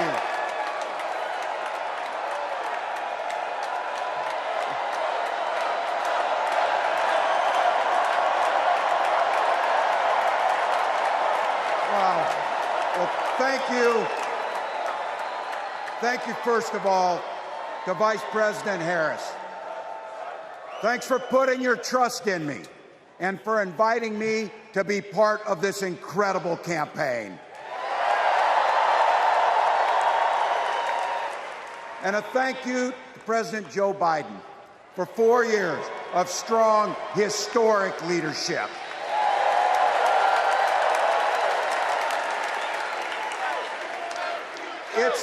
It's the honor of my life to accept your nomination for Vice President of the United States.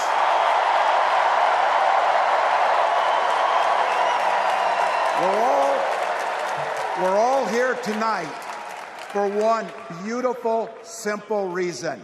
We love this country. So thank you to all of you here in Chicago and all of you watching at home tonight. Thank you for your passion. Thank you for your determination. And most of all, thank you for bringing the joy to this fight.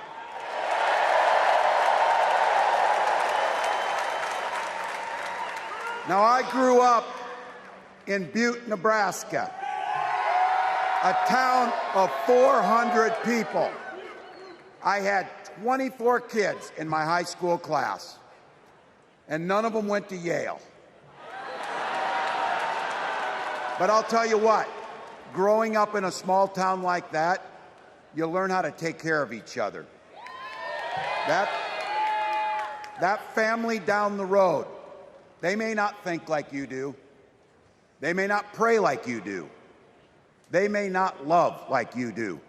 But they're your neighbors. And you look out for them, and they look out for you. Everybody belongs, and everybody has a responsibility to contribute.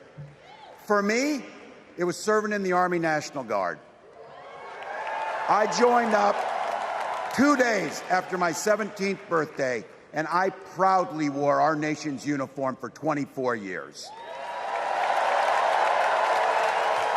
My dad, a Korean War era Army veteran, died of lung cancer a couple years later.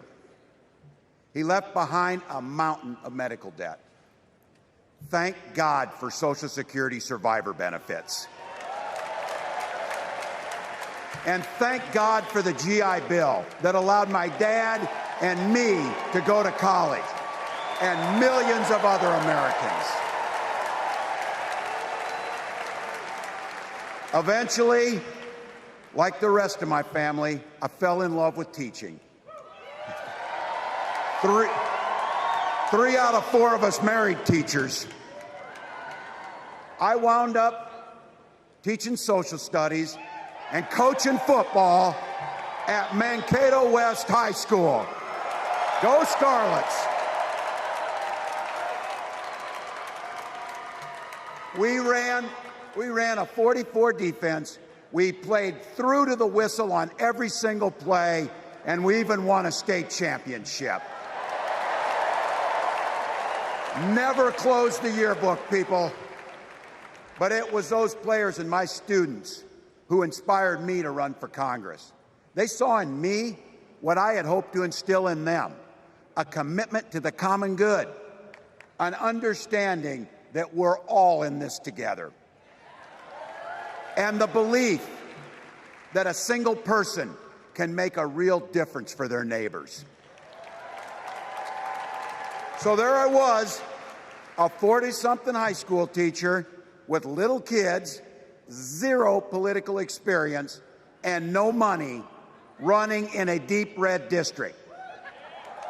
But you know what? Never underestimate a public school teacher. Never.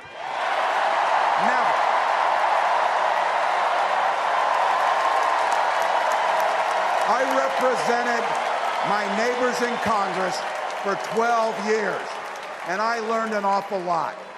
I learned how to work across the aisle on issues like growing the rural economies and taking care of veterans. And I learned how to compromise without compromising my values. Then I came back to serve as governor, and we got right to work, making a difference in our neighbors' lives. We cut taxes for the middle class. We passed paid family and medical leave. We invested in fighting crime and affordable housing. We cut the cost of prescription drugs and helped people escape the kind of medical debt that nearly sank my family. And we made sure that every kid in our state gets breakfast and lunch every day. So while other states were banning books from their schools, we were banishing hunger from ours.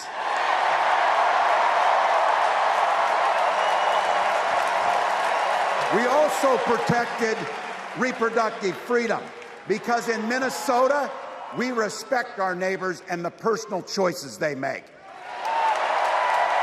And even if we wouldn't make those same choices for ourselves, we've got a golden rule. Mind your own damn business.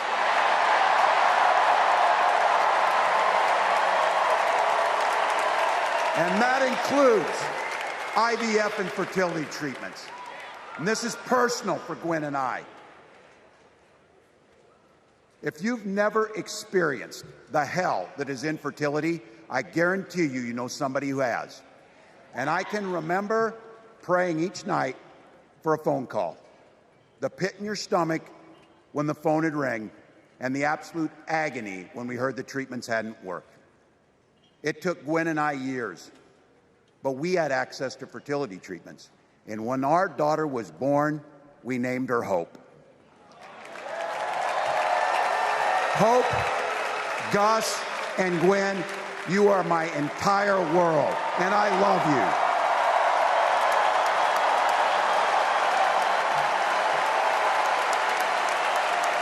I'm letting you in on how we started a family, because this is a big part about what this election is about. Freedom. When Republicans use the word freedom, they mean that the government should be free to invade your doctor's office. Corporations free to pollute your air and water. And banks free to take advantage of customers. But when we Democrats talk about freedom, we mean the freedom to make a better life for yourself and the people that you love. Freedom to make your own health care decisions. And yeah, your kids' freedom to go to school without worrying about being shot dead in the hall. Look, I know guns. I'm a veteran. I'm a hunter. And I was a better shot than most Republicans in Congress, and I got the trophies to prove it. But I'm also a dad.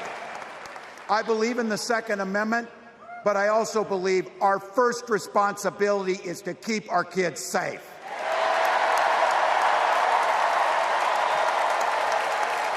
That's what this is all about.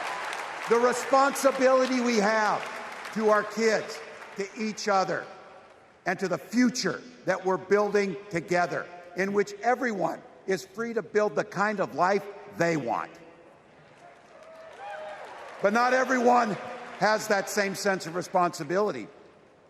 Some folks just don't understand what it takes to be a good neighbor. Take Donald Trump and J.D. Vance. Their Project 2025 will make things much, much harder for people who are just trying to live their lives. They spent a lot of time pretending they know nothing about this. But look, I coached high school football long enough to know, and trust me on this, when somebody takes the time to draw up a playbook, they're going to use it.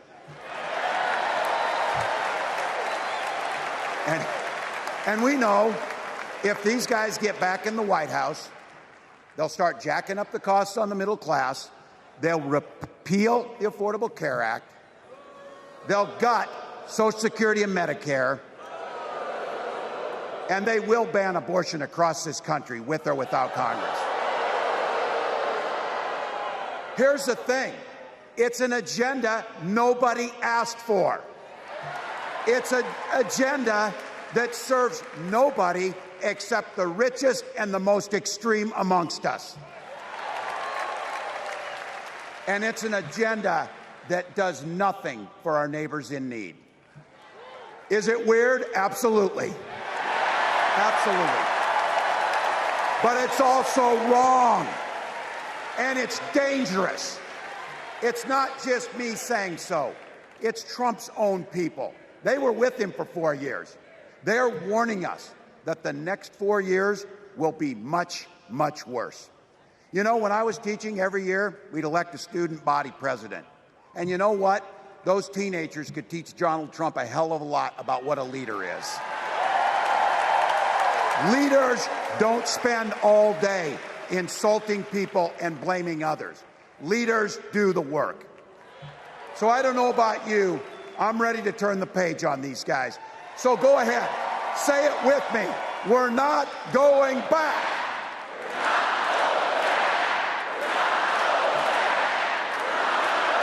We've got something better to offer the American people. It starts with our candidate, Kamala Harris. From her first day as a prosecutor, as a district attorney, as an attorney general, as a United States Senator and then our Vice President, she's fought on the side of the American people. She's taken on the predators and fraudsters. She's taken down the transnational gangs, and she stood up to powerful corporate interests. She has never hesitated to reach across that aisle if it meant improving your lives. And she's always done it with energy, with passion, and with joy. Folks, we've got a chance to make Kamala Harris the next president of the United States.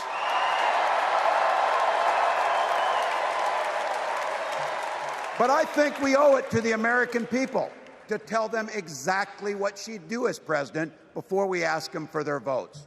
So here, this is the part, clip and save it and send it to your undecided relatives so they know. If you're a middle-class family or a family trying to get into the middle class, Kamala Harris is going to cut your taxes. If you're getting squeezed by prescription drug prices, Kamala Harris is going to take on Big Pharma. If you're hoping to buy a home, Kamala Harris is going to help make it more affordable. And no matter who you are, Kamala Harris is going to stand up and fight for your freedom to live the life that you want to lead. Because that's what we want for ourselves, and it's what we want for our neighbors. You know, you might not know it, but I haven't given a lot of big speeches like this. But I have given a lot of pep talks. So let me finish with this, team. It's the fourth quarter. We're down a field goal, but we're on offense and we've got the ball. We're driving down the field. And boy, do we have the right team. Kamala Harris is tough. Kamala Harris is experienced, and Kamala Harris is ready. Our job for everyone watching is to get in the trenches and do the blocking and tackling. 1 inch at a time, 1 yard at a time, 1 phone call at a time, 1 door knock at a time, 1 $5 donation at a time. Look, we got 76 days. That's nothing. There'll be time to sleep when you're dead. We're going to leave it on the field. That's how we'll keep moving forward. That's how we'll turn the page on Donald Trump. That's how we'll build a country where workers come first. Healthcare and housing are human rights. And the government stays the hell out of your bedroom.